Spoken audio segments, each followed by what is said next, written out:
ಯಾವುದೋ ಒಂದು ವಿಡಿಯೋ ಓಡಾಡ್ತಿದೆ. ಕಾರನ್ನು ಮಾರಿಕೊಂಡ ಅಜಯ್ ರಾವ್, ಮಗಳು ಬೇಡ ಅಂದರು ಮಾರಿದರು, ಅಜಯ್ ರಾವ್ಗೆ ಕೋಟಿ ಕೋಟಿ ಸಾಲ. I would like to question everybody, ಯಾರ್ಯಾರೆಲ್ಲ ಪೋಸ್ಟ್ ಮಾಡಿದಾರಲ್ಲ, ನಿಮಗೆ ಅದನ್ನ ಪೋಸ್ಟ್ ಮಾಡೋಂಥ ಅಧಿಕಾರ ಯಾರು ಕೊಟ್ಟರು ಅನ್ನೋದು ನನ್ನ ಪ್ರಶ್ನೆ. ಕಾರ್ ತಗೊಂಡು ಹೋಗೋದು ಬೇಡ. ಅದರಿಂದ ನಾನು ಬಹಳ ಬೇಜಾರಾಗಿದೆ, ನನ್ನ ಕುಟುಂಬ ತುಂಬ ಬೇಜಾರಾಗಿರ್ತಕ್ಕಂಥ ವಿಚಾರ ಅಂತೂ ಸತ್ಯ. ಅವತ್ತು ಬಹುಶಃ ನಮ್ಮ ಕಲ್ಪನೆಯಲ್ಲೂ ಇದ್ದಿಲ್ಲ ಅದು ಈ ಥರದ ಪರಿವರ್ತನೆ ಆಗತ್ತೆ ಅಂತ. ಗೌರವ ಕೊಡ್ತೀನಿ ಹೊರತು ಯಾರು ಕಂಡ್ರು ಭಯ ಇಲ್ಲ. I don't care nor fear to anything in my life. ಯಾವುದೋ ಒಂದು ಫಿಲ್ಮ್ ಶೂಟಿಂಗ್ ಸೆಟ್ಟಿಗೆ ಅಂತ ಹೋದಾಗ ಶೂಟಿಂಗ್ ನಡೆಯೋ ಟೈಮಲ್ಲಿ ಸಮ್ ಕಾಸ್ಟ್ಯೂಮ್ ವಿಚಾರಕ್ಕೆ ಸೊ ಆ ಶಾರ್ಟ್ ಮುಗೀತು. ಆ ಶಾರ್ಟ್ ಮುಗಿದಾದ್ಮೇಲೆ ಅವ್ರು ಶಿಫ್ಟ್ ಆದ್ರು. ಬಟ್ಟೆ ಬೇರೆ ಒದ್ದೆ ಇದೆಯಲ್ಲ, ಶರ್ಟ್ ಗೀಟ್ ಎಲ್ಲ ತೆಗೆದುಬಿಟ್ಟು ಕಟ್ ಮಾಡಿ ನಾನು ಬಟ್ಟೆ ಟ್ರಂಕಿಂದ ಹುಡುಕ್ತಾ ಇದ್ದೀನಿ. ತಲೆ ಜುಟ್ಟು ಹಿಡ್ಕೊಂಡು ಒಬ್ಬ ಎಳ್ದು ಸರಿಯಾಗಿ ನಾಲ್ಕೆ ಇಟ್ಟು ಬರೆಸ್ತಾ ಇದ್ದೆ. ನಾನು ಅಣ್ಣ ನಾನು ಕಳ್ಳ ಅಲ್ಲ ಅಣ್ಣ ಅಂತ ಹೇಳ್ತಾ ಇದ್ದೀನಿ. ಎಕ್ಸ್ಕ್ಯೂಸ್ ಮೀ ಪಿಕ್ಚರ್ ಮುಹೂರ್ತ, ದ ಸೇಮ್ ಪರ್ಸನ್ ಅವನ ಕೈಯಲ್ಲಿ ಶರ್ಟು ಪ್ಯಾಂಟ್ ಹ್ಯಾಂಗರಲ್ಲಿದೆ, in the other hand he had shoes. He went to put on the shoes in my legs. Shoe ಹಾಕಕ್ಕೆ ಹೋದ್ರೆ ನಾನು ತಡೆದೆ. ಯಾವತ್ತು ಮರಿಬಾರ್ದು ಅನ್ನೋ ಒಂದು ಕಾರಣಕ್ಕೆ. ಒಂದ್ಸರಿ ಊಟಕ್ಕೆ ನಿಂತ್ಕೊಂಡಾಗ ಒಂದು ಅವಮಾನ ಮಾಡ್ತಾರೆ. ಊಟಕ್ಕೆ ಕುತ್ಕೊಂಡಿದ್ವಿ, ಸ್ಟಾರ್ ಡೈರೆಕ್ಟ್ರಿ ಅವರಿಗೆ ಇರಿಟೇಟ್ ಆಗೋದು, ಈ ಟೇಬಲ್ ಮೇಲೆ ಕುತ್ಕೊಳ್ಳೋ ಅರ್ಹತೆ ಅವನಿಗೆಲ್ಲ. ಅಂದ್ರೆ ಚುಟ್ಟೋದ್ರೆ ಇವ್ನಾಕೆ ಇಲ್ಲಿ ಬಂದು ಕೂತ್ಕೊಳ್ತಾನೆ ಗೊತ್ತೇರಂತ. ಒಂದು ಹೀರೋನ ಇದೇ ಚುಟ್ಕಿ ಹೊಡೆದು ನನ್ನ ಎಬ್ಸ್ ಕಳಿಸ್ದವ್ನು ನನ್ನ ಮನೆ ಬಾಗ್ಲಿ 2 ದಿನ ಕಾದು ನನ್ನ ಡೇಟ್ ಕೇಳಕ್ ಬರ್ತಾನೆ. ಫೋನಲ್ಲಿ ಸಿಗದೆ ಇರೋದಕ್ಕೆ ಮನೆ ಹತ್ರ ಸಿಗ್ತಾರೆ ಅನ್ನೋ ಒಂದಿನ ಕಾರ್ ಹಾಕೊಂಡು ಕಾದಿರ್ತಾರೆ. ಅವ್ರ ಕಥೆ ಕಂಪ್ಲೀಟ್ಲಿ ಕೇಳ್ಬಿಟ್ಟು ನಾನು ನಿಮ್ಮ ಸಿನಿಮಾ ಮಾಡಲ್ಲ ಅಂತ ಹೇಳ್ತೀನಿ. ಅಂದ್ರೆ time has always given answer. ಮತ್ತೆ ಇನ್ನು ಒಂದು ಹಿಟ್ ಕೊಟ್ಟ ತಕ್ಷಣ ಸಡನ್ ಆಗಿ ನಿಮ್ಮ ಹತ್ರ ತುಂಬಾ ಜನ ಸಿಗ್ತಾರೆ ಸರ್ ನಿಮ್ಗೆ ಆ ಥರ. ಗಾಂಧಿನಗರದಲ್ಲಿ ತಾಜ್ ಮಹಲ್ಗೆ ನೀವು ರೆಮ್ಯುನರೇಷನ್ ತಗೊಂಡಿದ್ದು ಕೂಡ ತುಂಬಾ interesting. How do you remember that? ನಾನು ಫುಲ್ ನಿಮ್ಮ ಬಗ್ಗೆ PhD ಮಾಡಿದ್ದೀನಿ. ಹೌದಾ? ಕ್ಯಾರೆಕ್ಟರ್ ರೋಲ್ಸ್ ಮಾಡ್ಬೇಕಾದ್ರೆಲ್ಲ 25,000, 50,000, 30,000. ಪಾರ್ಟ್ ಆಫ್ ರೆಸ್ಪೆಕ್ಟ್ ಅವ್ರು ಚಂದ್ರು ಅವ್ರು ಕೇಳಿದ್ರು ಸರ್, ಅಂದ್ರೆ ರೆಮ್ಯುನರೇಷನ್ ಪಾರ್ಟ್ ಏನಂತ. ಸರ್ ನೀವೇನು ಹೇಳಕ್ ಹೋಗ್ಬೇಡಿ ಸರ್, 4.5 ಲಕ್ಷ ಕೊಡಿಸ್ತೀನಿ ಸರ್ ಅಂತ. ಸರ್ 50,000 ಎಲ್ಲಿ? ನಾನು ಹೌದಾ ಇವಾಗ ಚಂದ್ರು ಇದು 1 ಲಕ್ಷ ದುಡ್ಡು ಇಸ್ಕೊಂಡ್ಬಂದು ಫಸ್ಟ್ ನಮ್ಮ ತಾಯಿ ಕಾಲಿಗೆ ಇಟ್ಬಿಟ್ಟು ವಾಪಸ್ ಇಮ್ಮಿಡಿಯೇಟ್ಲಿ ಹೋಗಿ ಫುಲ್ ಟೈಮ್ ಮಾಡೋ ಅಂದೆ ಕಾರನ್ನ. ಮೊನ್ನೆ ನಾನೊಂದು ಕಾರಲ್ಲಿ ಮಿಡ್ ನೈಟ್ ನಮ್ಮ ಸಿನಿಮಾದ ಔಟ್ಪುಟ್ ತೆಗೆಯೋದಕ್ಕೋಸ್ಕರ ನಾವು ಹೊಟ್ಟೆ ಹಸುವಾಗುತ್ತೆ, ನಾನು ನಮ್ಮ ಎಡಿಟರು ನಮ್ಮ ಟೀಮ್ ಎಲ್ಲರೂ ರೋಡ್ ಸೈಡ್ ಹೋಟೆಲಿಗೆ ಹೋಗಿ ನಾವು ಸ್ವಲ್ಪ ದೂರದಲ್ಲಿ ಒಬ್ಬ ವಿಡಿಯೋ ತೆಗಿತಿದ್ದಾನೆ. ಅವನಿಗೆ ನಾನು ವಿಡಿಯೋ ಆಫ್ ಮಾಡು ಅಂತ ಸನ್ನೆ ಮಾಡ್ತೀನಿ. ಅವ್ನು ಹಿಂಗೆ ಅಂತಾನೆ. ಅಂದರೆ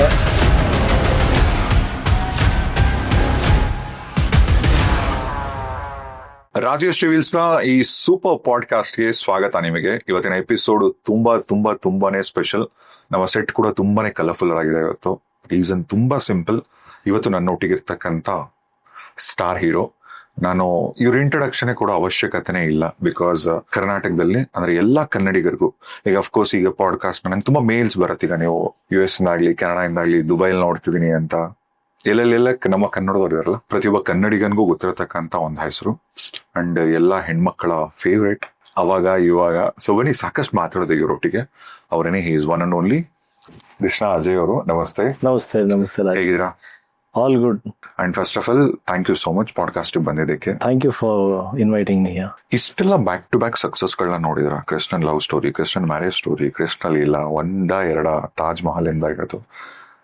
ಇದೊಬ್ರು ಸ್ಟಾರ್ ಹೀರೋ ನೀವು.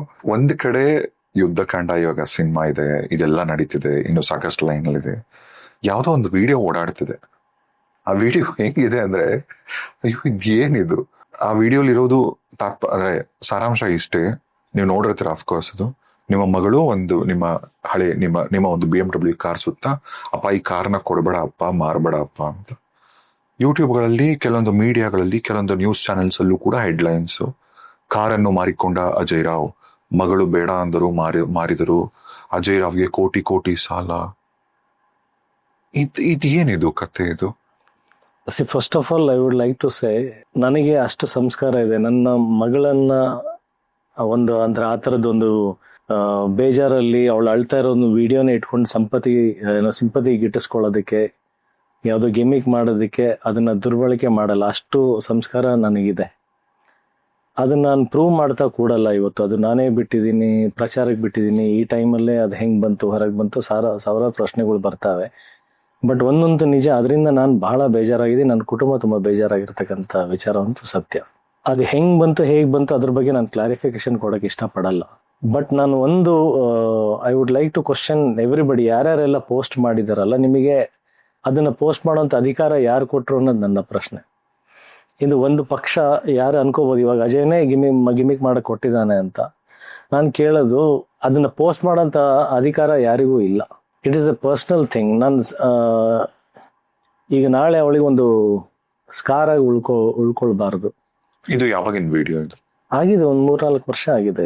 ಇದು ಹಳೆ ವಿಡಿಯೋ? ಇದು ಹೌದು, ರೀಸೆಂಟ್ ಇದಂತೂ ಅಲ್ಲ, ರೀಸೆಂಟ್ ವಿಡಿಯೋ ಅಂತೂ ಅಲ್ಲ. ಇವಾಗ ಅಂದ್ರೆ ನಮ್ಮ ಪರ್ಸನಲ್ ಲೈಫ್ ಅನ್ನೋದೇನಿರುತ್ತಲ್ಲ, ಸೆಲೆಬ್ರಿಟೀಸ್ ಇದು, ಅದು ಎಷ್ಟು ಕಷ್ಟಕರವಾಗ್ಬಿಟ್ಟಿದೆ ಅಂತಂದ್ರೆ ಮೊಬೈಲ್ ಫೋನ್ಸ್ಗಳು ಬಂದು ಈಗ ನಮ್ಮ ಸುತ್ತಮುತ್ತ ಇರೋರಿಗೆ ನಾವು ಓಕೆ ನಮ್ಮವರೇ ಅನ್ಕೊಂಡು ನಮ್ಮ ಜೊತೆಗೆ ಇರ್ತೀವಿ. ಯಾವುದೋ ಒಂದು ವಿಡಿಯೋ ಮಾಡೋದು, ಅದು ನಾಳೆ ಹೆಂಗಾಗತ್ತೆ ಅಂತ ನಾವು ಇವತ್ತು ಪ್ರಿಡಿಕ್ಟ್ ಮಾಡಬೇಕಾದಂಥ ಪರಿಸ್ಥಿತಿ ಸೃಷ್ಟಿ ಆಗ್ಬಿಟ್ಟಿದೆ. ಅವತ್ತು ಬಹುಶಃ ನಮ್ಮ ಕಲ್ಪನೆಯಲ್ಲೂ ಇದ್ದಿಲ್ಲ ಅದು ಈ ಥರದ ಪರಿವರ್ತನೆ ಆಗತ್ತೆ ಅಂತ. ಅವತ್ತು ನಾವು ಅವ್ರಿಗೆ ಬೈದ್ಬಿಟ್ಟೆ ವಿಡಿಯೋ ಆಫ್ ಮಾಡು ಅಂತ ಹೇಳೋ ಸ್ಥಿತಿನಲ್ಲೂ ಇಲ್ಲ. ಬಿಕಾಸ್ ನಮ್ಗೆ ಅಂದ್ರೆ ಅದು ಯಾವ ಪರಿಸ್ಥಿತಿಗೆ ಮಾರಿದೀವಿ, ಅದು ಕಷ್ಟನೋ ಸುಖನೋ ಅದೆಲ್ಲ ಹೊರತುಪಡಿಸಿ ನಾನು ಹೇಳೋದು, ಅದು ಶೂಟ್ ಮಾಡಿ they become the owners of that content and they can use it when ever they want, how ever they want, in what ever circumstances.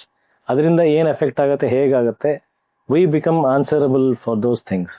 ಒಂದು ಎಕ್ಸಾಂಪಲ್ ಅದನ್ನ ಹೇಳ್ಕೊಳಕ್ ಇಷ್ಟಪಡ್ತೀನಿ. ಮೊನ್ನೆ ನಾನೊಂದು ಕಾರಲ್ಲಿ ಮಿಡ್ ನೈಟ್ ನಮ್ಮ ಸಿನಿಮಾದ ಔಟ್ಪುಟ್ ತೆಗೆಯೋದಕ್ಕೋಸ್ಕರ ನಾವು ಒಂದು ಸ್ಟುಡಿಯೋದಲ್ಲಿ ಹೋಗಿರ್ತೀವಿ. ಅದಾದ್ಮೇಲೆ ನಮ್ಗೆ ಹೊಟ್ಟೆ ಹಸಿವಾಗುತ್ತೆ. ನಾನು, ನಮ್ಮ ಎಡಿಟರು, ನಮ್ಮ ಟೀಮ್ ಎಲ್ಲರೂ ರೋಡ್ ಸೈಡ್, ಅಂದ್ರೆ ಹೋಟೆಲ್ಗಳು ಕ್ಲೋಸ್ ಆಗಿರುತ್ತೆ, ರೋಡ್ ಸೈಡ್ ಹೋಟೆಲ್ಗೆ ಹೋಗಿ ನಾವು ಚಿತ್ರಾನ್ನ, ಇಡ್ಲಿ ಎಲ್ಲ ತಿಂತಾ ಬೆಂಗಳೂರಲ್ಲೇ. ಇಲ್ಲಿ ದೇವೇಗೌಡ ಪೆಟ್ರೋಲ್ ಬಂಕ್ ಅಲ್ಲಿ ನಾನು ಅಂದ್ರೆ ಕೈ ತೊಳ್ಕೊಳ್ಳೋದಕ್ಕೆ ನಮ್ಮ ಡ್ರೈವರ್ ಡೋರ್ ತೆಗೆದಿರ್ತಾನೆ, ನಾನು ಕೈ ತೊಳ್ಕೊಂಡು ಆಮೇಲೆ ಡೋರ್ ಹಾಕೊಂಡಿರ್ತೀವಿ. ಅದು ಪ್ಲೇಟ್ ಎಲ್ಲ ಇಸ್ಕೊಳ್ಳೋದಕ್ಕೆ ಮಾಡೋದಕ್ಕೆ ಕಾರ್ ವಿಂಡೋ ಇಳಿಸಿರ್ತೀವಿ. ಅಲ್ಲಿ ಬೆಳಕಲ್ಲಿ ಜನರಿಗೆ ಗೊತ್ತಾಗಿದೆ ನಾನು ಕೂತಿದ್ದೀನಿ ಅಂತ. ಗೊತ್ತಿಲ್ದೇನೆ ಅಲ್ಲಿ ಈ ಕಾರಲ್ಲಿ ಊಟದ ಸ್ಮೆಲ್ ಆಗ್ಬಾರ್ದಂತ ನಾವೇನ್ ಮಾಡ್ತೀವಿ, ಗ್ಲಾಸ್ ಇಳಿಸಿದೀವಿ, ಅದನ್ನ ಹಾಕೊಳ್ಳೋದು ಮರ್ತಿದೀನಿ. ಕತ್ಲು ಹೊತ್ತಲ್ಲ, ಮರ್ತಿದೀವಿ. ಇಲ್ಲಿ ಪಕ್ಕದಲ್ಲಿ ಕೂತ್ಕೊಂಡು ನಾವು ಹರಟೆ ಹೊಡಿತೀವಿ, ಇನ್ನೊಬ್ರು ಇದ್ದಾರೆ ಅಲ್ಲಿ ವಿಡಿಯೋ ತೆಗಿತಾ ಇದಾರೆ, ಫೋಟೋ ಮಾಡ್ತಿದಾರೆ. ಬರ್ತಾನೆ, ತಿಂತಾನೆ, ಬಾಸ್ ಒಂದು ಸೆಲ್ಫಿ ಅಂತಾನೆ, ಇರೋಣ ಊಟ ಮಾಡ್ತೀನಿ 1 ನಿಮಿಷ, ನಾನು ಆಮೇಲೆ ಇಳಿ ತಿನ್ಬೇಕಿದ್ರೆ ಕೊಡ್ತೀನಿ ಅಂತ. ಸೊ ಅಲ್ಲಿ ದೂರದಲ್ಲಿ ಒಬ್ಬ ವಿಡಿಯೋ ತೆಗಿತದಾನೆ, ಅವನಿಗೆ ನಾನು ವಿಡಿಯೋ ಆಫ್ ಮಾಡು ಅಂತ ಸನ್ನೆ ಮಾಡ್ತೀನಿ. ಅವ್ನು ಹಿಂಗ್ ಅಂತಾನೆ, ಅಂದ್ರೆ he owns me, ಆಯ್ತಾ. But I have no rights. ನಾನು ನಿನ್ ವಿಡಿಯೋ ಆಫ್ ಮಾಡು ಅಂತ ಹೇಳುವಂತ ಅಧಿಕಾರ ಆಕ್ಟ್ರಿಗಿಲ್ಲ. ನಾವು ಇವತ್ತು ಹೆಂಗಾಗಿದೆ, ಅವ್ನಿಗೆ ಹೇಳಿದ್ರೆ ನಮ್ಗೆ ದುರಹಂಕಾರ ಇದೆ. ಬಿಡಿ ಬಾಸ್, ನಿಮ್ಮ ಅಷ್ಟೊಂದು ನಿಮ್ ಪಿಕ್ಚರ್ ನೋಡಲ್ಲ ಅಂತ ಹೇಳ್ತಾನೆ ಅವನು, ಜಸ್ಟ್ ಒಂದು ವಿಡಿಯೋ ಆಫ್ ಮಾಡಿದ್ದಕ್ಕೆ. ಸೊ ನಾನು ಅವನಿಗೆ ವಿಡಿಯೋ ತೆಗೆಯೋದು ಲಿಬರ್ಟಿ ಕೊಟ್ರೆ ನಾನು ಒಳ್ಳೆಯವನು, ಅರ್ಥ ಆಯ್ತಾ. ಈಗ ನಾನು ಸಾಲ ಮಾಡಿ ಬೀದಿಗೆ ಬಂದಿದ್ದೀನಿ ಅನ್ನೋ ಒಂದು ಮಾತು ಓಡಾಡ್ತಾ ಇದೆ. ಈಗ ನಾನು ಅಲ್ಲಿ ಕೂತ್ಕೊಂಡು ತಿಂದ್ರೆ ನಾಳೆ ದಿನ ಅದು ವಿಡಿಯೋ ಬರುತ್ತೆ, ಇವನು ಹೋಟೆಲ್ನಲ್ಲಿ ತಿನ್ನುವಂತ ಯೋಗ್ಯತೆನೂ ಇಲ್ಲ, ಬೀದಿನಲ್ಲಿ ಕೂತ್ಕೊಂಡು ಊಟ ಮಾಡ್ತಾ ಇದ್ದಾನೆ, ಬೀದಿಗೆ ಬಂದಿದ್ದಾನೆ ಅಂತ ಹೇಳ್ತಾರೆ. ಈಗ ಬೀದಿಯಲ್ಲಿ ನಾವು ಸ್ಟಾರ್ಟಿಂಗ್ ಡೇಸ್ ಅಲ್ಲಿ ಅಲ್ಲೇ ತಿನ್ಕೊಂಡು ಬೆಳೆದವ್ರು ನಾವು, ನಮಗೆ ಇವತ್ತಿಗೂ ಅದೇ ಊಟ ಅಟ್ರಾಕ್ಟ್ ಆಗುತ್ತೆ. ಆ ಸ್ಮೆಲ್ ತಡ್ಕೊಳಕ್ಕಾಗಲ್ಲ. ಹಳೆ ದಿನ ನಮ್ಗೆ ನಾಸ್ಟಾಲ್ಜಿಕ್ ಫೀಲ್, ಅಲ್ಲೇ ತಿನ್ಬೇಕು ಅನ್ಸುತ್ತೆ ನಮಗೆ. ಇದನ್ನ ನಾಳೆ ದಿನ ಹೆಂಗೆ ಆ ರೂಪ, ನನಗೆ ಇವತ್ತು ಆ ಕಾನ್ಶಿಯಸ್ನೆಸ್ ಹೆಂಗ್ ಕಾಡ್ತಾ ಇದೆ ಅಂದ್ರೆ ನಾಳೆ ಆ ವಿಡಿಯೋ ಹೆಂಗ್ ಬರುತ್ತೋ ಗೊತ್ತಿಲ್ಲ, ಅಷ್ಟು ಸ್ಕೇರಿ ಆಗ್ಬಿಟ್ಟಿದೆ ಇವತ್ತು. ಅದು ಒಂದು ವೇಳೆ ಬಂದ್ರು ಅವತ್ತು ಯಾವುದೋ ಒಂದು ಪಬ್ಲಿಸಿಟಿ ಬಂತಂತ ಇಟ್ಕೊಳ್ಳಿ. ಈ ನನ್ನ ಮಗ ಸುಮ್ಮನೆ ಸಿಂಪ್ಲಿಸಿಟಿ ತೋರಿಸ್ಕೊಳ್ಳೋದಕ್ಕೆ, ಸಿಂಪ್ಲಿಸಿಟಿ ಗಿಟ್ಟಿಸ್ಕೊಳ್ಳೋದಕ್ಕೆ ನೋಡಿ ರೋಡ್ ಸೈಡ್ ಕೂತ್ಕೊಂಡು ಊಟ ಮಾಡೋಂಥ ವಿಡಿಯೋ ಬಿಡ್ತಾನೆ. ಗೊತ್ತಿಲ್ಲ ಅದು ಹೆಂಗ್ ಪರಿವರ್ತನೆ ಆಗುತ್ತೆ, ಅಥವಾ ಬೀದಿಗೆ ಬಂದಿದ್ದಾನೆ ಅದಕ್ಕೆ ಇಲ್ಲಿ ಊಟ ಮಾಡ್ತಿದ್ದಾನೆ. I don't know how it will be portrait without my consent. ನನ್ನ simple question, I am not that kind of person who will use my own daughter's crying video for gimmicks. ಇದು ಎಲ್ಲಿಂದ ಶುರು ಆಯ್ತಿದೆಲ್ಲ? ಬೀದಿಗೆ ಬಂದಿದ್ದಾನೆ, ಸಾಲ ಮಾಡ್ಕೊಂಡು, ನಾನು ಹೇಳಿಲ್ವಲ್ಲ ಇದೆಲ್ಲ ಯಾಕಿದು? ಅಲ್ಲ, ಇದು ಒನ್ಸ್ ಅಗೇನ್ ಒಂದು ಪಾಡ್ಕಾಸ್ಟ್ ಚಾನೆಲ್ ನಲ್ಲಿ what I have said, if you clearly listen to it, in fact with pride ನನ್ನ ಪೇಜ್ ಅಲ್ಲೇ ಅದನ್ನ ರೀಪೋಸ್ಟ್ ಮಾಡಿದ್ದೀನಿ ನಾನು. ಅದರಲ್ಲಿ ಇರುವಂತ ವಿಚಾರ ಸಿಂಪಲ್ ಥಿಂಗ್. ನಾನು ಏನೂ ಇಲ್ಲದೆ ಬಂದು ನಿಂತವನು ಒಂದು ಸಿನಿಮಾ ಪ್ರೊಡ್ಯೂಸ್ ಮಾಡಿದ್ದೀನಿ ಆ್ಯಂಡ್ ನಾನು ಇವತ್ತು ಕೋಟಿಗಟ್ಟಲೆ ಸಾಲ ಇದೆ. But along with that I am so happy that I can afford that crores of loan. ಈಗ why will one give you a loan or why will you take a loan for some expansion? ನೀವೊಂದು ನಿಮ್ಮ business, ನಿಮ್ಮ ಹುದ್ದೆನ ಬೆಳೆಸ್ಬೇಕಂದ್ರೆ ಯಾವ entrepreneur, ಯಾವ business man loan ಮಾಡಿಲ್ಲ ನಂಗೆ ತೋರಿಸಿ. And if some bank is giving you loan, somebody is giving you loan, only when you have that capacity, he'll believe to give you. ಅಲ್ವಾ? ನಿಮಗೆ ಕೋಟಿಗಳ ನಿಮ್ಮ ಮೇಲೆ ಕೊಡ್ತಾರೆ ಅಂದ್ರೆ ಹಾ, ನಾನು ಕೋಟಿಗಟ್ಟಲೆ ಸಾಲ ಇದೆ, ನಾ paid so many taxes. You come and check my IT files. ನಾ ಈಗ ಯಾರ ಹತ್ರ ಆದ್ರೂ ನಾನು ಲೋನ್ ಮಾಡಿದ್ರೆ ಅಂದ್ರೆ I have pledged my properties. ನಾ ಅಷ್ಟು ಪ್ರಾಪರ್ಟಿ ಮಾಡಿದ್ದಕ್ಕೆ ತಾನೇ ಆ ಶ್ಯೂರಿಟಿ ಮೇಲೆ ಅದು ಕೊಡ್ತಾ ಇದ್ದಾನೆ. ಅದನ್ನು ತೀರಿಸೋ ಕೆಪಾಸಿಟಿ ಇದೆ ಅಂತಾನು ಹೇಳಿದ್ದೀನಿ ನಾನು. I am so happy that I can afford it and I can repay. ನಾನು ಬೀದಿಗೆ ಬಿದ್ದಿದ್ದೀನಿ, ಕಷ್ಟದಲ್ಲಿದ್ದೀನಿ ಅಂತ ನಾನು ದುಃಖ ಹೇಳ್ಕೊಂಡಿರೋದಲ್ಲ. ಇನ್ನು inspiration way I have grown so much that I can afford so much of loan ಅಂತ ನಾನು ಹೇಳಿರೋದು. So affordability of the loan is a big thing that has to be observed. ನಾನು ಲೋನ್ ಮಾಡ್ಬಿಟ್ಟಿದ್ದೀನಿ, ಅದು ಹೆಂಗೆ ತೀರಿಸ್ಬೇಕು, ಅದನ್ನ ಅಫೋರ್ಡ್ ಮಾಡ್ತೀನೋ ಇಲ್ವೋ ಅನ್ನೋ ಪ್ರಶ್ನೆ ನಾನು ಹೇಳಿಲ್ಲ. I have said very clearly I can afford that loan. ಅಲ್ವಾ? ಈ ಕ್ಷಣದಲ್ಲಿ ನಾಳೆ ನಾನು ಏನೋ ಒಂದು ಮಾಡಬೇಕು ಅಂತಂದ್ರೆ ನನ್ನ ಮನೇಲಿ ನಾನು ಲಿಕ್ವಿಡ್ ಕ್ಯಾಶ್ ಕೋಟಿಗಟ್ಟಲೆ ಇಟ್ಕೊಂಡು ಯಾವನು ಕೂತಿರಲ್ಲ. You have to proceed with some this kind of formalities when you have gone for some expansion. ಏನೋ ಒಂದು ಹುದ್ದೆ ಬೆಳೆಸ್ತಾ ಇದ್ದೀರಾ, ದೊಡ್ಡದಾಗಿ ಏನೋ ಮಾಡಕ್ ಹೊರಟಿದ್ದೀರಾ ಅಂದ್ರೆ of course you have to go through that process. ಅಲ್ವಾ? So that in inspiration way I have said that. ಅದು ಮಿಸ್ಇಂಟರ್ಪ್ರೇಟ್ ಆಗಿ ಅದು ಸಾಲ ಅನ್ನೋ ಪದ ಮಾತ್ರ ಹೈಲೈಟ್ ಮಾಡಿದ್ರ ಹೊರತು ಅದಾದ್ಮೇಲೆ ಹೇಳಿರ್ತಕ್ಕಂಥ ಸಾಲಗಳನ್ನ ದಯವಿಟ್ಟು ಗಮನಿಸಿ. ಅವ್ರಿಗೆ ಅದೆಲ್ಲ ಏನ್ ಬೇಕಾಗಲ್ಲ. ಅವ್ರಿಗೆ ಏನೋ ಒಂದು ಕಂಟೆಂಟ್ ಬೇಕು, ಎತ್ಕೊಂಡ್ರು ಬರೋದ್ರು. ಅಲ್ಲ, ಅದು ಹಂಗಾಗ್ಬಿಟ್ಟಿದೆ ಪ್ರಪಂಚ. ಅದನ್ನ ಅಷ್ಟು ಸುಲಭವಾಗಿ ನಂಬ್ತಾರೆ. ಯು ವೋಂಟ್ ಬಿಲೀವ್, ನನಗೂ ಎಷ್ಟೊಂದು ಫಾರ್ವರ್ಡೆಡ್ ಮೆಸೇಜಸ್ಗಳು ಏನೇನೋ ಬರುತ್ತಲ್ಲ, I always go and cross check. ಈಗ ಗೂಗಲ್ ಮಾಡ್ತೀವಿ ಕೆಲವೊಂದ್ಸಲ, ಈಗ ಏನೇನೋ ಬಂದ್ಬಿಟ್ಟಿರುತ್ತೆ, ಯಾವುದೋ ಒಂದು ಪ್ರಾಡಕ್ಟು ಅದು ಇಂಥವ್ರು ಮಾಡಿದ್ರು ಅಂಥವ್ರು ಮಾಡಿದ್ರು, ಅದು ಫೇಕ್ ಇದೆ ಅಂತ ಏನೋ ಮಾಡಕ್ ಟ್ರೈ ಮಾಡ್ತಾರೆ. ಕೆಲವೊಬ್ರು ಅದನ್ನ ಅದರಿಂದ ಏನು ಬ್ಯಾಡ್ ಅನುಭವಗಳಾಗಿರ್ತವೆ, ವೈಯಕ್ತಿಕವಾಗಿರ್ತೋ ಏನಾಗಿರ್ತೋ ಗೊತ್ತಿಲ್ಲ. I always go for a cross check. One should not immediately believe it. ಈಗಲೂ ಕೂಡ ನಾವು ಕಾರಿನ ಚರ್ಚೆ ಅಂತ ಬಂದಾಗ ಒಂದು ಕಡೆ ತೋರಿಸಿ ನಾನು ಹೇಳಿದೀನ ಕಷ್ಟಕ್ಕೆ ಮಾರಿದ್ದೀನಿ ಅಂತ. ಆಮೇಲೆ ದೊಡ್ಡ ದೊಡ್ಡ ಪತ್ರಕರ್ತರು ಅದಕ್ಕೆಲ್ಲ ಅಂದ್ರೆ ಡಿಸ್ಕ್ರಿಪ್ಷನ್ಸ್ ಎಲ್ಲ ಹಾಕಿ ಬರೆದಿದ್ದಾರೆ. ನನಗೆ ಅದು ಬಹಳ ಆಶ್ಚರ್ಯ ಆಯ್ತು. ಒಂದು ಫೋನ್ ಮಾಡಿ ಕೇಳ್ಬೋದು, ಅಜಯ್ ಅವರೇ ಇದು ನಿಜಾನಾ, ನಮ್ ಚಾನಲ್ ಇದನ್ನ ಪೋಸ್ಟ್ ಮಾಡಬಹುದಾ?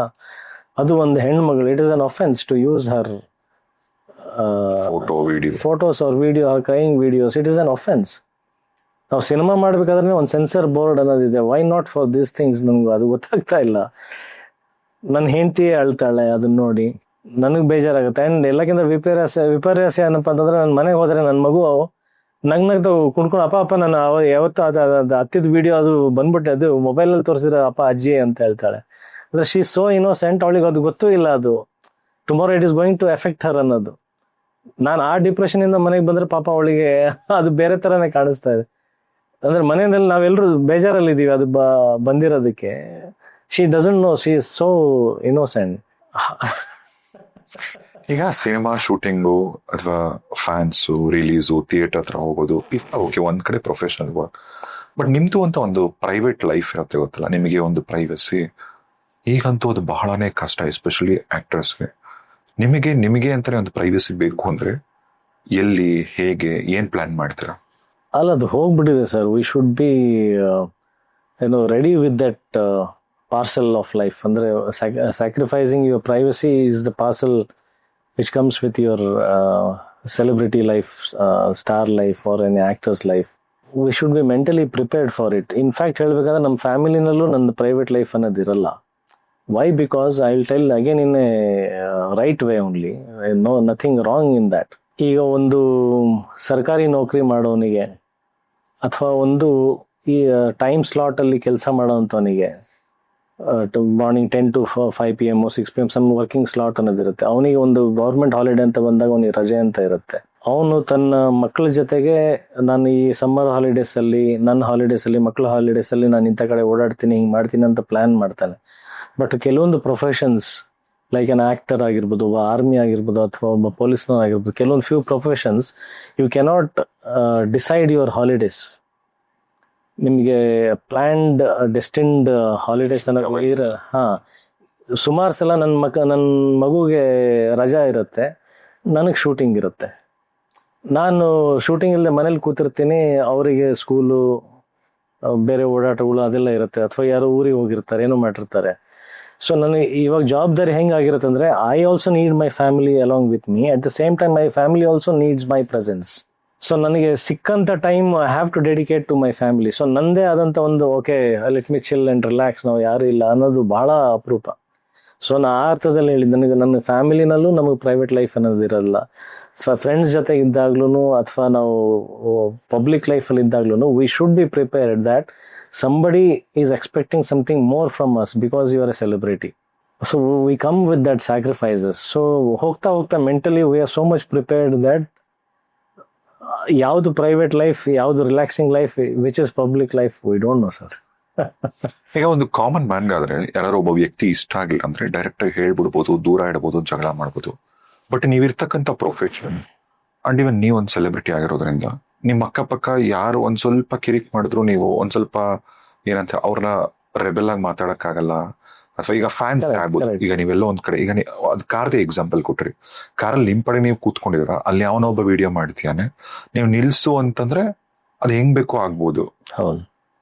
ಸೊ ಇಂಥ ಟೈಮಲ್ಲಿ ಡಿಪ್ಲೊಮ್ಯಾಟಿಕ್ ಆಗಿ ತುಂಬಾ ಹುಷಾರಾಗಿ ಹ್ಯಾಂಡಲ್ ಮಾಡಬೇಕು ಜನರ ಜೊತೆ. ಎಸ್ಪೆಷಲಿ ಜನರ ಹೆಂಗೆ ಡೀಲ್ ಮಾಡ್ತೀರಾ ನೀವು, ಹೆಂಗ್ ಹ್ಯಾಂಡಲ್ ಮಾಡಿ? ಅಲ್ಲ, ಆಸ್ ಆಫ್ ನಾವು ನಾನು ಯಾವುದಕ್ಕೂ ಬೇಜಾರು ಮಾಡ್ಕೊಳ್ತಿರ್ಲಿಲ್ಲ. ತುಂಬಾ ಮೃದುವಾಗಿನೇ ಸಮಾಧಾನಕರವಾಗಿ ಮಾತಾಡ್ತಾ ಇದ್ದೆ. ನಾನು ಆಫ್ಟರ್ ದಿಸ್ ಎಫೆಕ್ಟ್ ನಾನು ಡಿಸೈಡ್ ಮಾಡಬೇಕಾಗಿದೆ ಮೋಸ್ಟ್ಲಿ. ಅಂದ್ರೆ ಯಾರಿಗೂ ಸಿಗಬಾರ್ದು, ಯಾವ ಮೊಬೈಲಿಗೂ ಅವೈಲೇಬಲ್ ಆಗಿರಬಾರ್ದು. I should be so cautious. ಯಾವ ಕ್ಯಾಮ್ರಾ ಆನ್ ಆಗಿದೆ, ಯಾವ ಮೊಬೈಲ್ ಆನ್ ಆಗಿದೆ, ಈ ಮೈಯೆಲ್ಲ ಕಣ್ಣಾಗಬೇಕಾಗಿದೆ ಇವಾಗ. ಆಸ್ ಆಫ್ ನಾವು ಅಂತೂ ಇರಲಿಲ್ಲ. Now that scariness has started. Especially as my daughter grows ನಾವು, ನನ್ನ ಫ್ಯಾಮಿಲಿ, ನನ್ನ ಹೆಂಡತಿ ಅಕ್ಕಪಕ್ಕ ಇದ್ದಾಗ ಮ್ಯಾಂಡೇಟ್ರಿ ಯಾವ ಕ್ಯಾಮ್ರಾಗಳು ಆನ್ ಆಗಬಾರದು, ಅಷ್ಟು ಮಟ್ಟಿಗೆ ರೆಸ್ಟ್ರಿಕ್ಷನ್ಸ್ ಅನ್ನ ಫಾಲೋ ಮಾಡಬೇಕಾಗತ್ತೆ. ಆ ಥರದ ಮನಸ್ಥಿತಿ ಬರ್ತಾ ಇದೆ ಇವಾಗ. ನಿಮ್ದೇನೆ ಈ ಸಿನಿಮಾ ದೊಡ್ಡ ಲಾಂಗ್ ಕೆರಿಯರ್ ಇದೆಲ್ಲ, ಇಂಡಸ್ಟ್ರಿ ಕಾಲಿಟ್ಟಂತ ದಿನ ಕೈಯಲ್ಲಿ ದುಡ್ಡು, ಕಾರು, ಬಂಗ್ಲೆ ಏನೂ ಇರಲಿಲ್ಲ. ಇವತ್ತು ನಿಮಗೆ ಪರ್ಸನಲ್ ಲೈಫು, ಪ್ರೊಫೆಷನಲ್ ಲೈಫ್ ಎಲ್ಲನೂ ಸಕ್ಸಸ್ಫುಲ್ ಆಗಿ ಪಡ್ಕೊಂಡಿದ್ರ. ಎಲ್ಲಾನು ಹಣ ನಿಮ್ ಜೀವನಕ್ಕೆ ಬರಕ್ಕಿಂತ ಮುಂಚೆ, ಈಗ ಬೇಕಾದಷ್ಟು ಬಂದ ಮೇಲೆ ನಿಮ್ಮಲ್ಲೇ ನೀವು ಅಂದ್ರೆ ಅಜಯ್ ರಾವಲ್ ಏನ್ ಡಿಫ್ರೆನ್ಸ್ ಕಂಡುಕೊಂಡ್ರಿ? To be frank, there is no difference. And ಅಲ್ಲ, very frankly I am saying, ನನಗೆ ನಾನು ಸಿಕ್ಕಾಪಟ್ಟೆ ದುಡ್ಡು ಮಾಡ್ಬಿಟ್ಟಿದ್ದೇನೆ, ಐ ಆಮ್ ವೆರಿ ರಿಚ್ ಅಂತಲೂ ಹೇಳಲ್ಲ. ಅಟ್ ದ ಸೇಮ್ ಟೈಮ್ ನನಗೆ ಕಷ್ಟಗಳು ಇಲ್ಲ ಅಂತಲೂ ನಾನು ಹೇಳಲ್ಲ. I always expect some thrills in life. ಇವಾಗ ನೀವು ಸಿನಿಮಾ ನೋಡ್ಬೇಕಾದ್ರೆ, ಇಫ್ ಯು ಹ್ಯಾವ್ ಒಂದು ಸಿನಿಮಾ ನಿಮಗೆ ಇಷ್ಟ ಆಗ್ಬೇಕಂತಂದ್ರೆ, ನನ್ನ ಪ್ರಕಾರ ಮೂಲ ಅಂಶ you have to sit on the edge of the seat. ಅಷ್ಟು ಎಂಗೇಜಿಂಗ್ ಆಗಿದ್ದು ನಿಮ್ಮ ಹುಕ್ ಆನ್ ಮಾಡ್ತಾ ಇದೆ ಅಂತಂದ್ರೆ ಆ ಸಿನಿಮಾ ಗೆಲ್ಲತ್ತೆ. And if it is hook on ಅಂದ್ರೆ ನಿಮ್ಗೆ ಹಂಗೆ ಮಾಡ್ತಾ ಇದೆ, ಹುಕ್ ಆನ್ ಮಾಡ್ತಾ ಇದೆ ಅಂತಂದ್ರೆ ದೇರ್ ಇಸ್ ಎ ಥ್ರಿಲ್. ಅಂದ್ರೆ you are not able to guess what's going to happen in the next scene or in the coming climax ಅಲ್ಲಿ ಏನಾಗುತ್ತೆ. When you have that question, when you are not able to predict, that is how it becomes thrilling. That is how a cinema is successful. It's a simple funda. Cinema ಹೆಂಗ್ success ಆಗಬೇಕು ಅಂತ ನಾವೆಲ್ಲ ಏನೇ ಯೋಚನೆ ಮಾಡಿದ್ರೆ, this is the simple fund what I have learned. Same thing applies in your life. When you know everything is relaxed, everything is done, life is very boring. So ನನ್ನ ಪ್ರಕಾರ you have to some way or the other keep your life engaging. So ಅಂದ್ರೆ ನಾನು ಇವಾಗ ಅದೇನೇ ಹೇಳಿದ್ದಲ್ಲ, ಇವಾಗ ನಾನು ಕೋಟಿಗಟ್ಟಲೆ ಸಾಲ ನಾನು ಯಾಕೆ ಮಾಡಕ್ ಹೊರಟಿದೆ ಅಂದ್ರೆ, something I have to make something bigger. ಹಿಂದಿಂದು ಅಷ್ಟು ಸಾಕಾಗಿಲ್ಲ. ಅಂದ್ರೆ ನಾಟ್ ಹಣದ ವಿಚಾರದಲ್ಲಿ ಹೇಳ್ತಾ ಇಲ್ಲ, ಸಾಧನೆಗಳ ವಿಚಾರದಲ್ಲಿ ನನ್ನಲ್ಲಿ ದೇವ್ರು ಇನ್ನೊಂಚೂರು ಕೆಪಾಸಿಟಿ ಕೊಟ್ಟಿದ್ದಾನೆ. There is some hidden talent which has not been explored. ಬೇರೆ ಕೆಪಾಸಿಟಿ ಇದೆ, ನನ್ನ ಕ್ಯಾಲಿಬರ್ ಬೇರೆನೇ ಇದೆ ಅಂತಂದಾಗ ನಾನೇ ಎಕ್ಸ್ಪ್ಲೋರ್ ಮಾಡಿ ನಾನೇ ಏನೋ ಮಾಡಕ್ ಹೋಗ್ತಾ ಇದ್ದೀನಿ. ಆ ಪ್ರಯತ್ನಗಳಿಗೆ ಈ ಪ್ರಾಸೆಸ್ ಅಲ್ಲಿ ಈ ತರದ್ದು ರಿಸ್ಕ್ಗಳನ್ನ ತಗೊಳ್ತಾ ಹೋಗ್ತೀವಿ. ಅದು ತಗೊಳ್ಳೋಂಥ ಪ್ರಾಸೆಸ್ ಅಲ್ಲಿ I don't no what is the result of it, but the fun is you're doing something on your own to achieve something. ಆ ರಿಸ್ಕ್ ಅನ್ನೋದು ಲೈಫಲ್ಲಿ ಇರು. ಸೊ ಹಂಗಾಗಿ ನನಗೆ ಬೇಕಾದಷ್ಟು ಬಂದಿದೆ. ಇವಾಗ ಆ ಡಿಫ್ರೆನ್ಸ್ ಅನ್ನೋದಿಲ್ಲ. ಅವತ್ತೇನಿತ್ತು ಇವತ್ತು ಅದೇ ಇದೆ, ಹೋಗ್ತಾನೆ ಇದೆ. ಅವತ್ತು ಅಂದ್ರೆ there is no difference. It will never end also. If it is ended then I can probably sit and say okay, ಇವತ್ತು ಹಿಂಗಿತ್ತು, ಇವತ್ತು ಹಿಂಗಿತ್ತು. But I am not sitting idle. I will never sit idle also. The process will go. ಇವತ್ತು ನಮ್ಮ ಕನ್ನಡ ಇಂಡಸ್ಟ್ರಿನಲ್ಲಿ ನೀವು ತಗೊಂಡ್ರೆ, ಈಗ ಶಿವಣ್ಣ ಮನೇಲಿ ಕೂತ್ಕೊಳ್ಳಲ್ಲ. ನಾ ಮೊನ್ನೆ ರವಿ ಸರ್ನ ಮೀಟ್ ಮಾಡಿದಾಗ್ಲೂ ಚಿಕ್ಕ ಮಗು ತರ ಅವ್ರು ಕೂತ್ಕೊಂಡು ಅವ್ರ ಸಿಸ್ಟಮ್ ನಲ್ಲಿ ಅವ್ರು ಮಾಡಿರ್ತಕ್ಕಂಥ ಸಿನಿಮಾ ಅದು ನೋಡಿ, ಅಂದ್ರೆ ಹಿ ಇಸ್ ಅಬೌವ್ 60+. ನಾನು ಅವರು ಏನ್ ತೋರಿಸ್ತಾ ಇದ್ರು ಅದು ನೋಡೋದಕ್ಕಿಂತ I was looking at him, see the zeal in him, ಯಾಕೆ ಅಷ್ಟೊಂದು ತುಡಿತಾ ಇನ್ನೂ ಇದೆ, ಏನೋ ಮಾಡಬೇಕು, ಇವತ್ತು ಒಂದು ಅಚೀವ್ ಮಾಡಬೇಕು ಅಂತ. There is no end. ನೀವು ಇವಾಗ ಅಮಿತಾಬ್ ಬಚ್ಚನ್ ತಗೊಂಡ್ರು ಈಸ್ ಸೋ ಇವಾಗ್ಲೂ why is going and working. So the motive of life is you have to keep on going. The moment we ourselves keep a full stop, it is done, it is closed, and now probably you can compare what was then, what is now anta. We are such kind of person, and I am also among those person who will never keep a full stop. Till the last breath, we'll keep on going. ಅಲ್ಲ, ಈಗ ಇರ್ತಕ್ಕಂಥ ಇಂಡಸ್ಟ್ರಿಲಿ hero ಆಗ್ಬೋದು, heroines ಆಗ್ಬೋದು, ಎಲ್ಲರೂ ಅಷ್ಟೇ ತಮ್ಮನ್ನು ತಾವು ತುಂಬಾ ಚೆನ್ನಾಗಿ ಪ್ರಾಜೆಕ್ಟ್ ಮಾಡ್ಕೊಳಕ್ಕೆ ಇಷ್ಟಪಡ್ತಾರೆ. ಫಾರ್ ಎಕ್ಸಾಂಪಲ್, ನೆನ್ನೆ ಯುರೋಪ್ ಹೋಗಿದ್ದೆ, ನನ್ನ ಹತ್ರ ಇರೋ ಬ್ಯಾಗ್ ಒಂದು 5 ಲಕ್ಷದ್ದು, ನನ್ನ ವಾಚ್ 1 ಕೋಟಿ ರೂಪಾಯಿದು, ಕತ್ತಲ್ಲಿ ಹಾಕಿರೋದು ಹಿಂಗಿಲ್ಲ. ಬಟ್ ನಿಮ್ಮಲ್ಲಿ ಒಂದು ಹಾನೆಸ್ಟಿ ಇದೆ ಗೊತ್ತಾ. ಇವಾಗ ನೀವು ಹೇಳಿದ್ರಿ, ಹೌದು ಕೋಟ್ಯಾಂತರ ರೂಪಾಯಿ ಅಂದ್ರೆ ಸಾಲ ಮಾಡಿದ್ದೀನಿ, ಅಫೋರ್ಡ್ ಮಾಡ್ತೀನಿ, ಅದರಿಂದ ಹಿಡಿದು ಇಷ್ಟು ಧೈರ್ಯವಾಗಿ ಇದೆಲ್ಲ ಮಾತಾಡ್ತೀರ ಅಂದ್ರೆ ಎಲ್ಲೂ ಒಂದ್ ಸ್ವಲ್ಪ ಕೂಡ ನಿಮ್ಗೆ ಭಯ ಆಗಲ್ವಾ? ಅಂದ್ರೆ ನಾಳೆ ಯಾರು ಜಡ್ಜ್ ಮಾಡ್ಬೋದು ನನ್ನ? No, sir, there is no fear in me. That is how open you should be today. ಎಲ್ಲರೂ the people are very wise enough to, ಅಂದರೆ ನೀವು ಯಾವ ವರ್ಗಕ್ಕೆ ಸೇರ್ಕೊಳ್ತೀರಾ ಅನ್ನೋದು ಬಹಳ ಮ್ಯಾಟ್ರ್ ಆಗುತ್ತೆ. ಇವಾಗ ಶೋ ಆಫ್ ಮಾಡೋವಂಥ ಜನರಿಗೆ ನೀವು ಸೀಮಿತವಾಗಿದ್ದೀರಂದರೆ ನಿಮ್ಮ ಯೋಚನೆ, ನಿಮ್ಮ ಆಲೋಚನೆ ಅವರಿಗೂ ನಿಮಗೂ ವ್ಯತ್ಯಾಸ ಇಲ್ಲ. ಸೊ ನಮ್ಮ ಆಲೋಚನೆಗಳು ತುಂಬ ಎತ್ತರಕ್ಕಿದೆ, ಮೇಲಿದೆ ಅಂತಂದ್ರೆ ನೀವು ಆ ವರ್ಗಕ್ಕೆ ಸೇರ್ತೀರ. ಆ ಥರ ಜನಕ್ಕೆ ನೀವು ರೀಚ್ ಆಗ್ತಾ ಇದ್ದೀರಾ. The people who are wise will see a wise person. So ನೀವು ಓಪನ್ ಆಗಿ ಮಾತಾಡ್ಕೊಂಡು ಇದ್ದಂಗೆ ಹೇಳ್ದಂಗೆ ಲೈಫಿನ ಸರಳತೆ, ಲೈಫಿನ ಫಿಲಾಸಫಿ ನೀವು ಅದ್ರಲ್ಲಿ ಏನು ಮುಚ್ಚುಮರೆ ಇಲ್ಲದೆ ಧೈರ್ಯವಾಗಿ ಇನ್ಸ್ಪೈರ್ ಸಮ್ಮನ್. ಎಲ್ಲಿಂದ ಯಾರೋ ಒಬ್ಬ ನಾಳೆ ಇನ್ನೊಂದಿನ ಒಬ್ಬ ನಾನು ಜೂನಿಯರ್ ಆರ್ಟಿಸ್ಟ್ ಆಗಿ ಸ್ಟಾರ್ಟ್ ಮಾಡಿದ್ದೆ ನನ್ನ ಸಿನಿಮಾನ. ಶ್ರೀಮಂಜುನಾಥ ಪಿಕ್ಚರಲ್ಲಿ ನಾನು ಜೂನಿಯರ್ ಆರ್ಟಿಸ್ಟ್.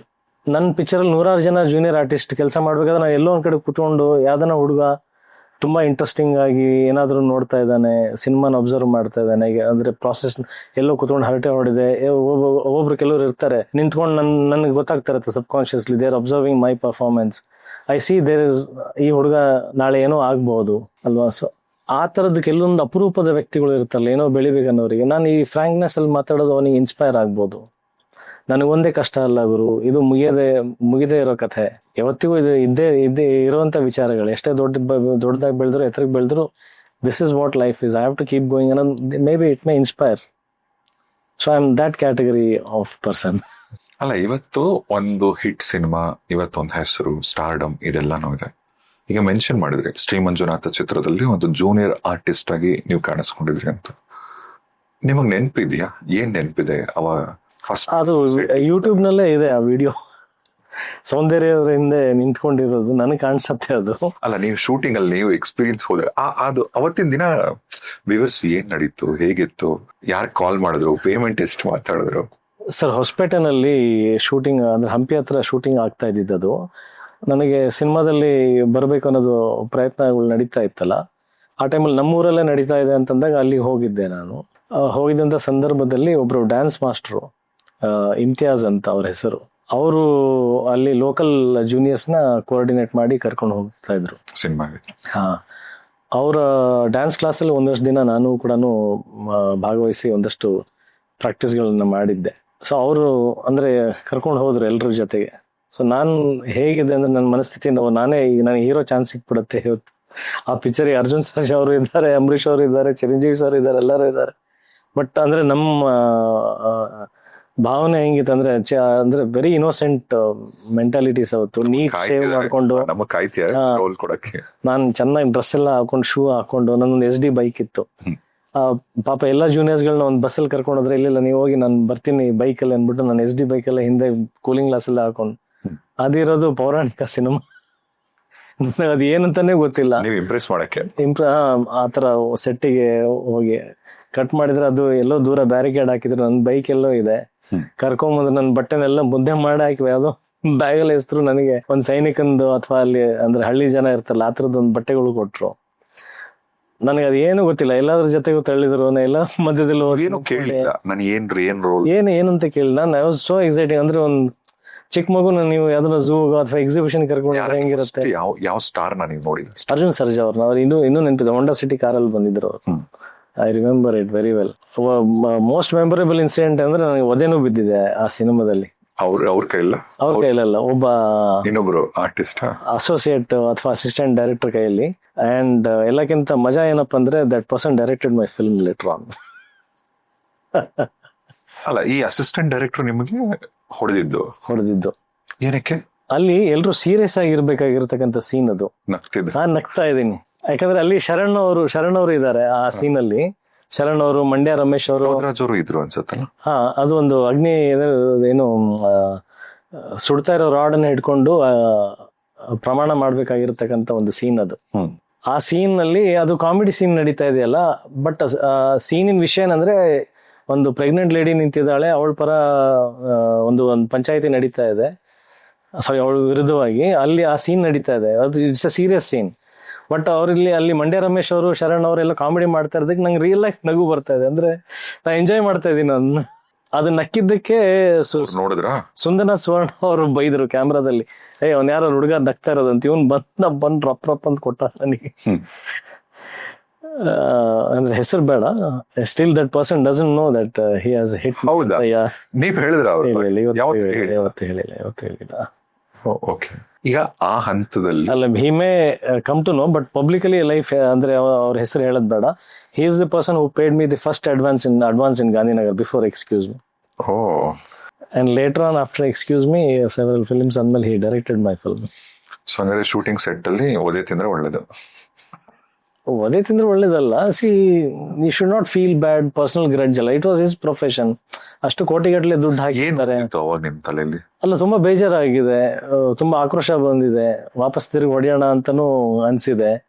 ಅವತ್ತು ಅದ್ರ ಬಗ್ಗೆ ಏನು ಗೊತ್ತಿಲ್ಲ ಅಲ್ಲ. ಆಮೇಲೆ ಸಿನಿಮಾಗೆ ಬಂದಾದ್ಮೇಲೆ ಗೊತ್ತಾಯ್ತು, ಹೌದು ಅಲ್ಲೊಂದು ಹಣ ಹೂಡಿಕೆ ಆಗಿರುತ್ತೆ, ಒಂದೊಂದು ಟೈಮ್ ಮ್ಯಾಟರ್ ಆಗುತ್ತೆ. ಅಷ್ಟೊಂದು ಜನ ಆಕ್ಟ್ ಮಾಡ್ತಿರ್ತಾರೆ, ಯಾರೋ ಒಬ್ಬ ನಗ್ಬಿಟ್ಟಿದ್ದಕ್ಕೆ ಇಡೀ ಸೀನ್ ಸ್ಪಾಯ್ಲ್ ಆಯ್ತು. They had to go for one more take for just one small mistake. ಅದು ಸಿನಿಮಾಗೆ ಬಂದ್ಮೇಲೆ ರಿಯಲೈಸ್ ಆಯ್ತು. ಅವತ್ತದು ಕೋಪ ಬೇರೆ ಇತ್ತು, ಮಗ ಸಿಗ್ಲಿ ಅನ್ನೋ ಥರ ಇತ್ತು ಅದು. ಈಗ ನಿಮ್ಮಲ್ಲಿ ಅವಾಗ ಒಂದು ಲುಕ್ಸ್ ಅಂತ ಬಿಟ್ರೆ ಬೇರೆ ಏನ್ ನಿಮ್ ಡ್ರೈವಿಂಗ್ ಫೋರ್ಸ್ ಏನು? ಅಂದ್ರೆ ಏನ್ ಸ್ಟ್ರೆಂತ್ ಇತ್ತು ನಿಮಗೆ? ನಾನ್ ಹೀರೋ ಗಾಂಧಿನಗರಲ್ಲಿ ಇವತ್ತೇನ್ ನೀವಾಗಿದ್ರಲ್ಲ, ಅವತ್ ನಿಮ್ ಓಕೆ ನೋಡಕ್ ಚೆನ್ನಾಗಿದ್ರ ಅಂತ ಬಿಟ್ರೆ ಏನೇನ್ ನಿಮ್ ಆಸ್ತಿ ಏನ್ ಹೊತ್ಕೊಂಡ್ ಬಂದ್ರಿ ನೀವು ಇಲ್ಲಿಗೆ? From childhood itself, some or the other way, ಅಂದ್ರೆ ಡೆಸ್ಟಿನಿ ಅಂತಾನೆ ಹೇಳ್ಬೋದು. ಬೈ ನೇಚರ್ ಅಂದ್ರೆ ಪ್ರಕೃತಿನೇ ನನಗೆ ಅದು ಎಲ್ಲಾನು ಅದು ಸಪೋರ್ಟಿವ್ ಆಗಿ ಕೊಡ್ತಾ ಬಂದಿದೆ. Starting from my parents. ಎಲ್ಲಿನವರು ನೀವು? ಪ್ರಾಪರ್ ಹೊಸಪೇಟೆ ಅವರು. ಹೊಸಪೇಟೆ ಅವರು. ನಂಗೆ ಸುಮಾರು ಜನ ಅದೊಂದಿದೆ, ಅಜಯರಾವ್ ಅಂದ್ರೆ ಮರಾಠಿ ಅಂತ ಮರಾಠಿ ಅಂತಾರೆ, ಒರಿಸ್ಸಾ ಅವರು ಅಂತ. ನಾನು ಬೆಳೆದಿದ್ದು ಒರಿಸ್ಸಾದಲ್ಲಿ. ಒಂದು 10 ವರ್ಷ ಒರಿಸ್ಸಾದಲ್ಲಿ ಬೆಳೆದಿದ್ದು. ನೀವು ಮೂಲತಃ ಹೊಸಪೇಟೆನೆ. ನಮ್ಮ ತಂದೆಯವರು ಹೊಳಲ್ ಅಂತ, ಹೂವಿನ ಹಡಗಲಿ ಹತ್ರ ಹೊಳಲ್ಲು, ರಾಣೆಬೆನ್ನೂರು ಹೊಳಲ್ ಏನಿದೆಯಲ್ಲ ಅಲ್ಲಿ. ನಮ್ಮ ತಾಯಿ ರಟ್ಟಿಹಳ್ಳಿ ಅಂತ, ಮಾಸೂರು ರಟ್ಟಿಹಳ್ಳಿ ಎಲ್ಲ ಬರುತ್ತಲ್ಲ ಆ ಕಡೆ. ನಾವು ಉತ್ತರ ಕರ್ನಾಟಕದವರು. ಆಮೇಲೆ ನಮ್ಮ ತಂದೆ ತಾಯಿ ಮದುವೆ ಆದ್ಮೇಲೆ ಅವ್ರು ಹೊಸಪೇಟೆಯಲ್ಲಿ ಸೆಟ್ಲ್ ಆದರು. ನಾನು ಹುಟ್ಟಿದ್ದು ಹೊಸಪೇಟೆನ. ಏನ್ ಮಾಡ್ತಿದ್ರು ಅಪ್ಪ? ನಮ್ಮ ತಂದೆ ಮುಂಚೆ ಅಂದ್ರೆ ಹೊಸಪೇಟೆಯಲ್ಲಿ ಇದ್ದಾಗ ಅಲ್ಲಿ ಒಂದು steel factory, Sandur manganese iron ore ಅಂತ, ಸ್ಮೈರ್ ಅಂತ, ಅಲ್ಲಿ ಫೋರ್ಮ್ಯಾನ್ ಆಗಿ ಕೆಲಸ ಮಾಡ್ತಿದ್ರು. ಅಂದ್ರೆ ವೆಲ್ಡಿಂಗ್ ಅದೆಲ್ಲ ಮಾಡುವಂಥದ್ದು. He was but very well educated. ಆಮೇಲೆ ಅವರಿಗೆ ಹೋಗ್ತಾ ಅಂದ್ರೆ ಒರಿಸ್ಸಾದಲ್ಲಿ ಅವ್ರಿಗೆ ಕೆಲಸ ಸಿಕ್ತು, ಮಿತ್ತಲ್ ಗ್ರೂಪ್ಸ್ ಅಲ್ಲಿ. ಮಿತ್ತಲ್ ಸ್ಟೀಲ್ಸ್ ಇದೆಯಲ್ಲ, ಅದರದ್ದು ಒಂದು ಬ್ರಾಂಚ್ ಇಸ್ಪಾತ್ ಅಲಾಯ್ಸ್ ಅಂತ ಒರಿಸ್ಸಾದಲ್ಲಿ. ಅಲ್ಲಿ ಕೆಲಸ ಮಾಡ್ತಾ he grew to a very higher position. ಅಲ್ಲಿ ಕಂಪನಿ ವೈಸ್ ಪ್ರೆಸಿಡೆಂಟು ಆದರು ಅವರು. ನೀವೆಲ್ಲ ಫ್ಯಾಮಿಲಿ ಶಿಫ್ಟ್ ಆಗಿದ್ರಿ ಒರಿಸ್ಸಾಗೆ? ಕಂಪ್ಲೀಟ್ ಫ್ಯಾಮಿಲಿ ಶಿಫ್ಟ್ ಆಗಿದ್ವಿ. ತದನಂತರ ನಮ್ಮ ಅಣ್ಣ, ನಮ್ಮ ಅಕ್ಕ ಮತ್ತೆ ನಮ್ಮ ತಾಯಿ, 3 ಜನ. ನೀವು ಕೊನೆಯವರು? ನಾನು ಕೊನೆಯವನು. ಎಲ್ರು ವಾಪಸ್ ಶಿಫ್ಟ್ ಆದ್ರು ಹೊಸಪೇಟೆಗೆ. ಅಂದ್ರೆ ನಮ್ಮ ತಂದೆ ವಾಪಸ್ ನಮ್ಮ ಊರಿಗೆ ಹೋಗೋಣ ಅನ್ನೋದಿರತ್ತಲ್ಲ, ಅಂದ್ರೆ ಆ ಒಲವು ಇರತ್ತಲ್ಲ, ನಮ್ಮ ಮಣ್ಣು ಅಲ್ಲಿಗೆ ಹೋಗೋಣ, ಏನಾದ್ರು ಅಲ್ಲೇ ಮಾಡ್ಕೊಂಡಿರೋಣ ಅಂತ. ಸೊ ಅವ್ರದ್ದು ಸ್ಕೂಲಿಂಗ್ ಮುಗಿದೋಗಿತ್ತು, ನಮ್ಮ ಅಣ್ಣ ಅಕ್ಕದು. ಇಲ್ಲೇ ಇದ್ರೆ ಕಂಟಿನ್ಯೂ ಆದ್ರೆ ಇಲ್ಲೇ ಇದ್ಬಿಡ್ತೀವಿ ಅಂದ್ಬಿಟ್ಟು ಕಾಲೇಜಿಗೆ ನಮ್ಮ ಅಕ್ಕ ನಮ್ಮ ಅಣ್ಣ ಅವ್ರನ್ನ ಹೊಸಪೇಟೆ ಕಳ್ಸಿದ್ರು. ಅವ್ರ ಜೊತೆ ನಮ್ಮ ತಾಯಿನೂ ಬಂದ್ರು. ನಾನು ನಮ್ಮ ತಂದೆ ಇಬ್ಬರೇ ಅಲ್ಲಿ 1 ವರ್ಷ ಉಳ್ಕೊಂಡ್ವಿ. ಯಾಕಂದ್ರೆ ನನ್ನ ಸ್ಕೂಲ್ ಇನ್ನು ನಾನು ಜಸ್ಟ್ ಪ್ರೈಮರಿ, ಅಂದ್ರೆ ಅವಾಗ ICSE ಸಿಲೆಬಸ್ ಅಲ್ಲಿ ಓದ್ತಾ ಇದ್ವಿ, ಸೊ ನೋ ಪ್ರೈಮರಿ. ನಾನು 7th ಸ್ಟ್ಯಾಂಡರ್ಡ್ ಅಲ್ಲಿ ಇದ್ದೆ. ನಮ್ಮ ತಂದೆ ಜೊತೆ ಒಬ್ಬನೇ ಇದ್ದಿದ್ದಕ್ಕೆ ನಮ್ಮ ತಂದೆ ನಾವು ತುಂಬಾ ಮುದ್ದು ಮಾಡೋರು, ತುಂಬಾ ಅಂದ್ರೆ ತುಂಬಾ ಪ್ರೀತಿಯ ಮಗು ಅವ್ರಿಗೆ. ಕೇಳಿದೆಲ್ಲ ಕೊಡ್ಸೋರು, ಅಂದ್ರೆ ಕೇಳಿದ್ದೆಲ್ಲ ಕೊಡ್ಸೋ ಅಂತ. ಅಂದ್ರೆ ನಾವೇನು ಕೇಳ್ತಾ ಇರಲಿಲ್ಲ, ಹಠಾನು ಮಾಡ್ತಾ ಇರಲಿಲ್ಲ, ಬಟ್ ಪ್ರೀತಿ ಅಂದ್ರೆ is to give that kind of abundance of love. ಅಲ್ಲ, ಈಗ ಎಷ್ಟೋ ಜನ ಅಚೀವರ್ಸ್ ಸ್ಟೋರಿಗಳಲ್ಲಿ ಕೇಳ್ತೀವಲ್ಲ, ನಮ್ಮ ಬಾಲ್ಯದ ದಿನಗಳಲ್ಲಿ ಮನೆಗಳಲ್ಲಿ ತುಂಬಾ ಕಷ್ಟ ಆಯ್ತು, ಊಟಕ್ಕೆ ಆಗ್ತಿರ್ಲಿಲ್ಲ, ಒನ್ ಟೈಮ್ ತಿಂತಿದ್ವಿ, ಅಪ್ಪ ಅಮ್ಮ ತ್ಯಾಗ ಮಾಡ್ತಿದ್ರು ಅದು ಇದು ಅಂತ. ಈಗ ನಿಮ್ ಚೈಲ್ಡ್ಹುಡ್ ಡೇಸ್ ಅಲ್ಲಿ ಆ ತರದೆಲ್ಲ ನಿಮಗೆ? ಇಲ್ಲ, I was brought up in a very royal way. But ಅದಾದ್ಮೇಲೆ ಅಂದ್ರೆ before coming to Bangalore I had to face a very bad phase. ಕೆಲವೊಂದಂದ್ರೆ ಹಂಗ್ ಬಂತು, because I come to that point. ನಾನು ಎಲ್ಲಿದ್ದೆ, ಅದೇ ಅಲ್ಲಿ ನಮ್ಮ ತಂದೆ ಜೊತೆಗಿದ್ದಾಗ that's where I become a spoiled brat. ಯಾರು ಇರ್ಲಿಲ್ಲ, ನಮ್ಮ ತಂದೆ ಬೆಳಿಗ್ಗೆ ಹೋಗ್ಬಿಡೋರು ಆಫೀಸಿಗೆ, ಫ್ಯಾಕ್ಟ್ರಿಗೆ. ನನಗೆ ಅಂದ್ರೆ ಅವತ್ತೇ ನನಗೊಂದು ಕಾರ್ ಇತ್ತು, ಡ್ರೈವರ್ ಇದ್ರು, ನನ್ನ ಸ್ಕೂಲಿಗೆ ಹೋಗಿ ಪಿಕಪ್ಗೆ ಡ್ರಾಪಿಗೆ ಇಲ್ಲಿ ಒರಿಸ್ಸಾದಲ್ಲೇ. ಸೊ ನಾನು ಅಂದ್ರೆ ಅಲ್ಲಿ ಜಾಸ್ತಿ ಹವ್ಯಾಸಗಳು, ಡ್ಯಾನ್ಸು, ಕರಾಟೆ, ಮೂವೀಸ್ ನೋಡೋದು, ಬ್ರೂಸ್ಲೀಸ್ ಮೂವೀಸ್ ನೋಡೋದು, ಜಾಕಿ ಚಾನ್ ಮೂವೀಸ್ ನೋಡೋದು. ನನ್ನ ಟ್ರಾನ್ಸ್ಫಾರ್ಮೇಶನ್ಸ್ ಅಲ್ಲಿ ಜಾಸ್ತಿ ಆಗೋಯ್ತು. ಅದಾದ್ಮೇಲೆ ನಮ್ಮ ತಂದೆ ಹಿಂಗಿದ್ರೆ ಹಾಳಾಗ್ತಾನೆ ಅಂದ್ಬಿಟ್ಟು ವಾಪಸ್ ನನ್ನ ಹಾಸ್ಪಿಟಲ್ ಕಳ್ಸಿದ್ರು. ಕಲ್ತಿದ್ರ ಲ್ಯಾಂಗ್ವೇಜ್? ಒರಿಯಾ? ಒರಿಯಾ ಕಲ್ತಿದ್ದೀನಿ. ಅಲ್ಲಿ ಎಷ್ಟು ವರ್ಷ ಆಗಿದ್ದು ನೀವು? 10 ವರ್ಷ. 10 ವರ್ಷ. 10th ತನಕ ಇದ್ರಾ? ಇಲ್ಲ, ಟಿಲ್ 7th. ನನ್ನ ಸ್ಟಾರ್ಟಿಂಗ್ ಎಜುಕೇಶನ್ಸ್ ಅಲ್ಲಿಂದಾನೆ. ಒರಿಯಾ ನಿಮಗೆ ಬರುತ್ತೆ ಬರೆಯಕ್ಕೆ, ಓದಕ್ಕೆ? ಇಲ್ಲ, ಓದಕ್ ಬರೆಯಕ್ ಬರಲ್ಲ, ಬಿಕಾಸ್ ಅಂದ್ರೆ ಅದು ಇಂಗ್ಲಿಷ್ ಮೀಡಿಯಂ ICSE ಸ್ಕೂಲ್ ಆಗಿತ್ತು. ಅಲ್ಲಿ 3rd ಲ್ಯಾಂಗ್ವೇಜ್ ಇತ್ತು. ಅದು after 7th we had an option two choose it. So ನನಗೆ ಬೇಸಿಕ್ ಅವೆಲ್ಲ ಅದು ಬೇಸಿಕ್ಸ್ ಗೊತ್ತಿದೆ ಹೊರತು ಫ್ಲೂಯೆಂಟ್ ಆಗಿ ಓದೋದೆಲ್ಲ ಬರಲ್ಲ. ಬಟ್ ಮಾತಾಡ್ತೀನಿ, ಸಂಪೂರ್ಣವಾಗಿ ಅರ್ಥ ಆಗುತ್ತೆ. ಸ್ವಲ್ಪ ಬೆಂಗಾಲಿನೂ ಅರ್ಥ ಆಗುತ್ತೆ. ಒರಿಯಾ ಫ್ಲೂಯೆಂಟ್ ಆಗಿ ಮಾತಾಡ್ತೀನಿ. ಆಮೇಲೆ ಅಪ್ಪ ಇಲ್ಲೇ ಕಳಿಸ್ಕೊಟ್ಬಿಟ್ರು? ನಮ್ಮ ತಂದೆ ಇಲ್ಲೇ ಕಳ್ಸಿಕೊಟ್ರು. ಅದಾದ್ಮೇಲೆ ನಾನು ಮತ್ತೆ ತಿರ್ಗಾ 7th ಅಲ್ಲಿ ಕನ್ನಡ ಓದೋದು ಬರೆಯೋದು ನಾನು ಕಲ್ತಿದ್ದು. ಇದೆಲ್ಲ ಇಲ್ಲ ಹಾಸ್ಪಿಟಲ್? ಓಕೆ. ಅವಾಗ 7th ಸ್ಟ್ಯಾಂಡರ್ಡ್ ಎಲ್ಲ ಕಾಲಿಟ್ಟಾಗ, ಹೈಸ್ಕೂಲಿಗೆ ಹೋದಾಗ ಅವಾಗ ಯಾರ ಸಿನಿಮಾ ಹೀರೋಗಳು ಇನ್ಫ್ಲೂಯೆನ್ಸ್ ಮಾಡೋರ ನಿಮ್ಮನ್ನ? ಅಥವಾ ಯಾವ ಸಿನಿಮಾಗಳು ನೋಡಿದಾಗ ತುಂಬಾ ಅಟ್ರಾಕ್ಟ್ ಆಗಿ? ನಾನು ಅಲ್ಲಿ ಒರಿಸ್ಸಾದಲ್ಲಿದ್ದಾಗ ಜಾಸ್ತಿ ಹೆಚ್ಚು ನೋಡಿದ್ದು ನಾನು ಇಂಗ್ಲಿಷ್ ಫಿಲ್ಮ್ಸ್ಗಳನ್ನೇ. ಅವಾಗ HBO ಚಾನೆಲ್ಗಳು ಜಾಸ್ತಿ ಪಾಪ್ಯುಲರ್ ಇರ್ತಾ ಇತ್ತು. HBO and Star Plus, AXN ಆಮೇಲೆ ಬಂತು. ಸೊ ಆ ಮೂವೀಸ್ಗಳು, ನಮ್ಮ ತಂದೆ he was a voracious reader. ಅವ್ರ ಹತ್ರ ಸಿಕ್ಕಾಪಟ್ಟೆ ಕಲೆಕ್ಷನ್ಸ್ ಆಫ್ ನಾವೆಲ್ಸ್ ಇತ್ತು. I use to read lot of novels, more than school books. ಆಮೇಲೆ ಅವಾಗ್ಲೇ ನಾನು ಇಂಗ್ಲಿಷ್ ಮೂವೀಸ್ ಜಾಸ್ತಿ ನೋಡಿದ್ದು ನಾನು. So that is how cinema ಅನ್ನೋದು ನನಗೆ ತಲೆನಲ್ಲಿ ಜಾಸ್ತಿ ಗಾಢವಾಗಿ ಬಂದಿದ್ದು. ಆಮೇಲೆ ನಾನು ಇಲ್ಲಿ ಬಂದಾಗ್ಲೂ ಅಂದ್ರೆ ನಮ್ಮ ತಾಯಿನೂ ಅಂದ್ರೆ ಯಾವತ್ತು ಬೈದಿಲ್ಲ, ಹೊಡೆದಿಲ್ಲ. ನಮ್ಮ ತಂದೆನೂ ಯಾವತ್ತು ಬೈದಿಲ್ಲ, ಹೊಡೆದಿಲ್ಲ. ಅಂದ್ರೆ the best friends in my life ಅವರೇ ಆಗಿದ್ದು. ಅಣ್ಣ ಏನ್ ಹಾಕೊಡ್ತಿರ್ಲಿಲ್ವಾ? ಅಣ್ಣ ಸ್ವಲ್ಪ ಅಂದ್ರೆ ನಾನು ಜಾಸ್ತಿ ಓದ್ಬೇಕು ಅನ್ನೋದು ನಮ್ಮ ಅಣ್ಣನಿಗೆ ಸ್ವಲ್ಪ ಕಾಳಜಿ ಜಾಸ್ತಿ, ಕನ್ಸರ್ನ್, ಇವನ್ ಹಾಳಾಗಬಾರ್ದು. ನನಗೆ ಹೊಸಪೇಟೆಗೆ ಬಂದ್ಮೇಲೆ ಏನಾಯ್ತು, ನನಗೆ ಆಟೋದವರು ಫ್ರೆಂಡ್ಸು, ಕಾಲೇಜ್ ಹುಡುಗರು, ಡಿಗ್ರಿನಲ್ಲಿ ಓದೋರು ಫ್ರೆಂಡ್ಸು. ನನ್ನ ಹೈಸ್ಕೂಲಲ್ಲಿ ಇರ್ಬೇಕಾದ್ರೆ degree students use to come to home ಹೊರಗೆ. ಅಂದ್ರೆ ಅವಾಗ ಹೆಂಗಿರ್ತದೆ, ಬೈಕ್ ಸೈಕಲ್ ಅಜಯ್ ಅಂತ ಕರೆಯೋರು. ಗೇಟ್ ಹೊರಗಡೆ ಕೂಗಿದ್ರೆ ನಾವು ಬರೋದು, ಎಲ್ಲೋ ಒಂದ್ ಕಡೆ ಅಡ್ಡ ಹಾಕೊಂಡು ಹೋಗೋದು, ಈ ತರ ಜಾಸ್ತಿ ಆಗ್ತಾ ಇತ್ತಲ್ಲ. So he was more concerned about it. ಓದ್ಬೇಕು, ಇವನೇನಾದ್ರು ಸಾಧನೆ ಮಾಡ್ಬೇಕು, ತಂದೆ ತರನೇ ಇಂಜಿನಿಯರ್ ಆಗ್ಬೇಕು. ಅಂಡ್ ಅವರು ಇಂಜಿನಿಯರಿಂಗ್ ಮಾಡಿದ್ರು ನಮ್ಮ ಅಣ್ಣನು. He was also a topper. But ನನ್ ಸ್ಲೋಲಿ ಚೆನ್ನಾಗಿ ಓದ್ತಿದ್ರು. ನಂದು ಎಜುಕೇಶನ್ ಕಡೆ ಒಲವು ಕಡಿಮೆ ಆಯ್ತು. ಸೊ ಸ್ಕೋರಿಂಗು ಸ್ಲೋಲಿ ಡಿಕ್ರೀಸ್ ಆಗ್ತಾ ಹೋಯ್ತು. ಬಿಕಾಸ್ ಎಕ್ಸ್ಟ್ರಾ ಕರಿಕ್ಯುಲರ್ ಆಕ್ಟಿವಿಟೀಸ್ ಜಾಸ್ತಿ ಆಯ್ತು. ನಾನು ಸ್ಕೌಟ್ಸ್ ಅಲ್ಲಿ ಇದ್ದೆ, ಕರಾಟೆ ಟೂರ್ನಮೆಂಟ್ಸ್ ಹೋಗೋದು, ಡ್ಯಾನ್ಸ್ ಪ್ರಾಕ್ಟೀಸ್ ಮಾಡೋದು. ಬೆಂಗಳೂರಿಗೆಲ್ಲ ಬರ್ತಿದ್ರೆ? ಇಲ್ಲ, ಬೆಂಗಳೂರು ಬಂದಿಲ್ಲ. ಅಲ್ಲ, ಟೂರ್ನಮೆಂಟ್ ಅದು ಇದು ಅಂತೆಲ್ಲ? ಟೂರ್ನಮೆಂಟ್ ಇಲ್ಲಿವರೆಗೆ ಬೆಂಗಳೂರಿಗೆ ಬಂದಿಲ್ಲ ನಾವು. ಆ ಕಡೆನೆ ಸ್ಕೌಟ್ಸ್ ಕ್ಯಾಂಪ್ ಅಲ್ಲಿ ಒಂದು ಜಾಂಬೂರಿ ಆಗಿತ್ತು, ತುಮಕೂರಲ್ಲಿ ಆಗಿತ್ತು, ಸ್ಟೇಟ್ ಜಾಂಬೂರಿ. ಅವಾಗ ಇಲ್ಲಿ ತುಮಕೂರುವರೆಗೆ ಬಂದಿದ್ವಿ. ಬೆಂಗಳೂರಿವರೆಗೂ ಯಾವತ್ತೂ ಬಂದಿರಲಿಲ್ಲ. ಬೆಂಗಳೂರಿಗೆ ಬಂದಿದ್ದು ಸಿನಿಮಾಗೋಸ್ಕರನೇ. ಟೂರ್ನಮೆಂಟ್ಸ್ ಎಲ್ಲ ಕಡೆ ಎಲ್ಲ, ಉತ್ತರ ಕರ್ನಾಟಕ ಕಡೆ ಎಲ್ಲ ಆಗಿದೆ. ಸರಿ, ಇವಾಗ ಈ ಕರೆಂಟ್ ಯಾವಾಗಿಂದ ಶುರು ಆಗಿತ್ತು ನಿಮ್ಮನ್ನ ಅಟ್ರಾಕ್ಟ್ ಮಾಡಕ್ಕೆ ಸಿನಿಮಾ? ಇಲ್ಲ, ಅವಾಗಿಂದ ಚಿಕ್ಕವನಿದ್ದಾಗಿಂದಾನೆ I had the dream to come into films. ಒರಿಸ್ಸಾದಲ್ಲಿ ಇರ್ಬೇಕಾದ್ರೇನೆ, ಚಿಕ್ಕ ಹುಡುಗ ಇದ್ದಾಗಲೇ I use to say to everybody, ನಮ್ಮ ಪೇರೆಂಟ್ಸಿಗೂ ಡಿಸ್ಕಸ್ ಮಾಡ್ತಿದ್ದೆ, I want to go into films ಅಂತಾನೆ ಹೇಳ್ತಾ. ಏನನ್ನೋರು ಅವಾಗೆಲ್ಲ ಅಪ್ಪ ಎಲ್ಲ? ಏನಿಲ್ಲ, ಖುಷಿ ಪಡೋರು. ಅವರು ನನಗೆ ಎಷ್ಟೊಂದು ಮೂವಿ ಸಜೆಸ್ಟ್ ಮಾಡೋರು. Most of the films were suggested by my father. ಈ ಮೂವಿ ನೋಡು, ಆ ಮೂವಿ ನೋಡು ಅಂತೆಲ್ಲ. ಅದೇ ಯಾವತ್ತು ಅವರು ಡಿಸ್ಕರೇಜ್ ಅಂತ ಯಾವತ್ತು ಮಾಡಿಲ್ಲ. ದಟ್ಸ್ ಹೌ ನಾನು ಹೇಳಿದ್ದು. ಪ್ರಕೃತಿ ಅದಕ್ಕೆಲ್ಲ ಅಂದ್ರೆ ಸಾಥ್ ಕೊಡ್ತಾ ಬಂದಿದ್ದು ಅಂತ ಹೇಳಿದ್ದೆ. ನಾ ಹೇಳಿದ್ನಲ್ಲ, ಮೂಲತಃ ನಮ್ಮ ಪೇರೆಂಟ್ಸ್ ಇಂದಾನೆ ಚಿಕ್ಕವನಿದ್ದಾಗಿಂದ ಅಲ್ಲಿಂದ ಸ್ಟಾರ್ಟ್ ಆಗಿದ್ದು. Everything by nature, everything pushed me towards this. ಎಲ್ಲೂ ಅಡಚಣೆಗಳು ಬೇಡ ಅನ್ನೋದು ಡಿಸ್ಕರೇಜ್ಮೆಂಟ್ ಎಲ್ಲೂ ಬಂದೇ ಇಲ್ಲ. ಈಗ ಸಂಬಂಧಿಕರೆಲ್ಲ ಜಾಸ್ತಿ ಬರೋದು ಹೋಗೋದು ಅದೆಲ್ಲ ಇತ್ತ ಮನೇಲಿ? ಎಲ್ಲಿ? ನಿಮ್ಮ ಮನೇಲಿ ಹೊಸಪೇಟೆ ಮನೆಗೆ? ಹಾ ಹೌದೌದು, ವೆರಿ ಬಿಗ್. ನೀವು ಫ್ಯಾಮಿಲಿ ಫಂಕ್ಷನ್ಗಳಿಗೆ ಹೋಗೋದು? ಹಾ ಇಲ್ಲ ಇದೆ. ನಾನು ಆಕ್ಚುಲಿ ಓದೋದನ್ನ ಡಿಸ್ಕಂಟಿನ್ಯೂ ಮಾಡ್ತೀನಿ ಅಂತ ನಮ್ಮ ತಂದೆಗೆ ನಾನು ಫೋನ್ ಮಾಡಿ ಹೇಳಿದೆ. I didn't pass my second PU exam ಬರ್ದಿಲ್ಲ ನಾನು. ಸೆಕೆಂಡ್ PUC ಬರ್ದಿಲ್ಲ ನಾನು ಇಲ್ಲಿವರೆಗೂ. ಏನಾದರೂ ಸರ್ಟಿಫಿಕೇಟ್ ಇದೆ ಅಂದ್ರೆ SSLC ಮಾರ್ಕ್ಸ್ ಕಾರ್ಡ್ ಅಷ್ಟೇ.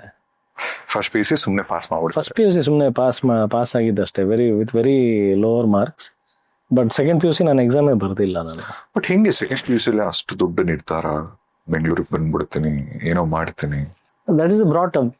ನಾನು ಇವಾಗ 7th ಸ್ಟ್ಯಾಂಡರ್ಡ್ ಅಲ್ಲಿ ಇದ್ದಾಗಲೇ ಒರಿಸ್ಸಾದಲ್ಲಿ ನಮ್ಮ ತಂದೆ ಇರ್ತಾ ಇದ್ರಲ್ಲ.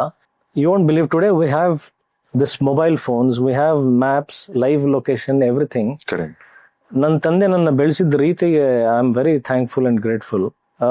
ದಿ ರೀಸನ್, ನಾನು ಆ ಟೈಮಲ್ಲಿ 7th ಸ್ಟ್ಯಾಂಡರ್ಡ್ 8th ಸ್ಟ್ಯಾಂಡರ್ಡ್ ಆ ಥರ ಓದೋವಂಥ ಟೈಮಲ್ಲಿ ಸಮ್ಮರ್ ಹಾಲಿಡೇಸಲ್ಲಿ ನಮ್ಮ ತಂದೆ ನನ್ನ ಕರ್ಸ್ಕೊಳ್ಳೋರು ಒರಿಸ್ಸಾಗೆ by train alone. Amravati express 3 PM from Hospet. ನಾವು ಹೋಗಿ ವಿಜಯವಾಡದಲ್ಲಿ ಟ್ರೈನ್ ಚೇಂಜ್ ಮಾಡ್ತೀವಿ. East coast express 4:30 PM. ಅಂದರೆ third day it will reach Orissa, Balasore. Balasore ಅಂತ ಊರು. ಸೊ ಫ್ರಮ್ ಹೊಸಪೇಟ್ ಇವತ್ತು ಬಿಟ್ಟಿದ್ದೀನಿ ಅಂದ್ರೆ ನಾನು ನಾಡಿದ್ದು ರೀಚ್ ಆಗೋದು. Just imagine, nobody knows where I am. That small young boy, he leaves home with bag. ಮಾರನೇ ದಿನಾನೇ ಅವನು ಇಳಿದು ಅಲ್ಲಿ ನಮ್ಮ ಡ್ರೈವರ್ ಕಾರಲ್ಲಿ ಪಿಕ್ ಮಾಡಕ್ ನಿಂತಾಗ ನಾನು ಬಂದ್ಬಿಟ್ಟು ಕಪಿಲ್ ಅಂಕಲ್ ಮೇ ಆಗ್ಯಾ ಅಂತ ಅಂದ್ಬಿಟ್ಟು ಹೇಳೋವರೆಗೂ ಯಾರಿಗೂ ಗೊತ್ತಿಲ್ಲ ನಾನು ಸೇಫ್ ಇದೀನ ಇಲ್ಲ ಅಂತ. Imagine the guts of my father.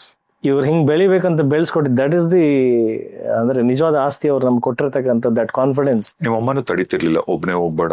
ತಡಿತಿರ್ಲಿಲ್ಲ. ಅಂದ್ರೆ ಕೇಳೋರು ನಮ್ಮ ತಂದೆಗೆ, ಬರ್ತಾನ್ ಬಿಡು. ನಮ್ಮ ಅಕ್ಕಗೂ ನಮ್ಮ ಅಣ್ಣನಿಗೂ ನನಗೂ ಅದೇ ತರನೇ ಹಿ ಹಸ್ ನೆವರ್ ಡಿಸ್ಕರೇಜ್ ಇನ್ ಎನಿಥಿಂಗ್. ಬಂದಾಗ ಒಂದು he use to give a tight hug and hundreds of kisses. ನಮಗೆ ಅಷ್ಟು ಪ್ರೀತಿ, ಅಷ್ಟು ಮುದ್ದು ಮಾಡೋರು. ಅಪ್ಪ ಯಾವತ್ತೂ ಹೊಡೆದಿದ್ದಿಲ್ಲ? ಯಾವತ್ತು ಒಂದು ದಿನ ಏನಾದ್ರು ಒಂದು ವಿಚಾರಕ್ಕೂ ಕೂರಿಸ್ಕೊಂಡು ಬುದ್ಧಿ ಹೇಳಿದ್ದು? ನೆವರ್. ಅಲ್ಲ, ಬುದ್ಧಿ ಹೇಳಿದ ಸಾಕಷ್ಟು ಇದಾವೆ. ಬಂದ್ರೆ ಪ್ರಿನ್ಸಿಪಲ್ಸ್ ಆಫ್ ಲೈಫ್ ಗಳನ್ನ ಹೇಳ್ಕೊಟ್ಟಿದ್ದು ಸಾಕಷ್ಟು ಇದಾವೆ. ಬೈದು ನಾವು ತಪ್ಪು ಮಾಡಿದ ಬುದ್ಧಿಗಳು ಹೇಳಿದ್ದು, ಆತರ ತಪ್ಪುಗಳು ನಾವು ಮಾಡಿಲ್ಲ. ಬಿಕಾಸ್ ಅಂದ್ರೆ ಬ್ರಾಟಪ್ ಹಂಗಿರ್ತೇವೆ. We never made such blunder mistake. ತುಂಟಿತನ ಮಾಡಿದೀವಿ, ಬಟ್ ಮಿಸ್ಟೇಕ್ಸ್, ತಪ್ಪುಗಳನ್ನ ಅನ್ನೋದನ್ನ ಮಾಡಕ್ ಹೋಗಿಲ್ಲ. ಅಲ್ಲ, ಈಗ ನೀವು ಸೆಕೆಂಡ್ PUC ಕಾಲೇಜ್ ಓದ್ತಿದ್ದಂತ ಟೈಮಲ್ಲಿ, ಅದೇ ಏಜ್ ಅಲ್ಲಿ ತುಂಬಾ ಜನ ಹುಡುಗರು ಬೇರೆ ತರದ ಹವ್ಯಾಸಗಳೆಲ್ಲ ಕಲಿತಾರೆ. ಸ್ಮೋಕು, ಡ್ರಿಂಕು, ಲವ್ ಗಿವ್ ಅಲ್ಲೆಲ್ಲ ಬೀಳ್ತಾರೆ. ಇವಾಗ ಇಷ್ಟು ಸ್ಮಾರ್ಟ್ ಆಗಿರೋ ಹುಡುಗಂಗೆ, ಸೊ ಅವಾಗ ಯಾವ್ದಾದ್ರು ಹುಡುಗಿ ಪ್ರಪೋಸ್ ಮಾಡಿದ್ದು ಅಥವಾ ಈ ಹೀರೋ ಯಾವ್ದಾದ್ರು ಹುಡುಗಿಯಿಂದ ಬಿದ್ದಿದ್ದು ತುಂಬಾ ಇದಾವೆ. ತುಂಬಾ ಸೀರಿಯಸ್ ಅಂತ ಯಾವುದು ಇಲ್ಲ. I never fell in love seriously. The only girl with whom I ಅಂದ್ರೆ decided, okay, she's the right person, I got married to her ಅಷ್ಟೇ. ಸೊ ಆಮೇಲೆ ಈಗ ಸೆಕೆಂಡ್ PUC ನೀವು ಬೆಂಗಳೂರಿಗೆ ಬರ್ಬೇಕಂದ್ರೂ ಕೂಡ, ಅಂದ್ರೆ ಚೆನ್ನಾಗಿ ಬೆಳೆದಂತವ್ರು, ಮನೆಯಲ್ಲಿ ಎಲ್ಲಾ ಕಡೆ ಅಷ್ಟು ಚೆನ್ನಾಗಿ ತಂದೆ ತಾಯಿ ಒಳ್ಳೆ ಎಜುಕೇಶನ್ ಕೊಟ್ಟು ನೋಡ್ಕೊಂಡಂತವ್ರು, ಈಗ ಈ ರಿಸ್ಕ್ ಫ್ಯಾಕ್ಟರ್ ಎಲ್ಲ ಗೊತ್ತಿತ್ತಾ ನಿಮಗೆ? ಬೆಂಗಳೂರಲ್ಲಿ ಹಿಂಗೆಲ್ಲ ಇರ್ಬೋದು, ಅಂದ್ರೆ ಸಿನಿಮಾ ಇಂಡಸ್ಟ್ರಿ ಬಂದ್ಮೇಲೆ ಹಿಂಗಿರುತ್ತೆ ಅಂತ? ಅಲ್ಲ, ಬೆಂಗಳೂರು ಏನ್ ಕಲ್ಪನೆ ಅಥವಾ ತಲೆಯಲ್ಲಿ ಏನ್ ತುಂಬ್ಕೊಂಬಂದ್ರಿ ಬೆಂಗಳೂರಿಗೆ? ಏನಿಲ್ಲ, ಸಿನಿಮಾ ಇಂಡಸ್ಟ್ರಿನಲ್ಲಿ ನನ್ನೇ ಒಂದು ಹೆಸರು ಮಾಡಬೇಕು. I should create one name in history as an actor ಅಷ್ಟೇ. ಅಲ್ಲ, ಫುಲ್ ನೀವು ಪ್ರಿಪೇರ್ ಇಲ್ಲ ಫುಲ್ ನಾನು ಸುಖಾನೇ ನೋಡ್ತೀನಿ, ಬೆಂಗಳೂರು ಸಕ್ಕದಾಗಿರುತ್ತೆ ಹಂಗ್ ಬಂದ್ರ? ಇಲ್ಲ ಏನಾಗ್ಬೋದು, ನಾನು ರಿಸ್ಕ್ ತಗೊಂತಾ ಇದ್ದೀನ? No questions. ರಿಸ್ಕ್ ಇಲ್ಲ ಅದನ್ನು ಗೊತ್ತಿಲ್ಲ, ಅಥವಾ ಸುಖಾನ ಅದು ಗೊತ್ತಿಲ್ಲ. ಅದನ್ನ ಹೇಳಿದ, I just wanted to achieve a name with a determination. ನಾನು ಹಿಂಗ್ ಮಾಡ್ತೀನಿ, ಈ ತರದೊಂದು ಸಾಧನೆ ಮಾಡ್ತೀನಿ, ನನ್ನ ಹೆಸರು ಇತಿಹಾಸದಲ್ಲಿ ಉಳಿಬೇಕು, ಅಷ್ಟೇ ನನ್ನ ಟಾರ್ಗೆಟ್ ಇದ್ದಿದ್ದು. There were no questions, no fear, nothing. ಅದನ್ನೇ ಹೇಳ್ತಿರೋದು. ಅಂದ್ರೆ ಆ ಧೈರ್ಯದಿಂದ ಹಂಗೆ ಬೆಳೆಸಿರೋದ್ರಿಂದ ಟಿಲ್ ಟುಡೇ ನಮಗೆ ಒಂದು ಫಿಯರ್. ನಾಳೆ ಎಕ್ಸಾಮ್ ಇದೆ ಅಂತಂದ್ರೆ, SSLC ನಲ್ಲಿ maths exam, I still remember, ನಮ್ಮ ಹೊಸಪೇಟೆನಲ್ಲಿ ಒಂದು ಕ್ಯಾನಲ್ ಇದೆ, ಆ ಕಾಲುವೆಗೆ ಹೋಗಿ ಈಜ್ಕೊಂಡು ಬೆಳಗ್ಗೆ ನನ್ನ ಫ್ರೆಂಡ್ಸ್ ಎಲ್ಲ ಟೈಮ್ ಎಷ್ಟಾಗಿದೆ ನೋಡಿದೇನ್ಲೇ ಅಂತ, ನಾವು ಉತ್ತರ ಕರ್ನಾಟಕದಲ್ಲಿ ಹಂಗೆ ಮಾತಾಡ್ತೀವಲ್ಲ, ನೋಡ್ಲೆ ಟೈಮ್ ಆಗ್ಬಿಟ್ಟಿದೆ ಅಂತ ಅಂದ್ಬಿಟ್ಟು ನಾವು ಎದ್ದು ಬಿದ್ದು ಹೋಗಿ ಎಕ್ಸಾಮ್ ಅಲ್ಲಿ last persons to enter hall ticket ಕೊಟ್ಬಿಟ್ಟು ಬೆಳಗ್ಗೆ ಎಕ್ಸಾಮ್ ಇತ್ಕೊಂಡು ಅಲ್ಲಿಂದ ಸ್ವಿಮ್ಮಿಂಗ್ ಅಂದ್ರೆ ಕಾಲುವೆನಲ್ಲಿ ಆಟ ಆಡ್ಕೊಂಡು ಹೋಗಿ I score 96 marks in maths. Oh nice. ಅಂದ್ರೆ ದಿಸ್ ಇಸ್ ದಿ ಕಾನ್ಫಿಡೆನ್ಸ್. ನಮಗೆ ಫಿಯರ್, ಟೆನ್ಷನ್, ನರ್ವಸ್ನೆಸ್ಸು. ಆ್ಯಂಡ್ ನನಗೆ ಈಗಲೂ ನೆನಪಿದೆ, ನಾಳೆ ಇಂಗ್ಲಿಷ್ ಎಕ್ಸಾಮ್ ಇದೆ, ನಾನು ಹಿಂದಿನ ದಿನ ವಿಜಯ್ ಪಥ್ ಸಿನಿಮಾಗೆ ಹೋಗಿದ್ದೀನಿ ರಾತ್ರಿ. I very clearly remember all this. ನನಗೆ ಫಿಯರ್, ಇವಾಗಲೂ ನಾನು ಸಿನಿಮಾ ಪ್ರೊಡ್ಯೂಸ್ ಮಾಡ್ತೀನಿ, ನಾಳೆ ಹತ್ರ ಬರ್ತಾ ಇದೆ, ರಿಲೀಸಿಗೆ ಬರ್ತಾ ಇದೆ, ಏನಾಗುತ್ತೆ, I still don't have that. Totally fearless person. ನಾನು ನೋಡೋಕೆ ಭಾಳ ಮೃದುವಾಗಿ ಸಾಫ್ಟಾಗಿ ಕಾಣಿಸ್ತೀನಿ. ನನಗೆ ಒಂದು ಚೂರು ಭಯ ಅನ್ನೋದಿಲ್ಲ, ಒಂದು ಚೂರು ಪ್ರಶ್ನೆಗಳು ಇಲ್ಲ. ಅದು ಗೊತ್ತಿಲ್ಲ, ಅದು ಕಾಯಿಲೆನ, ಅದು ಡಿಸ್ಅಡ್ವಾಂಟೇಜಸ್, ಮನುಷ್ಯನಿಗೆ ಒಂಚೂರು ಫಿಯರ್ ಇರ್ಬೇಕಂತ ಹೇಳ್ತಾರಲ್ಲ. ನನಗೆ ಯಾರು ಎದುರುಗಡೆ ನಿಂತ್ಕೊಂಡ್ರು ಗೌರವ ಕೊಡ್ತೀನಿ ಹೊರತು ಯಾರು ಕೊಂಡ್ರು ಭಯ ಇಲ್ಲ. I don't care nor fear to anything in my life. ಈ ಧೈರ್ಯನ ಇಟ್ಕೊಂಡೆ ಬೆಂಗಳೂರಿಗೆ ಕಾಲಿಟ್ಟಿದ್ದು. ಅಷ್ಟೇ ಐ ಹ್ಯಾವ್ ಟು ಡೂ, ಅಷ್ಟೇ ಮಾಡ್ತೀನಿ ಅಂತ. ಎಲ್ಲಿ ಸೀರೆ ಒಂದು ಲಾರ್ಜ್ ಹೋಟೆಲ್? ಇಲ್ಲ, ನಮ್ಮ ಅಣ್ಣ ಅಷ್ಟೊತ್ತಿಗೆ he had joined as a trainee in ಒಂದು ಸಾಫ್ಟ್ವೇರ್ ಕಂಪನಿ. ಅವರು ಮತ್ತೆ ಅವ್ರ ಫ್ರೆಂಡು ಒಂದು ಸಣ್ಣ ರೂಮ್ ಮಾಡ್ಕೊಂಡಿದ್ರು, ಜಸ್ಟ್ ಒಂದು small room with one kitchen, bathroom ಹೊರಗಡೆ ಇತ್ತು. ಆ ಥರದೊಂದು ಇದು ಬಸವೇಶ್ವರ ನಗರದಲ್ಲಿ ಹಳೆ ರಾಕ್ಲೈನ್ ಸರ್ ಮನೆ ಎದುರುಗಡೆ ಆ ಗಲ್ಲಿನಲ್ಲೇ ಒಂದು ಸ್ಮಾಲ್ ರೂಮ್. ನಮ್ಮಣ್ಣ ಆಲ್ರೆಡಿ ಜಾಬಿಗೆ ಜಾಯ್ನ್ ಆಗಿದ್ನಲ್ಲ, ಅವಾಗ ಬಂದಿದ್ ನಾನು ಅಲ್ಲಿ ಅವ್ರ ರೂಮ್ ಅಲ್ಲೇ. ಒಂದು ಫೋಟೋ ಶೂಟ್ ಮಾಡಿಸಿದ್ರ? ಹಾ ಹೌದು. ಎಷ್ಟು ದುಡ್ಡು ಕೊಟ್ಟಿದ್ರಿ? ಯಾರನ್ನ ಕಾಂಟ್ಯಾಕ್ಟ್? ನಮ್ಮ ಅಣ್ಣನೇ ಎಲ್ಲ ಆ ಟೈಮಲ್ಲಿ ಎಲ್ಲ ನೋಡ್ಕೊಂಡಿದ್ದೆಲ್ಲ ಮಾಡಿದ್ ನಮ್ಮ ಅಣ್ಣನೇ. ಅಲ್ಲ, ಆ ಟೈಮಲ್ಲಿ when I came to Bangalore, after very few months we went into a very bad financial status in our family. Because ನಮ್ಮ ತಂದೆ ಆ ಟೈಮಲ್ಲಿ ತೀರ್ಕೊಂಡ್ರು. And all the deposits what ever ಏನೇನಿತ್ತಲ್ಲ, those were renewed without the nominee name. ಅವ್ರು retired ಆಗಿದ್ರು. Retired ಆದ್ಮೇಲೂ the company people requested him for an extension. ಇನ್ನೊಂದು ಹೊಸ ಕಂಪನಿ ಸ್ಟಾರ್ಟ್ ಮಾಡ್ತಿದ್ರು ಬಾಂಬೆನಲ್ಲಿ, ಡೋಲ್ವಿ ಅಂತ ಸಮ್ ಊರ್, ನನಗೆ ಗೊತ್ತಿಲ್ಲ, I have never seen. That's what in mentioned is the death certificate. ಹಾಗಾಗಿ I know that it was a heart fail.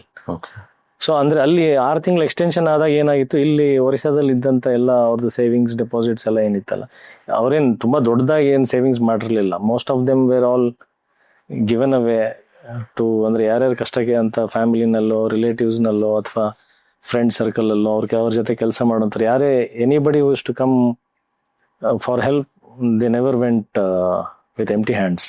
So ಅಂದ್ರೆ ಒಂದು ಫ್ಯಾಮಿಲಿ ಒಂದು ಆರಾಮಾಗಿ ಬದುಕ್ಬೋದು, ಒಂದು not an heavy big luxurious life, decent life ಬದುಕಷ್ಟು ಒಂದು ಸೇವಿಂಗ್ಸ್ ಅನ್ನೋದಿತ್ತು. Those were all renewed without the nominee.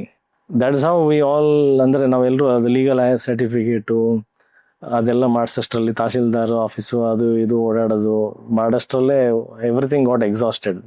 ಅಲ್ಲಿಂದ ರಿಕವರಿ ಮಾಡಿ ಈ ಬ್ಯಾಂಕಿಗೆ, ಈ ಊರಿಗೆ ಬರೋಷ್ಟು ಆ ಟೈಮಲ್ಲಿ ಹಂಗೆ it was very complicated. You have to travel several times to Orissa to get that certificate. ಇವತ್ತು ನಾವು ಒಂದು ಏರಿಯಾದಿಂದ ಇನ್ನೊಂದು ಏರಿಯಾಗೆ ಒಂದು ಡಾಕ್ಯುಮೆಂಟ್ ತೊಗೊಂಬಂದ್ರೆ ಇವತ್ತಿನ ದಿನ ಇಷ್ಟು ಅಪ್ಡೇಟೆಡ್ ಕಾಲದಲ್ಲೇ ವಿ ಸ್ಟ್ರಗಲ್ ಎಲ್ಲ. 3 ದಿನ ಹೋಗೋದು ಬರೋದು 3 ದಿನ. ಇದು ಮಾಡಷ್ಟರಲ್ಲಿ ಏನೋ ನಮ್ಮಣ್ಣ ಅವತ್ತು ಏನೋ luckily he got a job. That's how we use to know see some life with his earnings. ಮತ್ತೆ ಇಲ್ಲಿ ನಿಮ್ದು ಗಾಂಧಿನಗರ ಜರ್ನಿಗೆ ಎಲ್ಲ ಅಣ್ಣ ಸಪೋರ್ಟ್ ಮಾಡ್ತಾ ಇದ್ರು? ಎಲ್ಲ ಅಣ್ಣನೇ ಮಾಡ್ತಾ ಇದ್ದಿದ್ದು. Every day use to put 100 rupees note in my pocket. ಇವನು ಹೋಗ್ತಾನೇನೋ ಗಾಂಧಿನಗರದಲ್ಲಿ ಏನೋ ಕಷ್ಟಪಡ್ತಿದ್ದಾನೆ ಪಾಪ, ಹೀರೋ ಆಗಿ ಟ್ರೈ ಮಾಡ್ತಿದ್ದಾನೆ. So every day use to put that 100 rupees. By the end of the day ಅದು ಖಾಲಿ ಆಗೋದಲ್ಲ. ಅಲ್ಲ, ಈಗ BE ಮಾಡಿಕೊಂಡ್ರೆ, ಇಂಜಿನಿಯರಿಂಗ್ ಕಂಪ್ಲೀಟ್ ಮಾಡಿದ್ರೆ ಇನ್ಫೋಸಿಸ್, ವಿಪ್ರೋನು ಒಂದು ಸಾಫ್ಟ್ವೇರ್ ಕಂಪ್ನಿಗಳಿಗೆ ಹೋಗೋದು, ರೆಸ್ಯೂಮ್ ಕೊಡೋದು, ಇಂಟರ್ವ್ಯೂ ಅಟೆಂಡ್ ಮಾಡೋದು, ಈ ತರ ನಡೆಯುತ್ತೆ. ಡಾಕ್ಟರ್ಸ್ ಆದ್ರೆ ಹಾಸ್ಪಿಟಲ್ಸ್ ಇರುತ್ತೆ. ಆದ್ರೆ ಈ ಆಕ್ಟರ್ ಅನ್ನೋ ಒಂದು ಪ್ರೊಫೆಷನ್ ಇದೆ ಅಲ್ಲ, ಯಾರನ್ನ ಅಪ್ರೋಚ್ ಮಾಡಬೇಕು, ಯಾರನ್ನ, ಯಾವ ಕಂಪನಿ ಇದೆ, ಯಾರನ್ನ ಮೀಟ್ ಮಾಡಬೇಕು? ಅಲ್ಲ, I went and approached auto people. ಆಟೋದವರಿಗೆ, ಸಿನಿಮಾದವ್ರು ಎಲ್ಲಿ ಸಿಗ್ತಾರೆ ಅಂತ. ನಮ್ಮ ಮನೆಯಿಂದ ಹೊರಡೋದು, ಒಬ್ಬ ಆಟೋದವನ್ ಸಿಗೋವನು. ಅಂದ್ರೆ ಇದು ನಮ್ಮ ತಂದೆ ತೀರ್ಕೊಳಕ್ ಮುಂಚೆ ಹೇಳ್ತಾ ಇರೋದು ನಾನು. ಓಕೆ. ಅವತ್ತು ಕೈಯಲ್ಲಿ ದುಡ್ಡು, ಜೇಬಲ್ ದುಡ್ಡಿತ್ತು ಅವತ್ತು. ನಮ್ಮ ತಂದೆ ನನ್ನ ಅಕೌಂಟ್ ಅಲ್ಲಿ ದುಡ್ಡು ಹಾಕೋರು ಹತ್ರ ಇರ್ತಾ ಇತ್ತು. ಅಮೌಂಟ್ ಇಷ್ಟು ವಿಡ್ರಾ ಕ್ಯಾಶಸ್ ಇರ್ತಾ ಇತ್ತು. ಸೊ ಅವತ್ತು ಬಸ್ ಎಲ್ಲ ಇಲ್ಲ, ಅವತ್ತು ಫುಲ್ ಪಾಶ್ ಆಗಿ ಎಲ್ಲ ಒಳ್ಳೆ ಬಟ್ಟೆ ಹಾಕೊಂಡು ಐರನ್ ಮಾಡಿ. ನೀವು ಅವಾಗ್ಲಿಂದನೂ ಆಟೋಗಳಲ್ಲಿ ಓಡಾಡೋರು? ಆಟೋದಲ್ಲಿ. ಅಣ್ಣನ್ ದುಡ್ಡು? ಫಸ್ಟ್ ಬಂದಿದ್ದು ನಾಗ್ತಿಹಳ್ಳಿ ಸರ್ದು ಅಮೆರಿಕಾ ಸಿನಿಮಾದ ಆಡಿಷನ್ ಫಸ್ಟ್ ಬೆಂಗಳೂರಿಗೆ ಬಂದಿದ್ದು ನಾನು. ನ್ಯೂಸ್ ಪೇಪರ್ಸ್ ಅಲ್ಲಿ ಆಡ್ ಬಂತು. That is of first photo shoot ಮಾಡ್ಕೊಂಡು ಬೆಂಗಳೂರಿಗೆ ಫಸ್ಟ್ ಪಾದಾರ್ಪಣೆ ಇಟ್ಟಿದ್ದು ನಾಗ್ತಿಹಳ್ಳಿ ಸರ್ ಅಮೆರಿಕಾ ಪಿಕ್ಚರ್ ಆಡಿಷನ್ಸಿಗೆ. ಅದರಲ್ಲಿ ಫೇಲ್ಯೂರ್ ಆದ್ವಿ because we had the worst photoshoot, very unprofessional photoshoot. ಅದೇನು ನೋಡಿ ಹಿಂಗೆ ಬೆಂಗಳೂರು ಅಲ್ಲ, ಬೆಂಗಳೂರಲ್ಲೇ ಅದು Woodlands hotel, Richmond circle. Then ತುಂಬಾ ನೀಟ್ ಅಂಡ್ ಪ್ರೊಫೆಷನಲ್ ಫೋಟೋಶೂಟ್ ಮಾಡಿಸಿ ಆಗ ಪ್ರಯತ್ನ ಮಾಡಿದ್ದು ಇದು ನನ್ನ ಪ್ರೀತಿಯ ಹುಡುಗಿಗೆ. ಅಲ್ಲ ಸಾರಿ ಇದು ಅಮೆರಿಕ ಅಲ್ಲ, ನನ್ನ ಪ್ರೀತಿಯ ಹುಡುಗಿ ಫಸ್ಟ್ ಬಂದಿತ್ತು. ನನ್ನ ಪ್ರೀತಿಯ ಹುಡುಗಿ ಫೇಲಿಯರ್ ಆಗಿದೆ, ಅಂದ್ರೆ ನಮ್ಮ ವಿ ವರ್ ರಿಜೆಕ್ಟೆಡ್. ನಾನು ನನ್ನ ಫ್ರೆಂಡ್ ಜೀತು ಅಂತ ಇಬ್ರು ಧ್ಯಾನ್ ರೋಲಿಗೆ we were rejected. Then all this happen, ನಮ್ಮ ತಂದೆದೆಲ್ಲ ಆಯ್ತು. ಈ ಟೈಮಲ್ಲಿ I use to roam around in auto. ಅವತ್ತು ಆ್ಯಡ್ ಶೂಟಿಂಗ್ ಹೋದಾಗ ವುಡ್ಲ್ಯಾಂಡ್ಸಿಗೆ ಹೋಗಿದ್ವಲ್ಲ, ಅವಾಗ I use to see auto people coming there. ಒಂದಷ್ಟು ಜನ ರೈಟರ್ಸ್ ಇವರೆಲ್ಲ ಬಂದಿರೋರು. ಈ ಗಾಂಧಿನಗರ ಸೌಂಡು ಇದೆಲ್ಲ ತಲೆಯಲ್ಲಿ ಕೂತಿತ್ತಲ್ಲ. ಸೊ ಎವ್ರಿ ಡೇ ಮನೆಯಿಂದ ಹೊರಟಾಗ ಗಾಂಧಿನಗರ, ಈ ಸಿನಿಮಾದವ್ರು ಎಲ್ಲಿ ಸಿಗ್ತಾರೆ, ಆಟೋದವ್ರಿಗೆ ಕೇಳೋದು. ಒಬ್ಬ ಪುಣ್ಯಾತ್ಮ ಕಾನಿಷ್ಕಾ ಹೋಟೆಲ್ ಹತ್ರ ಕರ್ಕೊಂಡ್ ಬಿಟ್ಟಿದ್ದು ಆಟೋದವನೇ. ಅಲ್ಲಿ ಕಾನಿಷ್ಕಾ ಹೋಟೆಲ್ ಅಲ್ಲಿ ನಾನು ನೀವು ಸಿನಿಮಾ ಮಾಡ್ತೀರಾ, ಈ ಸಿನಿಮಾದಲ್ಲಿ ಏನ್ ಕೆಲಸ ಮಾಡ್ತೀರಾ ನೀವು, ದೌಲತ್ ಇತ್ತಲ್ಲ ಅವತ್ತು ನಾನೇ ಮಾತಾಡೋದು, ಏನ್ ಕೆಲಸ ಮಾಡ್ತೀರಾ ನೀವು ಸಿನಿಮಾದಲ್ಲಿ ಅಂತ. ಇವನ್ ಯಾರಿಗೂ ಹಿಂಗ್ ಕೇಳ್ತಾನೆ, ಚಿಕ್ಕ ಹುಡುಗ ಅನ್ನೋ. ಇವನ್ ಬಿಲಿ ಒಬ್ಬ ಪರ್ಸನ್ ಒಂದು ಮರದ ಕಟ್ಟೆ ಹತ್ರ ಸಿಗರೇಟ್ ಸೆತ್ತ ಕೂತ್ಕೊಂಡಿದ್ರು. ಸರ್ ಇಲ್ಲಿ ಸಿನಿಮಾದವ್ರು ಯಾರಾದ್ರೂ ಸಿಗ್ತಾರಾ ಅಂತ. ಏನ್ ಹೆಸರು ಅಂತಂದ್ರು. ಇವಾಗ ನನ್ನ ಎದುರದನ್ ಕೆ ವಿ ರಾಜು. ಸರಿಯಾದವ್ರಿಗೆ ಸಿಗಾಕೊಂಡಿದ್ರ ನೀವು. ಅವ್ರು ನಾನು ನೋಡಿದ್ರು, ಫೋಟೋಸ್ ಎಲ್ಲ ನೋಡಿದ್ರು, ಅವ್ರ ಪರಿಚಯ ಅವ್ರು ನಂಗೆ ಹೇಳಿರ್ಲಿಲ್ಲ. ಸಕ್ಕತ್ತಲ್ಲ ಅವ್ರ ಪರ್ಸನಾಲಿಟಿನೇ.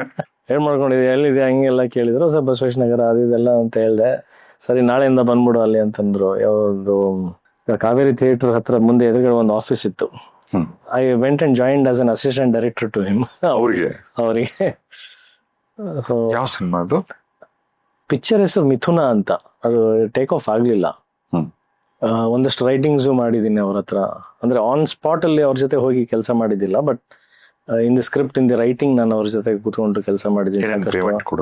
ಇಲ್ಲ ಸುಮ್ಮನೆ ಒಂದು ಎಕ್ಸ್ಪೀರಿಯನ್ಸ್.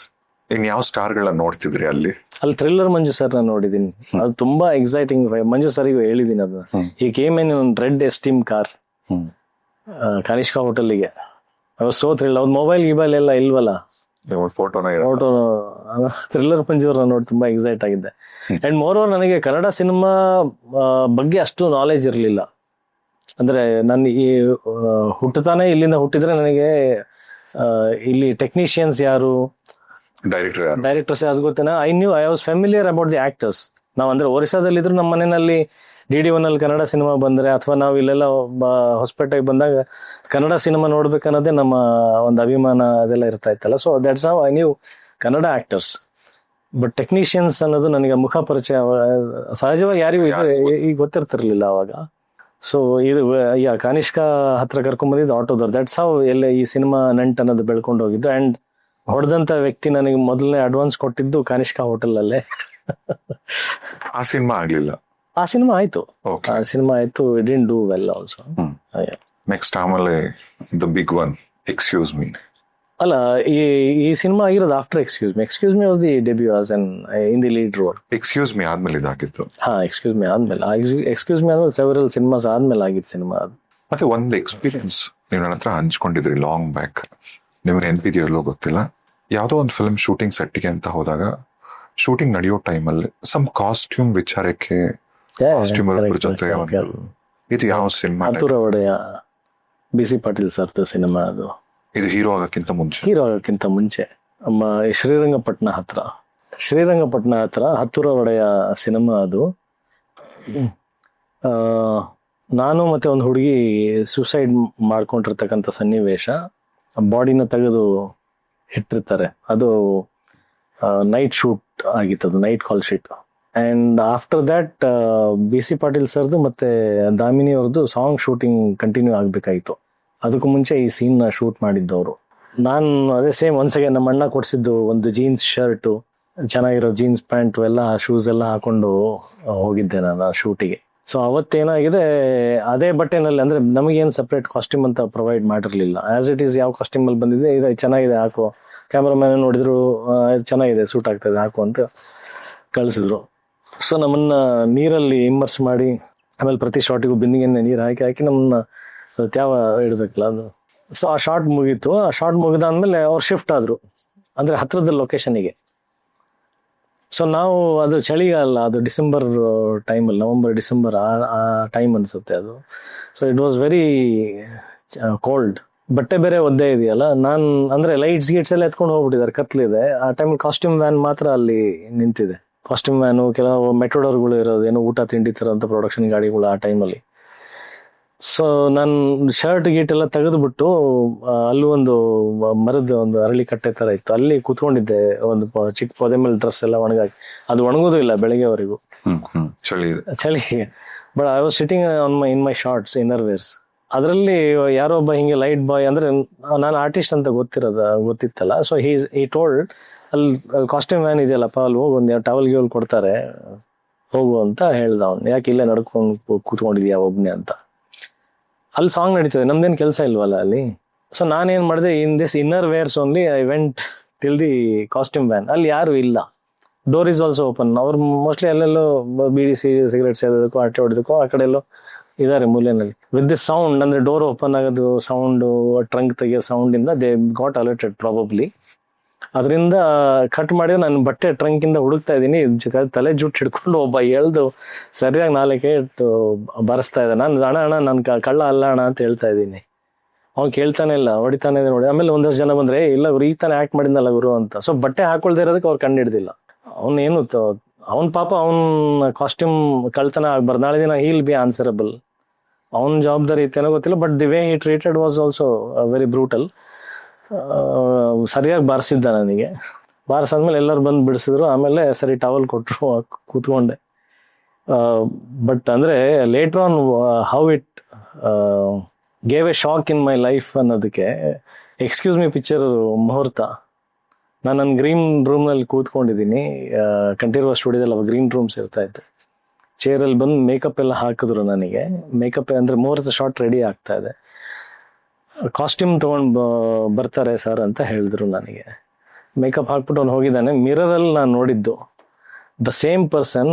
ಅವನ ಕೈಯಲ್ಲಿ ಶರ್ಟು ಪ್ಯಾಂಟ್ ಹ್ಯಾಂಗರಲ್ಲಿದೆ, in the other hand he had shoes.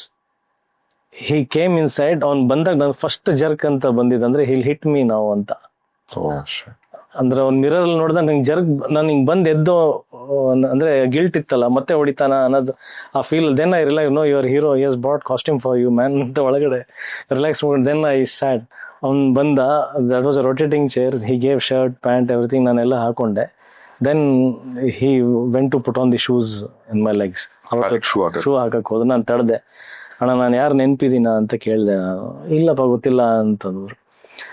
ಬೇಡಿ ಅಣ್ಣ ಶೂಸ್ ಹಾಕ್ಬೇಡಿ, ನಾನೇ ಹಾಕೊಳ್ತೀನಿ ಅಂದ್ಬಿಟ್ಟು ನಾನು ಶೂಸ್ ಹಾಕೊಂಡೆ. ಟಿಲ್ ಟುಡೇ ನನಗೆ ಯಾರು ಶೂಸ್ ಹಾಕಲ್ಲ. ನಾನು ಓನ್ಲಿ ಇಫ್ ನಾನು ಫೈಟ್ ಸೀನ್ಸ್ ಮಾಡ್ಬೇಕಾದ್ರೆ ಜಾಕೆಟ್ ಹಾಕೊಂಡಾಗ, if I am not able to bend ಆ ಥರದ್ದು ಏನಾದರೂ, ಅಥವಾ ನಾನು ಕ್ರೇನಲ್ಲೇ ನಾನು ನೇತಾಡ್ತಾ ಇದ್ದೀನಿ ಅಂತಂದಾಗ ಮಾತ್ರ I allow somebody to touch my shoes or feet. ಅದೊಂದು ಮೆಮೊರಿಗೆ ಯಾವತ್ತು ಮರಿಬಾರ್ದು ಅನ್ನೋ ಒಂದು ಕಾರಣಕ್ಕೆ ಅವತ್ತು ಸ್ಟಾಪ್ ಮಾಡಿದ್ದು. ನಾನು ಯಾರಿಗೂ ಶೂಸ್ ಹಾಕಕ್ ಬಿಟ್ಟಿಲ್ಲ ಇವತ್ತುವರೆಗೂ. ಅವ್ರಿಗೆ ಹೇಳಿದ್ರ ಆ ವ್ಯಕ್ತಿಗೆ?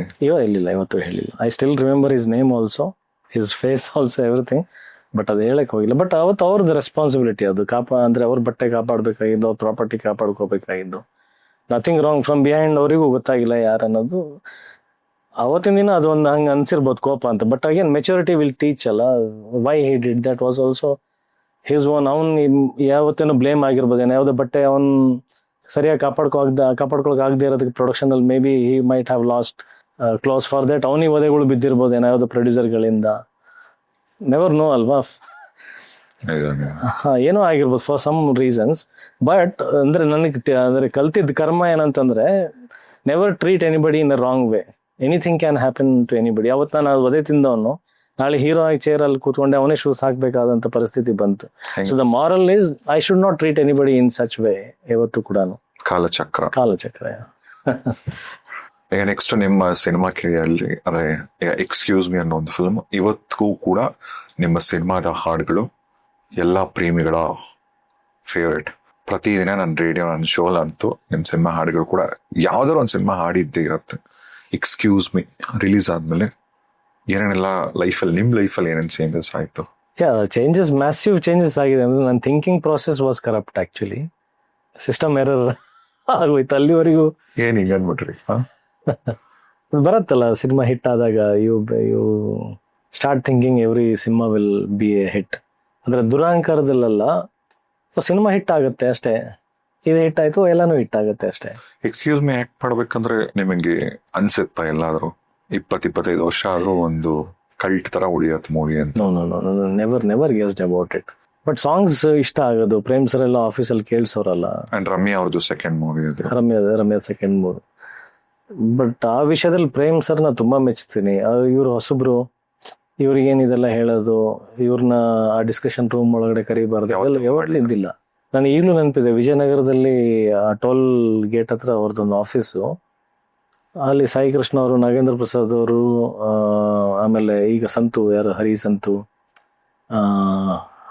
ಆಮೇಲೆ ವಿಜಿ ಅಸೋಸಿಯೇಟ್, ಇವರೆಲ್ಲ ಕೂತಿರ್ತಾ ಇದ್ರು ಕೆಳಗಡೆ ಗದ್ದೆ ಹಾಕೊಂಡ್ಬಿಟ್ಟು ರೂಮಲ್ಲಿ. ಎಷ್ಟು ಗೋ ಅಂಡ್ ಸಿಟ್ ದೇರ್. ಎಲ್ಲ ಡಿಸ್ಕಷನ್ ನಡೆಯೋ ಟೈಮಲ್ಲಿ, ಮಾತಾಡೋ ಟೈಮಲ್ಲಿ ನಾನು ಕೂತ್ಕೊಳ್ತಾ ಇದ್ದೆ. ನನ್ನ ಜೊತೆ ಚರ್ಚೆ ಮಾಡೋರು. ನಾನು ಈಗಲೂ ರಾತ್ರಿ 12 ಗಂಟೆ 1 ಗಂಟೆವರೆಗೆ ನಾನು ಪ್ರೇಮ್ ಸರ್ ಕೂತ್ಕೊಂಡು ಡಿಸ್ಕಸ್ ಮಾಡಿದ್ದೆ. ಅಂದ್ರೆ ಐ ವಾಸ್ ನಥಿಂಗ್. ಸೊ ಅಂದ್ರೆ ಆ ಮೆಂಟಾಲಿಟಿ ಇದೆಯಲ್ಲ, I appreciate that. That is what is eel of A director is. ಅಂದ್ರೆ ನೀವು ಒಳಗಡೆ ಒಬ್ರ ಮನಸ್ಸಲ್ಲಿ ಏನಿದೆ ವಿಷಯಗಳು ತಿಳ್ಕೊಳ್ಳೋದು, ನಿಮ್ಮ ಭಾವನೆಗಳು ಅವನಿಗೆ ಒಬ್ಬ ಆಕ್ಟರ್ ಹೇಳ್ದಾಗ್ಲೇ ಅವ್ನು ನಾಳೆ ದಿನ ಬಂದು ಆಕ್ಟ್ ಮಾಡಕ್ ಸಾಧ್ಯ ಆಗೋದು, ಈ ವಿಚಾರಗಳು ಇದೆಯಲ್ಲ. ಸೊ ಸಾರಿ, ಎಲ್ಲಿಂದ ಸ್ಟಾರ್ಟ್ ಆಯ್ತು ಪಾಯಿಂಟ್? Excuse me. ಅದೇ. ಬಟ್ ಆ ಪ್ರಾಸೆಸ್, ಆಮೇಲೆ ಆ ಟೈಮಲ್ಲಿ ಸಾಂಗ್ಸ್ ಕೇಳಿಸೋರು. ಅವಾಗೆಲ್ಲ ವಾಕ್ಮನ್ ಅಲ್ಲಿ ಹಾಡ್ ಬರೋದು ಕೇಳಿಸೋರು.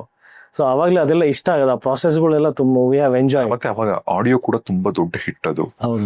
R.P. ಪಟ್ನಾಯಕ್ ಅವ್ರು ಕರ್ಕೊಂಬಂದಿದ್ದು, ಬಾಂಬೆ ಜಯಶ್ರೀ ಅವ್ರ ಕೈಯಲ್ಲಿ ಹಾಡ್ಸಿದ್ದು. ಇವಾಗ ಓಕೆ, ನಿಮ್ಮ ಲಿಸ್ಟ್ ಅಲ್ಲಿ ತುಂಬಾ ದೊಡ್ಡ ದೊಡ್ಡ ಸಿನಿಮಾಗಳು, ಹಿಟ್ ಸಾಂಗ್ಸ್ ಇದೆಲ್ಲ ಇದೆ. ಅವಾಗ ಫಸ್ಟ್ ಮೂವಿ ರಿಲೀಸ್ ಆದಾಗ ಅಥವಾ ಆಡಿಯೋ ರಿಲೀಸ್ ಆದಂತ ಟೈಮಲ್ಲಿ ಕರ್ನಾಟಕದ ಯಾವ ಮೂಲೆಗೆ ಹೋದ್ರು ನಿಮ್ ಸಿನಿಮಾ ಹಾಡುಗಳು, ಪ್ರೀತ್ಸೆ ಅಂತ, ಪ್ರಾಣ ತಿನ್ನೋ, ಎಲ್ಲಾ ಕಡೆ ಹೆಂಗ ಅನ್ಸೋದು ನಿಮ್ ಹಾಡುಗಳು ನೀವು ಕೇಳಿದಾಗ? ಬಹಳ ಖುಷಿ ಆಗೋದು. ವೆರಿ ಅದು ಹೇಳಕ್ ಆಗಲ್ಲ. That thing I will cherish the whole lifetime. ಹಾಗೆ ಪ್ರತಿಯೊಂದು ಕ್ಷಣನೂ ಅಷ್ಟು ಅಚ್ಚುಕಟ್ಟಾಗಿ ಕಣ್ಮುಂದೆ ಕಟ್ಟದಂಗೆ ಅದೆಲ್ಲ ನೆನಪಿದಾವೆ ನನಗೆ. And more over R.P. Patnaik sir ಅದನ್ನ ಮ್ಯೂಸಿಕ್ ಮಾಡ್ತಾ ಇದ್ದಾರೆ. ನಾವೆಲ್ಲ ಅವಾಗ ಹಾಸ್ಪಿಟಲ್ ಇದ್ಕೊಂಡು, ಅಲ್ಲಿ ಜಾಸ್ತಿ ತೆಲುಗು ಸಿನಿಮಾಗಳು, ಬೆಳ್ಳಾರಿ ಸೀಮೆ ಅಲ್ಲ, ಆ ಕಡೆ ಎಲ್ಲ ಜಾಸ್ತಿ ಓಡಾಡೋದಲ್ಲ. ನಾನು ನೇನು, ಏನೋ ಒಂದಷ್ಟು ಫಿಲ್ಮ್, ಉದಯ ಕಿರಣ್ ಅವ್ರದ್ದು, ನಿತಿನ್ ಅವ್ರದ್ದು, ಅವೆಲ್ಲ ಫಿಲ್ಮ್ ಬಂದಿತ್ತಲ್ಲ.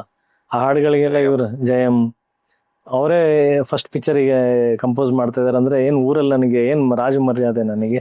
ಅವಾಗ south India full happening, Telugu industry ದೊಡ್ಡ ಹೆಸರು. ಹೌದು. ಬಟ್ ಅಷ್ಟು ದೊಡ್ಡ ಹಿಟ್ ಆಗತ್ತೆ, ಏನಾಗತ್ತೆ ಅದ್ರ ಬಗ್ಗೆ ಯಾವತ್ತೂ ಯೋಚನೆ ಮಾಡಿರಲಿಲ್ಲ, ಗೊತ್ತೂ ಇರಲಿಲ್ಲ. It's A magic, unbelievable magic ಅದು. ಅಂಡ್ ರಮ್ಯಾ ಅವ್ರ ಸೆಕೆಂಡ್ ಮೂವಿ. ಅವಾಗ ಅವರು ಅಭಿ ಏನೋ ಮಾಡ್ತಿದ್ರು, ಅದಾದ ನಂತರ. ಬಟ್ ಅಲ್ಲ, ಅಂದ್ರೆ I have seen Har always as a sweet girl. ಅವಳು ನನಗೆ ಯಾವತ್ತು, ಅಂದ್ರೆ ಇವತ್ತಿಗೂ ಅವಳು ಬಹಳ ಮುಗ್ಧಾಗಿ ಕಾಣಿಸ್ತಾಳೆ ಹೊರತು ನನಗೆ ಏನೋ ಒಂಥರ ಒಂದು ಚಿಕ್ಕ ಮಗುತನ ಇದೆ ಅವಳಲ್ಲಿ ನನಗೆ. ಅಂದ್ರೆ ಬೇರೆಯವ್ರು ಏನೇನೋ ಎಲ್ಲ ಹೇಳ್ತಾರೆ, ಬಟ್ ನನ್ನ ಜೊತೆಗೆ ಆ ಮೂವಿ ಮಾಡೋ ಟೈಮಲ್ಲಾಗ್ಲಿ, ಇವಾಗ್ಲೂ ಎಲ್ಲ ಸಿಕ್ಕಿದಾಗ್ಲೂ ಅದೇ ರಮ್ಯಾ ಇದ್ದಾಳೆ ನಮಗೆ. ಲಾಸ್ಟ್ ಟೈಮ್ ಯಾವಾಗ ಮೀಟ್ ಮಾಡಿದ್ರಿ ರಮ್ಯಾನ? ಈ ಇತ್ತೀಚೆಗೆ ತುಂಬಾ ವರ್ಷ, ಅಂದ್ರೆ 1-2 ವರ್ಷ ಆಯ್ತು ಅನ್ಸುತ್ತೆ, 1 or 2 years. ಬಿಕಾಸ್ ಅಂದ್ರೆ ನಾನು ಎಲ್ಲೂ ಹೊರಗಡೆ ಆಚೆ ಬಂದೇ ಇಲ್ಲ, ಯುದ್ಧಕಾಂಡ ಸಿನಿಮಾದಲ್ಲೇ ಬ್ಯುಸಿ ಆಗಿರೋದ್ರಿಂದ ಎಲ್ಲೂ ಹಂಗೆ ಸಿಕ್ಕಿಲ್ಲ. ಐ ಥಿಂಕ್ ಯಾವುದೋ ಒಂದು ಮೂವಿ ಪ್ರೊಜೆಕ್ಷನ್ PVR ನಲ್ಲೇ ಎಲ್ಲೋ ಲಾಸ್ಟ್ ಮೀಟ್ ಮಾಡಿದ್ದ ಅವಳನ್ನ. ಈಗ ಎಕ್ಸ್ಕ್ಯೂಸ್ ಮೀ ಅಂತ ಸಕ್ಸಸ್ ಮೂವಿ, ನೆಕ್ಸ್ಟ್ ಕೆರಿಯರ್ ಚೆನ್ನಾಗಿ ಹೋಗ್ತಿರತ್ತೆ. ಒನ್ ಟೈಮಲ್ಲಿ ಮತ್ತೆ ಸಡನ್ ಆಗಿ ನೀವು ಹೀರೋ ಬಿಟ್ಟು ಅದೊಂದು ಡಿಫ್ರೆಂಟ್ ಫೇಸ್ ಶುರು ಆಗತ್ತೆ ನಿಮಗೆ. ಈ ಟ್ರಾನ್ಸಿಷನ್ ಯಾಕೆ? ಅದೇ ಚಾಯ್ಸ್ ಆಫ್ ಮೂವೀಸ್ ಅನ್ನೋದು ಒಂದು ನಾಲೆಜ್ ಇಲ್ವಲ್ಲ. ಎಕ್ಸ್ಕ್ಯೂಸ್ ಮೀ ಕೂಡ ನಾನು ಕಷ್ಟಪಟ್ಟು ಸ್ಕ್ರಿಪ್ಟ್ ಹೆಂಗಿದೆ ಏನಿದೆ ಅಂತ ಚೂಸ್ ಮಾಡಿದ್ದಲ್ವಲ್ಲ. It happened on its own ಅಲ್ಲ. ಸೊ ಅದೇ ಪ್ರಾಸೆಸ್ ಎಲ್ಲ ಸಿನಿಮಾದಲ್ಲೂ ನಡೆಯುತ್ತೆ ಅನ್ನೋದು ಒಂದು ಬಿಲೀಫ್ ಇತ್ತಲ್ಲ. Belief on everybody. Everybody is a film maker, everybody is like Prem. ಅವಾಗ ಏನ್ ಟೆಂಪ್ಟ್ ಮಾಡೋದು, ದುಡ್ಡ ಅಥವಾ ಏನು? ಇಲ್ಲ ಅಲ್ಲ, ಅದು ಯಾರು ದುಡ್ಡೇ ಕೊಟ್ಟಿಲ್ಲಲ್ಲ ಅದಾದ್ಮೇಲೆ. ಎಕ್ಸ್ಕ್ಯೂಸ್ ಮೀ ಮೂವಿ ದೊಡ್ಡ ಹಿಟ್, ಬ್ಲಾಕ್ ಬಸ್ಟರ್ ಹಿಟ್ ಆದ್ರೂ ನೋಬಡಿ ಪೇಡ್ ಮೀ ಮನಿ. ದುಡ್ಡು ಕೊಡ್ಲಿಲ್ಲ, ಯಾರು ದುಡ್ಡು ಕೊಟ್ಟಿಲ್ಲ. ನಾನು ಕೇಳಕ್ಕೂ ಹೋಗಿಲ್ಲ. ನನಗೆ ಅದೊಂದು ಮುಜುಗ. ಅಂದ್ರೆ ಯಾವತ್ತು ನನ್ನ ಫ್ಯಾಮಿಲಿ ಸಂಸ್ಕಾರದಲ್ಲೇ ದುಡ್ಡು ಕೇಳಬೇಕು ಅನ್ನೋದು ಇರ್ಲಿಲ್ಲ ನನಗೇನಂದ್ರೆ, ಇನ್ನೊಂದು ಪಿಕ್ಚರ್ ಹಿಟ್ ಆಗುತ್ತೆ ಮೋಸ್ಟ್ಲಿ, ಆಮೇಲೆ ದುಡ್ಡು ಬರುತ್ತೇನೋ, ಈ ಥರನೇ ಕಾಯ್ಕೊಂಡೇ ಇದ್ದಿದ್ದು. ಅಂದ್ರೆ ಮುಜುಗರ ಪಡೋದು. ಯಾವತ್ತು ಕೇಳಿಲ್ವಲ್ಲ, ನನ್ನ ಚೈಲ್ಡ್ಹುಡ್ ಇಂದಾನೇ ಯಾರಿಗೂ ಕೇಳಿದ್ದೇ ಗೊತ್ತಿಲ್ಲಲ್ಲ. ಅದು ಮುಜುಗರ ಆಗೋದು, ಹೆಂಗೆ ಕೇಳೋದು ಅಂತ. So that become an advantage to those producers also. ಏನೋ ಒಂದು ಅವ್ರು ಮಾತಾಡೋದು, ಹೌದಾ, ನೆಗೋಷಿಯೇಟು ಮಾಡಿಲ್ಲ. ಮೋಸ್ಟ್ಲಿ ಇಷ್ಟೇ ಇರ್ಬೋದೇನೋ ರೆಮ್ಯುಟ್ರೇಷನ್. ನಾನು ಯಾವತ್ತೂ ತಿಳ್ಕೊಳಕ್ ಹೋಗಿಲ್ಲ ಬೇರೆ ಹೀರೋ ಎಷ್ಟು ತೊಳ್ತಾರೆ, ಒಂದು ಪಿಕ್ಚರ್ ಇಟ್ಟಾದ್ಮೇಲೆ ಎಷ್ಟು ತೊಳ್ತಾರೆ. ನಾನು ಅದ್ರ ಬಗ್ಗೆ ಯಾವತ್ತೂ ಗಮನನೇ ಕೊಟ್ಟಿಲ್ಲ, ನಂಗೆ ಗೊತ್ತೂ ಇರಲಿಲ್ಲ ಅದ್ರ ಬಗ್ಗೆ ಅಷ್ಟು ದೊಡ್ಡ ಫೈನಾನ್ಷಿಯಲ್ ವಿಚಾರದಲ್ಲಿ. ಏನೋ ನೋಡಪ್ಪ ಇಷ್ಟು ಕೊಡ್ತೀವಿ ಅನ್ನೋದು, ಹೌದಾ ಓಕೆ ಅನ್ನೋದು. ನನಗೆ ಪಾತ್ರ ಸಿನಿಮಾ ಆಗ್ಬೇಕಲ್ಲ ಅಷ್ಟೇ ಇದಿರೋ, ನಾಳೆ ಮೇಕಪ್ ಹಾಕೊಂಡು ಆಕ್ಟ್ ಮಾಡ್ತೀನಿ ಇದೇ ಇದ್ದಿದ್ದಲ್ಲ ತಲೆನಲ್ಲಿ. ಈಗ ಒಂದು ಜೂನಿಯರ್ ಆರ್ಟಿಸ್ಟ್ ಆಗಿ ಒಂದು ಹೀರೋ ಆಗೋದು ಅದೊಂಥರ, ಒಂದು ಹೀರೋ ಆದ್ಮೇಲೆ ಮತ್ತೆ ಒಂದು ಸಪೋರ್ಟಿಂಗ್ ರೋಲಲ್ಲಿ ಕಾಣಿಸ್ಕೊಳ್ಳೋದು, ಆ ಪ್ರೋಸೆಸ್ ಅದನ್ನ ಅರ್ಗಿಸ್ಕೊಳ್ಳೋದೇ ತುಂಬಾ ಕಷ್ಟ. ಈಗ ನೀವ್ ಅವಾಗ ಹೆಂಗೆ ಅದನ್ನೆಲ್ಲ ಹ್ಯಾಂಡಲ್ ಮಾಡ್ತಿದ್ರಿ? ಅಲ್ಲ, ಒನ್ಸ್ ಅಗೇನ್ ಅಲ್ಲಿ come back to this era. ಅಂದ್ರೆ ಎಲ್ಲಿ ನಾವು ನಮ್ಮ ತಂದೆ ನಂಗೆ ಕೊಟ್ಟಿರ್ತಕ್ಕಂಥ ಧೈರ್ಯ ಏನಿದೆಯಲ್ಲ ಅದೇ. ನಾನಂದ್ರೆ ನಾನು ಕುಗ್ಗಿಲ್ಲ, ಹಿಂಗ ಆಗ್ಬಿಡ್ತಲ್ಲ ಲೈಫಲ್ಲಿ ಅಂತ ನಾನು ಕುಗ್ಗಿ ಬೇಜಾರಾಗಿದ್ದಿಲ್ಲ. ಓಕೆ ಚಲೋ ಇದು ಏನು ಕ್ಯಾರೆಕ್ಟರ್ ರೋಲ್ ಸಿಗ್ತಾ ಇದೆಯಲ್ಲ, ಓಕೆ ಇದ್ರಲ್ಲಿ ಏನೋ ಒಂದು ಮಾಡೋಣ, ಇದರಲ್ಲಿ ಹೆಸರು ಮಾಡೋಣ. ಅಲ್ಲಿ ಹಿಂದಿನಲ್ಲಿ ಏನೋ ಸಂಜಯ್ ದತ್ ಅವರು, ಸುನಿಲ್ ಶೆಟ್ಟಿ ಅವರೆಲ್ಲ ಅವರೇ ಬೇರೆ ಬೇರೆ ಬೇರೆ ಹೀರೋಗಳ ಜೊತೆಗೆಲ್ಲ ಕ್ಯಾರೆಕ್ಟರ್ ಮಾಡ್ತಾರೆ. ಅಮಿತಾಬ್ ಬಚ್ಚನ್ ಅವರೇ ಬಂದು ಮೊಹಬ್ಬತೆ ಮಾಡ್ಬಿಟ್ರು, ಮಲ್ಟಿ ಸ್ಟಾರ್. ಸೊ ನನ್ಗೆ ಆ ಥರ ಫೀಲ್, ಓಕೆ ಒಂದು ಕ್ಯಾರೆಕ್ಟರ್ ಮೋಸ್ಟ್ಲಿ ಮಾಡಿದ್ರೆ ಇದ್ರಲ್ಲಿ ಕ್ಲಿಕ್ ಆಗ್ಬೋದೇನೋ, ಇದ್ರಲ್ಲಿ ರೆಕಗ್ನೈಸೇಷನ್ ಸಿಗ್ಬೋದೇನೋ. Only for the hunger of recognisation, hunger of making the name, landmark for that name ಅನ್ನೋದು ಹಸು ಇತ್ತು ಬಿಟ್ರೆ, ನಾನು ಇವಾಗ ಹೀರೋಯಿಂದ ಇಲ್ಲಿ ವಾಪಸ್ ಕ್ಯಾರೆಕ್ಟರ್ಸಿಗೆ ಬಂದ್ಬಿಟ್ಟಿದ್ದೀನಿ, ಅದು ಅವಮಾನ ಬೇಜಾರು ಆ ಥರದ್ದು ಥಿಂಕ್ ಮಾಡಿದ್ದಲ್ಲ. ಹಂಗಾಗಿನೇ ಅವತ್ತು ಕೂಡ ನಾನು ಅಂದ್ರೆ ಕೆಲಸ ಕೇಳ್ಕೊಳ್ಳೋದ್ರಲ್ಲಿ ಮುಜುಗರ ಪಟ್ಟೇ ಇಲ್ಲ ನಾನು. I never felt ashamed for asking job. ನಂಗೆ ಆಕ್ಟ್ ಮಾಡಕ್ಕೆ ನಂಗೆ ಅವಕಾಶ ಕೊಡಿ. ನೀವೇನು ರಮ್ಯಾ ನನ್ನ ಫಸ್ಟ್ ಪಿಕ್ಚರ್ ಹೀರೋಯಿನ್ ಅಂತ ಇವಾಗ ಹೇಳಿದ್ರಲ್ಲ, ಮೀರಾ ಮಾಧವ ರಾಘವ ಪಿಕ್ಚರ್ ಮೈಸೂರಲ್ಲಿ ಶೂಟಿಂಗ್ ನಡೀತಾ ಇದೆ, ಸೀತಾರಾಮ್ ಅವರು ಡೈರೆಕ್ಟ್ ಮಾಡ್ತಿದ್ದಾರೆ.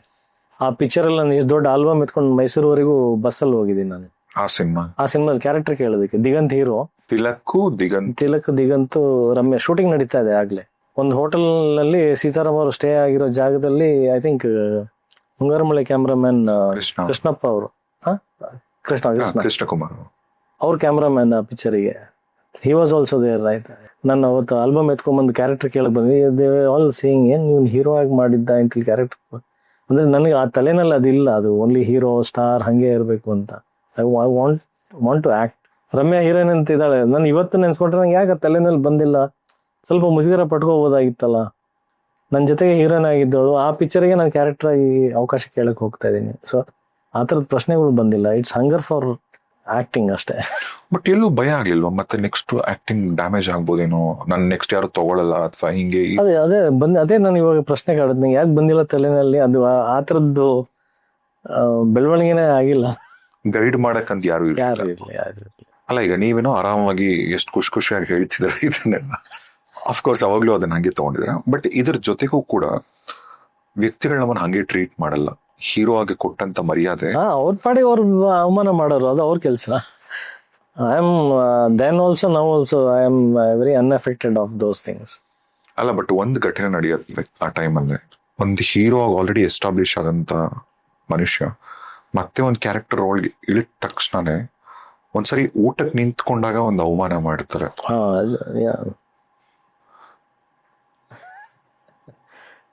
ದಯವಿಟ್ಟು ಅದನ್ನ ಹೇಳಿ ನಿಜ. ಅಲ್ಲ, should I mention with names? I don't know. Of course ಅಂದ್ರೆ ethically it's strong to mention the names. I don't no.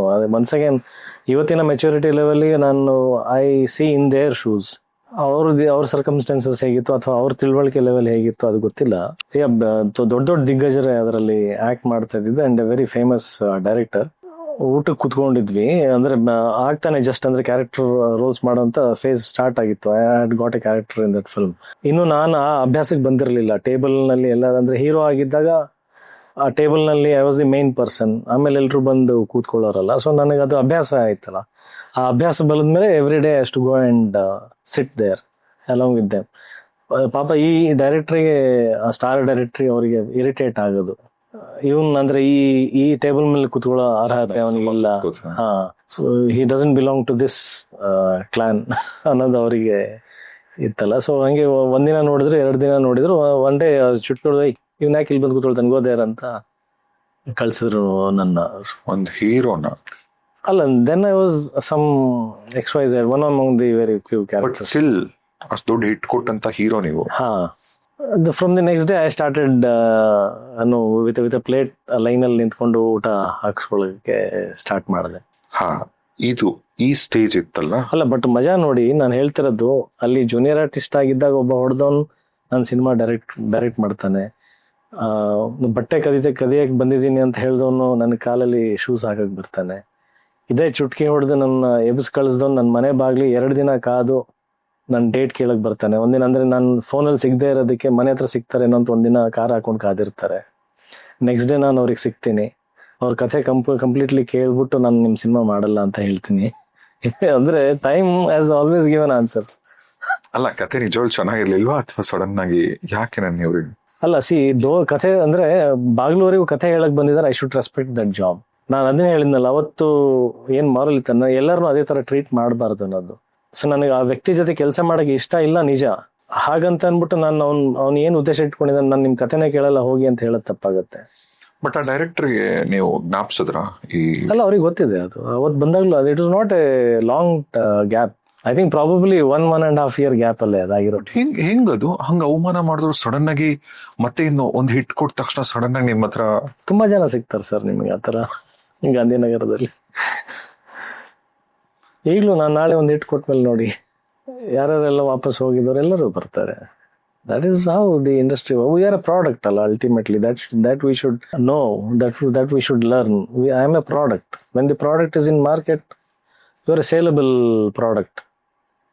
That is how they come to make business. Now you have to choose where you should be sold, in the jewelry shop or in the streets. It's left to this product to decide later. ಮತ್ತೆ ಇನ್ನೊಂದು ದೊಡ್ಡ block buster ನಿಮ್ಮ ಇನ್ನೊಂದು career ಅಲ್ಲಿ, ಇನ್ನೊಂದು ಗರಿ, of course Taj Mahal. Once again ಅದನ್ನು by ಲಕ್ಕೆ ಬಂದಿರತಕ್ಕಂಥದ್ದು. ಕೆಲವೊಂದು ಸಿನಿಮಾ ನಾವು ಎಫರ್ಟ್ ಹಾಕದೆ ತಾನಾಗೆ ಬರುತ್ತಲ್ಲ, ಮೇ ಬಿ ಒಂದು ಪೇಷನ್ಸು ಅಥವಾ ನನ್ನ ಬ್ರಾಟ್ ಅಪ್ ಕಲ್ಚರ್ ಅದೇ ಬದಲಾಗತ್ತೋ ಇಲ್ವೋ ಅನ್ನೋದೊಂದು ಟೆಸ್ಟ್ ಇತ್ತೇನೋ ಗೊತ್ತಿಲ್ಲ, ಡೆಸ್ಟಿನಿದು. ಆ ಒಂದು ಟೈಮ್ ಆದ್ಮೇಲೆ ನಾನು ಯಾವತ್ತೂ ಎಕ್ಸ್ಪೆಕ್ಟು ಮಾಡಿರಲಿಲ್ಲ. ಐ ವಾಸ್ ಇನ್ ರಟ್ಟಿಹಳ್ಳಿ, ನಮ್ಮ ತಾಯಿ ಊರಲ್ಲಿ. ಚಂದ್ರು ಅವ್ರದ್ದು ಫೋನ್ ಬಂದಾಗ, ಅವಾಗ ಒಂದು ಪಾಪ್ಯುಲರ್ ಪತ್ರಿಕೆಯಲ್ಲಿ ಅನೌನ್ಸ್ ಆಗಿತ್ತು, Sunil Rao is the hero of that film ಅಂತ. ಒಂದು ಈ ಥರದ್ದು ಒಂದು ಸಿನಿಮಾ ಮಾಡ್ತಾ ಇದ್ದಾರೆ ಅಂತ. It was A news actually. ಆಮೇಲೆ ಅದೇ ಡೈರೆಕ್ಟರ್ ನನಗೆ ಫೋನ್ ಮಾಡಿ ಕರೀತಾರೆ, ನಿಮ್ಮನ್ನು ಮೀಟ್ ಮಾಡಬೇಕು ಅಂತ. ಅದೊಂದು ಬಹಳ ಇಂಟ್ರೆಸ್ಟಿಂಗ್ ಎಪಿಸೋಡ್. ನಂದೊಂದು ಸ್ಯಾಂಟ್ರೋ ಕಾರು, ಆ ಕಾರಿನ ಟೈರ್ಸ್ ಹೋಗಿರುತ್ತೆ. ಪೆಟ್ರೋಲಿಗೂ ಕಾಸು ಅಂದ್ರೆ ನೋಡಿ ಹಾಕೊಳ್ಳೋ ಅಂತ ಒಂದು ಟೈಮ್ ಅದು.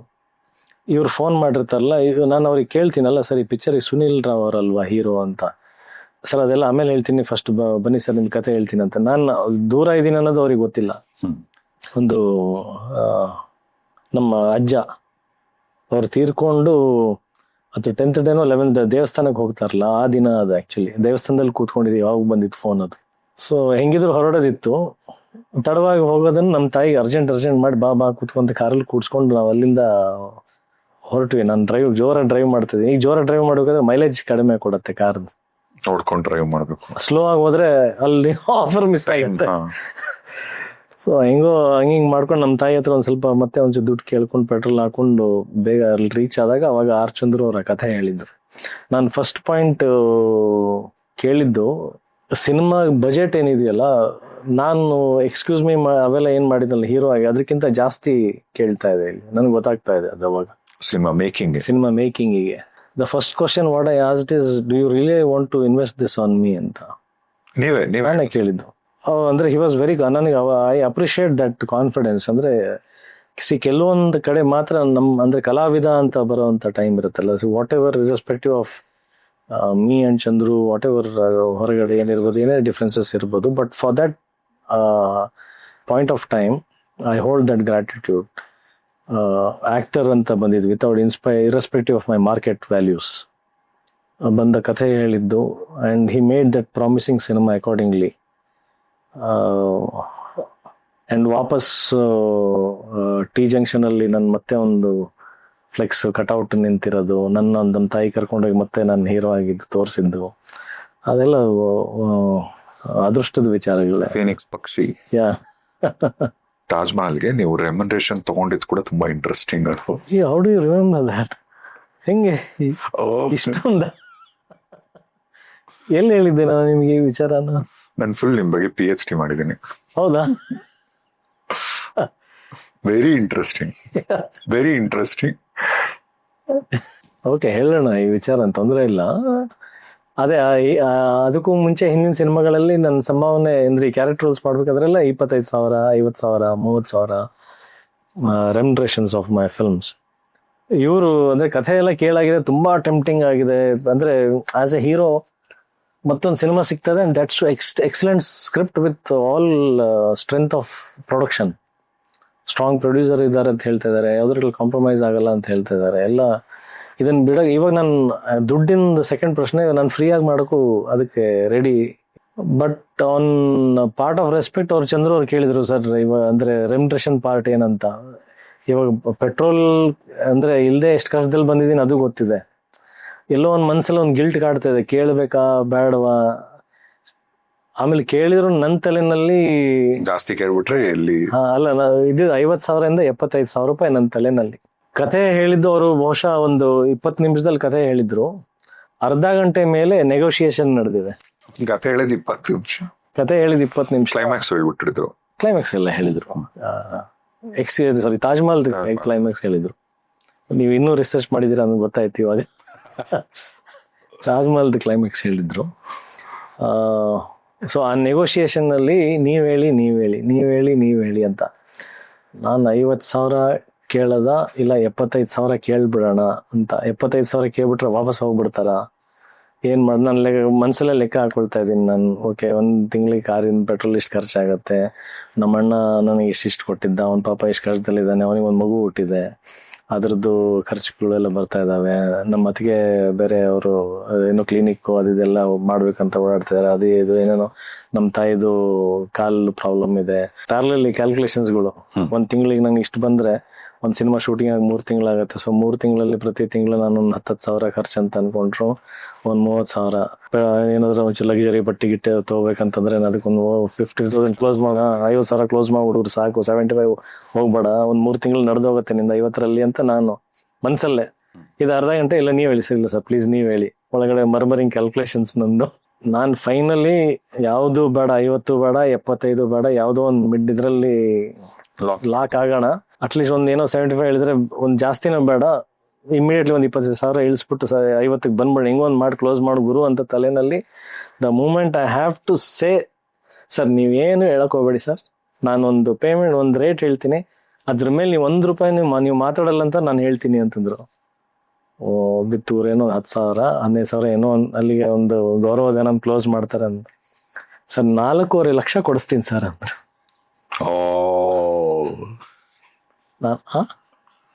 ಸರ್ 50,000 ಎಲ್ಲಿ, 4,500 ಕೊಡಿಸ್ತೀನಿ ಸರ್. ಇವತ್ತು ಏನ್ ಅನ್ಬೇಡಿ ಸರ್, ಅಲ್ಲಿ ಪವಿತ್ರ ಪ್ಯಾರಡೈಸ್ ಹತ್ರ ಪ್ರೊಡ್ಯೂಸರ್ ವೇಟ್ ಮಾಡ್ತಾರೆ, 1 ಲಕ್ಷ ಅಡ್ವಾನ್ಸ್ ಕೊಡ್ತಾರೆ ಸರ್. ಹೌದಾ ಇವಾಗ ಆಕ್ಟಿಂಗ್ ಸರ್ ಪ್ಲೀಸ್ ಏನ್ ಅನ್ಬೇಡಿ ಅಂತ. ಓಕೆ ಚಂದ್ರು, ಲಿಟ್ರಲಿ ಹೆಂಗ್ ಇಲ್ಲಿ ಅಂದ್ರೆ ದುಃಖ ಉಕ್ಕು ಬಂದಿದೆ ಅಂದ್ರೆ, ಕಣ್ಣಲ್ಲಿ ನೀರು ಬರ್ತಾ ಇದೆ ಅಂದ್ರೆ ಅದು ಹೇಳಕ್ ಆಗ್ತಾ ಇಲ್ಲ. ಸರಿ ಚಂದ್ರು ನೀವು ಮುಂದೆ ಹೊರಡಿ, ನಾನು ಬರ್ತೀನಂತ ಆ ಕಾರಲ್ಲಿ ಹೋಗಿ 1 ಲಕ್ಷ ದುಡ್ಡು ಇಸ್ಕೊಂಡ್ಬಂದು ಫಸ್ಟ್ ನಮ್ಮ ತಾಯಿ ಕಾಲಿಗೆ ಇಟ್ಬಿಟ್ಟು ವಾಪಸ್ ಇಮ್ಮಿಡಿಯೇಟ್ಲಿ ಹೋಗಿ ಫುಲ್ ಟ್ಯಾಂಕ್ ಮಾಡೋ ಅಂದೆ ಕಾರನ್ನ. ನೆಕ್ಸ್ಟ್ ಡೇ ಅಲ್ಲಿ ಅದು JC ರೋಡ್ ಹತ್ರ ನನ್ನ ಫ್ರೆಂಡ್ ಇದ್ದ, ಅವ್ನಿಗೆ ಹೇಳ್ದೆ ಕಾರ್ ತಗೊಂಡ್ಬರ್ತೀನಿ, ಟೈರ್ಗಳು ಚೇಂಜ್ ಮಾಡ್ಬೇಕು ಅಂದೆ. ಒಬ್ಬ ಡ್ರೈವರ್ನ ಇಟ್ಕೊಂಡೆ. So that's how then life took a change over. Taj Mahal ದೊಡ್ಡ ಬ್ಲಾಕ್ ಬಸ್ಟರ್ ಮೂವಿ, ಹಾಡುಗಳು ಕೂಡ ತುಂಬಾ ಚೆನ್ನಾಗಿದೆ, ಖುಷಿಯಾಗಿದೆ. ಇನ್ನೊಂದು ಯಾವ್ದೋ ಒಂದು ಫೇಮಸ್ ಸಾಂಗ್ ಇದೆ, ಕೊಲ್ಲುವುದಾದರೆ ಕೊಂದು ಬಿಡು ಅಂತ ಈ ಹಾಡು. ಅದಾದ್ಮೇಲೆ ನೀವು ಮತ್ತೆ ಚಂದ್ರು ಅವ್ರ ಕಾಂಬಿನೇಷನ್ ಅಲ್ಲಿ ಇನ್ನೊಂದು ಸಿನಿಮಾ ಬರುತ್ತೆ.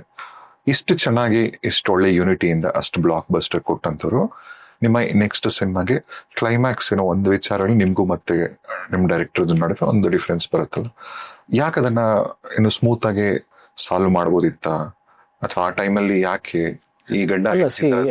ಈ ಪಾಯಿಂಟ್ ಅಲ್ಲಿ ನಾನು ಹೇಳಕ್ ಇಷ್ಟಪಡ್ತೀನಿ, ದಯವಿಟ್ಟು ಅಂದ್ರೆ with all huge respect and regards on you, I would not like to state anything bad comments. ಅಂದ್ರೆ ಒಬ್ರನ್ನ ಡೈರೆಕ್ಟ್ ಆಗಿ ಹಿಡ್ಕೊಂಡು ಅದು ಏನೇ ಆಗಿದ್ರು ನಮ್ಮಿಬ್ಬರ ಮಧ್ಯದಲ್ಲಿ ಆಗಿರ್ತಕ್ಕಂಥ ಭಿನ್ನ ಅಭಿಪ್ರಾಯಗಳು. But as a director I respect him a lot, because ನಾನು ಕಮ್ ಬ್ಯಾಕ್ ಆಗಿರೋದು ಏನೇ ಆಗಿದ್ರು it is because of R Chandru. ನಾನು ಯಾವತ್ತೂ ಅವ್ರ ಬಾಗ್ಲಿಗೆ ಕೇಳ್ಕೊಂಡು ಹೋಗಿಲ್ಲ. ಅದೃಷ್ಟವಾಗಿ ಅವರೇ ನನಗೆ ಬಂದಿದ್ದು, ಅವರೇ ಸಿನಿಮಾ ಕೊಟ್ಟಿದ್ದು, ಅವರೇ ದುಡ್ಡು ಕೊಟ್ಟಿದ್ದು. ಬಟ್ 2ನೇ ಸಿನಿಮಾಗೆ ಹಂಗೆ ಆಗಿದ್ದು ಅನ್ನೋದಕ್ಕಿಂತ ನನಗೆ Taj Mahal is bigger. What he has given me is bigger. ನಾನು 2 ತಕಡಿನಲ್ಲಿ ನನ್ನ ಪ್ರೇಮ್ ಖಾನಿನಲ್ಲಿ ಆಗಿರ್ತಕ್ಕಂಥ ಮನಸ್ತಾಪಗಳು ದೊಡ್ಡದು ತೂಕ ಹಿಡಿಯತ್ತಾ, ಅಥವಾ ತಾಜ್ ಮಹಲ್ ನನಗೆ ಒಂದು ಕಂಬ್ಯಾಕ್ ಕೊಟ್ಟಿದ್ದು ದೊಡ್ಡದಾ ಅಂತಂದ್ರೆ I will say Taj Mahal. So I forgive this point and I will never carry this also. That was a phase finished. ಅದು ಅಲ್ಲಿಗೆ ಅಂದ್ರೆ ಅದಾದ್ಮೇಲೆ ಮತ್ತೆ ಆ ಘರ್ಷಣೆ ಆಗಿ ಒಂದಾಗೋದು, ಒಳಗಡೆ ಕಲ್ಮಶಗಳು ಇಟ್ಕೊಂಡು ಮತ್ತೆ ಮುಂದುವರಿತೀವೋ ಇಲ್ವೋ, ಇದು ಬೇಡ. ಅದು that's a full stop there. But in my heart I have huge prayers and gratitude to R Chandru. So ಅದನ್ನ ಆ ಒಳ್ಳೆತನ ಬಿಟ್ಟು ಕೈ ಘಟನೆಗಳ ಬಗ್ಗೆ ನಾನು ಮಾತಾಡಕ್ಕೆ ಇಷ್ಟಪಡಲ್ಲ. ಅದಾದ್ಮೇಲೆ ನೆಕ್ಸ್ಟ್ ಅಂದ್ರೆ ನಾನು ಯಾಕೆ ಈ ಮಾತನ್ನು ಕೇಳಿದೆ ಅಂದ್ರೆ, ತುಂಬಾ ಜನ ಡೈರೆಕ್ಟರ್ಸ್ ಜೊತೆಗೆ ಹೀರೋಗಳು ಒಂದು ಕಾಂಬಿನೇಷನ್ ಅಂತ ಸೆಟ್ ಮಾಡುವಂತ ಟೈಮಲ್ಲಿ 1, 2, 3 ಒಳ್ಳೊಳ್ಳೆ ಸಿನಿಮಾ ಕೊಟ್ಬಿಡ್ತಾರೆ. ಆ ಜರ್ನಿಗಳು ತುಂಬಾ ಚೆನ್ನಾಗಿರುತ್ತೆ. ಬಟ್ ಯಾವುದೋ ಒಂದು ಹಂತದಲ್ಲಿ, ಈಗ ನಮ್ ಕಣ್ಮುಂದೆ ಇರೋ ದೊಡ್ಡ ಎಕ್ಸಾಂಪಲ್ ಅಂದ್ರೇನೆ ರವಿಚಂದ್ರನ್ ಅವರು, ಹಂಸಲೇಖ ಅವರು. ಆ ಒಂದು ಹೆಸರಿದ್ರೇನೆ ಸಾಕು ಸಿನಿಮಾಗಳು ಗೆದ್ದಂತ ಟೈಮು. ಇವತ್ತಿಗೂ ಅಷ್ಟೇ ಬೀಟ್ ಮಾಡಕ್ ಆಗ್ತಿರ್ತಕ್ಕಂಥದ್ದು. ಎಲ್ಲೋ ಒಂದ್ ಕಡೆ ಪರ್ಸನಲಿ ನಮಗೆ ಅನ್ಸುತ್ತೆ, ನಾನು ರವಿ ಸರಿ ಕೂಡ ಡೈರೆಕ್ಟ್ ಆಗಿ ಇದನ್ನ ಕೇಳಿದ್ದೀನಿ ಇದನ್ನ, ಅಲ್ಲ ಸರ್ ಅಷ್ಟು ಅದ್ಭುತವಾದಂತ ಕಾಂಬಿನೇಷನ್ ನಿಮ್ದು, ಇಷ್ಟು ಸಾಲಾಗ ಇಷ್ಟು ಒಳ್ಳೊಳ್ಳೆ ಸಿನಿಮಾಗಳು ಕೊಟ್ಟಂತರು, ಯಾವುದೋ ಒಂದ್ ಹಂತದಲ್ಲಿ ಏನೋ ಡಿಫ್ರೆನ್ಸಸ್ ಆಗಿರತ್ತಲ್ಲ, ಅದನ್ನೆಲ್ಲ ಬಿಟ್ಟು ನೆಕ್ಸ್ಟ್ ಯಾಕೆ ಮುಂದಕ್ಕೆ ಹೋಗ್ಲಿಲ್ಲ ಅಂತ. ಅಂದ್ರೆ ಏನಾಗುತ್ತೆ ಅವ್ರಿಗಂತಲ್ಲ, ಎಲ್ಲರಿಗೂ ನಾನು ಹೇಳ್ತಿರೋದು ಬೇಸಿಕಲಿ ಆಸ್ ಅನ್ ಆಕ್ಟರ್. ಅಲ್ಲ, ಕೆಲವೊಂದು ವಿಷಯಗಳನ್ನ ಅದ್ರ ಸರಿ ಹೋಗ್ತಾ ಇಲ್ಲ ಅಂತ, ಹೊಂದಾಣಿಕೆ ಆಗ್ತಾ ಇಲ್ಲ ಅಂತಂದಾಗ ಅದನ್ನ ಅಲ್ಲಿಗೆ ಬಿಟ್ಬಿಡೋದು ಒಳ್ಳೇದು ಅಂತ ಅನ್ಕೊಳ್ತೀನಿ, ಆನ್ ರೆಸ್ಪೆಕ್ಟ್ ಬೇಸಿಸ್. ಯಾಕಂದ್ರೆ ಇವತ್ತು ಒಂದು ಚಿಕ್ಕದೊಂದು ನಿಮ್ಮ ಮಧ್ಯದಲ್ಲಿ ಸ್ಪಾರ್ಕ್ ಆಗಿದೆ, ನಿಮ್ಗೆ ಗೊತ್ತಾಗ್ತಾ ಇದೆ ನಿಮ್ಮ ಮನಸ್ಥಿತಿ ನಮ್ಮ ಸಮ ಮನಸ್ಥಿತಿಗಳು ಇಲ್ಲ, ಮ್ಯಾಚ್ ಆಗ್ತಾ ಇಲ್ಲ ಅಂತಂದಾಗ ಜಾಸ್ತಿ ದುರ್ಘಟನೆಗಳು ಆಗೋದಕ್ಕಿಂತ ಬೆಟರ್ ಗಿವ್ ಎ ಬ್ರೇಕ್. ಅಂದ್ರೆ ಅಟ್ಲೀಸ್ಟ್ ಅಲ್ಲಿವರೆಗೆ ನಡೆದಂತ ಒಳ್ಳೆತನಕ್ಕಾದ್ರೂ ಉಳ್ಕೊಳ್ಳುತ್ತೆ. ಅದು ಕಾಂಪ್ರಮೈಸ್ಡ್ ಆಗಿ ಆಬ್ಲಿಗೇಷನ್ಸ್ ಅಲ್ಲಿ ಮುಂದೆ ಹೋಗಿ ಅದು ಇನ್ನಷ್ಟು ದುರಂತಗಳಿಗೆ ಕಾರಣಗಳಾಗ್ತವೆ. So better that chapter ends there. You further move on, wish them good things. ಅವರಿಂದ ಒಳ್ಳೇದಾಗಿರುತ್ತಲ್ಲ, let them be happy, God's grace, ಅವ್ರು ಚೆನ್ನಾಗಿರ್ಲಿ. But we have to move on, we should not carry that ಅಷ್ಟೇ. Better close that chapter there. ಆಮೇಲೆ ಕೃಷ್ಣಂದು ಒಂದು era ಶುರು ಆಗತ್ತೆ. Krishnan love story, Krishnan marriage story, Krishna Leela. Ajay Rao ಅಂತ ಗೊತ್ತಿದ್ದವ್ರು ನಮಗೆ ಕೃಷ್ಣ ಆಡ್ ಮಾಡ್ತಾರೆ. ಅಫ್ಕೋರ್ಸ್ ನಮಗ್ ಗೊತ್ತಿರೋ ಹಾಗೆ ನಿಮ್ಮ ಫೇವ್ರೆಟ್ ಗಾಡ್ ಕೃಷ್ಣನ ಹೆಸರು ಸೇರಿಸ್ಬೇಕಿತ್ತು ಅಂತ ಅಷ್ಟೇ ಅಲ್ವಾ? ಅದ್ ಬಿಟ್ಟು ಇಲ್ಲ, ಅದನ್ನ ಇಲ್ಲಿವರೆಗೂ ಕೃಷ್ಣನ ಹೆಸರು ಸಿನಿಮಾ ಟೈಟಲ್ ಇಡಬೇಕು ಅಂತ ನಾನು ಯಾವತ್ತೂ ಕೇಳ್ಕೊಂಡಿಲ್ಲ. ಮತ್ತೆ ಹೆಂಗ ಅದು ತಾನಾಗೆ ಬಂದಿರೋದು. ಅದನ್ನು see in some few things I am so lucky. Shashank ಅವರು ಕೃಷ್ಣನ್ ಲವ್ ಸ್ಟೋರಿ ನಮ್ಮ ಮನೇಲಿ ಕುತ್ಕೊಂಡು ಕಥೆ ಹೇಳಬೇಕಾದ್ರೆ, ನನ್ನ ಮನೇಲಿ ಸಾಕಷ್ಟು ಕೃಷ್ಣನ್ದು ವಿಗ್ರಹಗಳಿತ್ತು. ದೇವ್ರ ಮನೆಯಿಂದ ಹಿಡಿದು ಹೊರಗಡೆ ಶೋಕೇಸ್ ಅಲ್ಲಿ ಆಗಿರ್ಬೋದು, ಹಾಲ್ ಅಲ್ಲಿ ಆಗಿರ್ಬೋದು, ಎಲ್ಲ ಕಡೆನೂ ಕೃಷ್ಣನ್ದೇ ವಿಗ್ರಹಗಳಿತ್ತಲ್ಲ. ಅವರು ಇನ್ನೂ ಆ ಕಥೆಯಲ್ಲಿ ಆ ಪಾತ್ರದ ಹೆಸರು ಇಟ್ಟಿರ್ಲಿಲ್ಲ. ಅವ್ರು ನನ್ನ ಕಥೆ ಹೇಳ್ಬೇಕಾದ್ರೆ ಫಾರ್ ಎಕ್ಸಾಂಪಲ್ ಅಜಯ್ ಅಂತಾನೆ ಹೇಳಿದ್ದು. ಆಮೇಲೆ ಅವ್ರ ತಲೆನಲ್ಲಿ ಹೇಗಿತ್ತಂತಂದ್ರೆ, ಯಾರ್ದಪ್ಪ ಈ ಕಥೆ ಅಂತ ಹೇಳಿದಾಗ ಒಂದು ಕಾಮನ್ ಹೆಸರು ಹೇಳ್ಬೇಕಾಗಿತ್ತು ಅವರಿಗೆ. ಈ ರಾಮನ್ ಕಥೆ, ನಾವು ಇಂಗ್ಲಿಷ್ ಅಲ್ಲಿ ಇವಾಗ ಪುಸ್ತಕದಲ್ಲಿ ರಾಮ್ ಇಸ್ ಎ ಬಾಯ್ ಅಂತ ನಾವು ಓದ್ತೀವಲ್ಲ, ಒಂದು ಕಾಮನ್ ಹೆಸರು ಬಂದಿರತ್ತಲ್ಲ, ಆ ತರದ್ ಒಂದು ಕಾಮನ್ ಹೆಸರು ಬೇಕಿತ್ತು ಅಷ್ಟೇ ಅವ್ರಿಗೆ. So when he was narrating the story, probably ಅವ್ರಿಗೆ ಅಂದ್ರೆ ಸಬ್ ಕಾನ್ಶಿಯಸ್ಲಿ ಅದು ಕೃಷ್ಣ ಕೂಡ್ತಾ ಹೋಯ್ತೇನೋ ತಲೆನಲ್ಲಿ. That is how he said, ನಿನ್ ಕೃಷ್ಣ ಅಂದ್ರೆ ಇಷ್ಟನಾ ಅಂತ ಕೇಳಿದ್ರು. ಸರಿ, ಕೃಷ್ಣನ್ ಲವ್ ಸ್ಟೋರಿ ಅಂದ್ರೆ ಯಾರ್ದು ಲವ್ ಸ್ಟೋರಿ ಅಪ್ಪ ಇದ್ದಾನೆ, ಕೃಷ್ಣನ್ ಲವ್ ಸ್ಟೋರಿ ಅಂತ ಹೇಳೋಣ ಅಂತಂದ್ರು. ಸರಿ, ಓಕೆ ಸರ್ ಅಂತ ಹೇಳಿದೆ ಅಷ್ಟೇ. ಸುಮ್ಮನೆ ಹಂಗೆ ಹುಟ್ಟಿದ್ದು, ಜಸ್ಟ್ ಆನ್ ಟಾಕ್ಸ್ ಅದು ಹುಟ್ಟಿದ. ಐ ಕ್ಲಿಯರ್ಲಿ ರಿಮೆಂಬರ್ ದಟ್, ಅವ್ರು ಹೇಳಿರ್ತಕ್ಕಂಥ ವಿಚಾರ. ಆಮೇಲೆ ನೆಕ್ಸ್ಟ್ ಮ್ಯಾರೇಜ್ ಸ್ಟೋರಿ ಬಂದಾಗ, ಅಲ್ಲ ಅದು ಹಿಟ್ ಆಯ್ತಲ್ಲ, ಲವ್ ಸ್ಟೋರಿ ಆಯ್ತು. ಸೊ ಅಲ್ಲೇ ಮೀಡಿಯಾದವರೇ ಪ್ರಶ್ನವ್ರು, ಈ ಲವ್ ಸ್ಟೋರಿ ಆಯ್ತು ಏನೇನು ಅಂತಂದಾಗ ತಲೆನಲ್ಲಿ ಕೂತ್ಕೊಂಡಿತ್ತು, ನೆಕ್ಸ್ಟ್ ಲವ್ ಅಂದ್ಮೇಲೆ ಏನಾಗುತ್ತೆ, ಮ್ಯಾರೇಜ್ ಆಗತ್ತೆ ಅಂತ. ಸೊ ಅಲ್ಲಿ ಇನ್ನೊಬ್ರು ಕಥೆ ತಗೊಂಡ್ಬಂದಾಗ ಅದು ಕಾಕತಾಳಿ, ಅದು ಅದಕ್ಕೆ ಅಂತಾನೆ ಮದುವೆಗೆ ಸಂಬಂಧಪಟ್ಟಂತ ಕಥೆ ಆಗಿತ್ತು. ಸೊ ಅಂದ್ರೆ ಅದು ಪ್ಯಾರಲಲಿ 2-3 ಕಥೆಗಳು ಬಂದಿತ್ತು, ಅದರಲ್ಲಿ ಇದು ಜಾಸ್ತಿ ಇಷ್ಟ ಆಗಿತ್ತು. ಸೊ ಹಿಂಗೆ ಒಂದಿನ ಕಾರಲ್ಲಿ ಹೋಗ್ತಾ ಅದನ್ನ ಡಿಸೈಡ್ ಮಾಡಿ ನಾನು ಕೊಟ್ಟೆ, ಸರ್ ಲವ್ ಸ್ಟೋರಿ ಆಗಿತ್ತು, ಈಗ ಮ್ಯಾರೇಜ್ ಸ್ಟೋರಿ ಇಟ್ರೆ ಹೆಂಗಿರುತ್ತೆ ಅಂತ. ಸೊ ಎಲ್ರು ಖುಷಿ ಪಟ್ರು. ಸೊ ದಟ್ಸ್ ಹೌ ಕೃಷ್ಣ ಅನ್ನೋದು ಅಲ್ಲಿಂದ ಕ್ಯಾರಿ ಆಗ್ತಾ ಹೋಯ್ತು. ಆಮೇಲೆ ಬರೋರೆಲ್ರು ಆ ಬ್ರ್ಯಾಂಡ್ ಇಟ್ಕೊಂಡೇ ಬಂದ್ರು. ಸರ್ ಇದ್ರಲ್ಲಿ ಸಿನಿಮಾದಲ್ಲಿ ನಿಮ್ ಕಥೆ ಹೆಸರು ನಾನು ಹೇಳ ಅಂತ ನಾನು ಹೇಳ್ದೆ, ಏನು ಕೃಷ್ಣ. ಕರೆಕ್ಟ್ ಸರ್, ಹೆಂಗ್ ಗೆಸ್ ಮಾಡಿದ್ರಿ ಸರ್? Quite obvious. ಇನ್ನೊಂದು ಗೆಸ್ ಮಾಡ್ತಾ ಇದ್ದೆ, ಸರ್ ಈ ಕಥೆ ನಿಮ್ಗೋಸ್ಕರನೇ ಮಾಡಿದೀವಿ ಅಂತ ಯಾವಾಗ ಹೇಳ್ತಾರಲ್ಲ, ಒಂದ್ ನಿಮಿಷ, ಕಥೆನಲ್ಲಿ ಹೀರೋ ಸಾಯ್ತಾನ, ಹೀರೋಯಿನ್ ಸಾಯ್ತಾಳ ಅಂತ ನನ್ನ ಪ್ರಶ್ನೆ. ಸೊ ಯಾರಾದ್ರೂ ಒಬ್ರು ಸಾಯ್ತಾ ಇದ್ರ, ನನಗ್ ಮಾಡಿದಾರೆ ಅಂದ್ರೆ ಒಂದು ಟ್ರಾಜಿಡಿ ಅಥವಾ ಪಿಕ್ಚರ್ನಲ್ಲಿ ಟೈಟಲ್ ಹೆಸರು ಕೃಷ್ಣ, ಇದು ಬ್ರ್ಯಾಂಡ್ ಫಿಕ್ಸ್ ಆಗಿ ಹೋಗಿತ್ತು. ಅಂಡ್ ಕ್ರಿಶ್ಚಿಯನ್ ಲವ್ ಸ್ಟೋರಿ ಅದ್ಭುತವಾದಂತ ಸಿನಿಮಾ. ಅದು ನಿಮಗೆ ಎಷ್ಟು ಸ್ಪೆಷಲ್ ಆ ಮೂವಿ? ಸಂತೆಯಲ್ಲೂ ನಿಂತರು ಅಲ್ಲಿ ಒನ್ ಎಪಿಕ್ ಕ್ಯಾರೆಕ್ಟರ್ ಅದು. And I think that cinema deserved much more success because of the characteristics, true story, true story and the nature of Krishna ಇದೆಯಲ್ಲ, ಅಂದ್ರೆ irrespective of what ever Geetha ಇಸ್. ಬಟ್ಟೆ ಅಂಗಡಿ ಇಡ್ತಾನೆ, ಚೀಟಿ ಕಟ್ತಾನೆ. ಹಾ ಅಲ್ಲ, ಅದ್ರ ಜೊತೆಗೆ ಇವಾಗ ಅವಳು ಬೇರೆಯವನ ಜೊತೆ ಓಡ್ ಹೋಗಿ ಬಂದಿದ್ದಾಳೆ. ರಾಮಾಯಣದಲ್ಲಿ ರಾವಣನ ಜೊತೆ ಇದ್ ಬಂದಿದ್ದಕ್ಕೆ ಸೀತೆಗೆ ಅಗ್ನಿ ಪರೀಕ್ಷೆ ಆಗುತ್ತೆ. But see the nature of Krishna here in Krishnan love story. Geeta ತಾನೇ ಬಯಸಿ ಹೋಗಿ ಬಂದಿದ್ದಾಳೆ ಇನ್ನೊಬ್ಬನ ಜೊತೆಗೆ, but he is ready to accept her as it is. ಅವನಿಗೆ ಬೇಕಾಗಿಲ್ಲ ಏನಾಯ್ತು ಏನ್ ಅವಳ ಪವಿತ್ರತೆ ಬಗ್ಗೆ ಒಂದು ಪ್ರಶ್ನೆನೇ ಆಗ್ತಾ ಇಲ್ಲ. So that is how that character is outstanding. ಆ ಕ್ಲೈಮ್ಯಾಕ್ಸ್ ಅಲ್ಲಿ ಹೀರೋಯಿನ್ ಕ್ಯಾರೆಕ್ಟರ್ ಕೂಡ ಹೇಳುತ್ತೆ, ಇಷ್ಟು ಅಂದ್ರೆ ಆ ಕಾರಣಕ್ಕಾಗಿ ನೀನ್ ಇಷ್ಟು ಪ್ರೀತಿಸ್ತಾ ಇದೆಯಲ್ಲ, ನಾನು ನಿನ್ಗೆ ಅರ್ಹ ಅಲ್ಲ ಅಂತ. ಅವಳ ನೋವು, ಅವಳು ದುರಂತ ಕಾರಣ ಆಗೋದು. ಇಷ್ಟೊಂದು ಪ್ರೀತಿ ಮಾಡೋನು ಅಂದ್ರೆ ಅತಿಯಾದ ಪ್ರೀತಿ, ಅದೇ ಅವಳಿಗೆ ಗಿಲ್ಟ್ ಕಾಡಕ್ ಸ್ಟಾರ್ಟ್ ಆಗ್ಬಿಡುತ್ತೆ. ನಾನು ಆ ಫಿಲಿಮ್ ಮಧ್ಯಾಹ್ನ ಮ್ಯಾಟ್ನಿ ಶೋಗೆ ನೋಡ್ಬಿಟ್ಟು ಸಂಜೆನೆ ರಾಧಿಕಾ ಪಂಡಿತ್ ಅವ್ರಿಗೆ ಫೋನ್ ಮಾಡಿದ್ದೆ ನಾನು. ಆ ಪಿಕ್ಚರ್ ನೋಡ್ಕೊಂಡು ಫೋನ್ ಮಾಡಿದೆ. ಆಮೇಲೆ ಸಖತ್ತಾಗಿ ಮಾಡಿರೋ, ತುಂಬಾ ಚೆನ್ನಾಗಿ ಮಾಡಿದ್ರ. ಬಟ್ ಡಬ್ಬಿಂಗ್ ನೀವು ಮಾಡಿಲ್ಲ, ಬೇರೆಯವ್ರ ಕೈಲಿ ಮಾಡಿಸಿದ್ರೆ. ಆ ಫಿಲ್ಮ್ ಅವ್ರು ಮಾಡಿರ್ಲಿಲ್ಲ. ಆಮೇಲೆ ಫಿಲ್ಮ್ ಬಗ್ಗೆ ಎಲ್ಲ ಮಾತಾಡಿದ್ವಿ. ಆಮೇಲೆ ಅಫ್ಕೋರ್ಸ್ ನಿಮ್ ಕಾಂಬಿನೇಷನ್ ಕೂಡ ನಿಮ್ದು ರಾಧಿಕಾ ಪಂಡಿತ್ ಅವ್ರದ್ದು ತುಂಬಾ ದೊಡ್ಡ ಹಿಟ್ ಪೇರ್. ಸೊ ಅಲ್ಲ, ನಾನು ಓಕೆ, ಈಗ ನಿಮ್ದು ರಾಧಿಕಾ ಪಂಡಿತ್ ಅವ್ರ ಕೆಮಿಸ್ಟ್ರಿ ಹೇಳಿ. ನಿಮ್ಮ ಒಂದು ಅಲ್ಲ, very professional artist. I admire Har dedication towards the character, the learning process of the character. ಅದು ಬೇಕಾಗಿದೆ. ಇವತ್ತಿನ generation heroines should learn that. Actually I strongly say that. She is the finest actress. Very beautiful, very wonderful actress. The way she has given her energy inputs,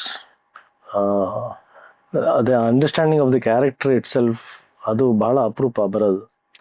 When you understand that character to the core, the roots, then only you can take it to a very peak level. In that way, how does chemistry work? When I understand my character, when you understand your character, that is how the chemistry works.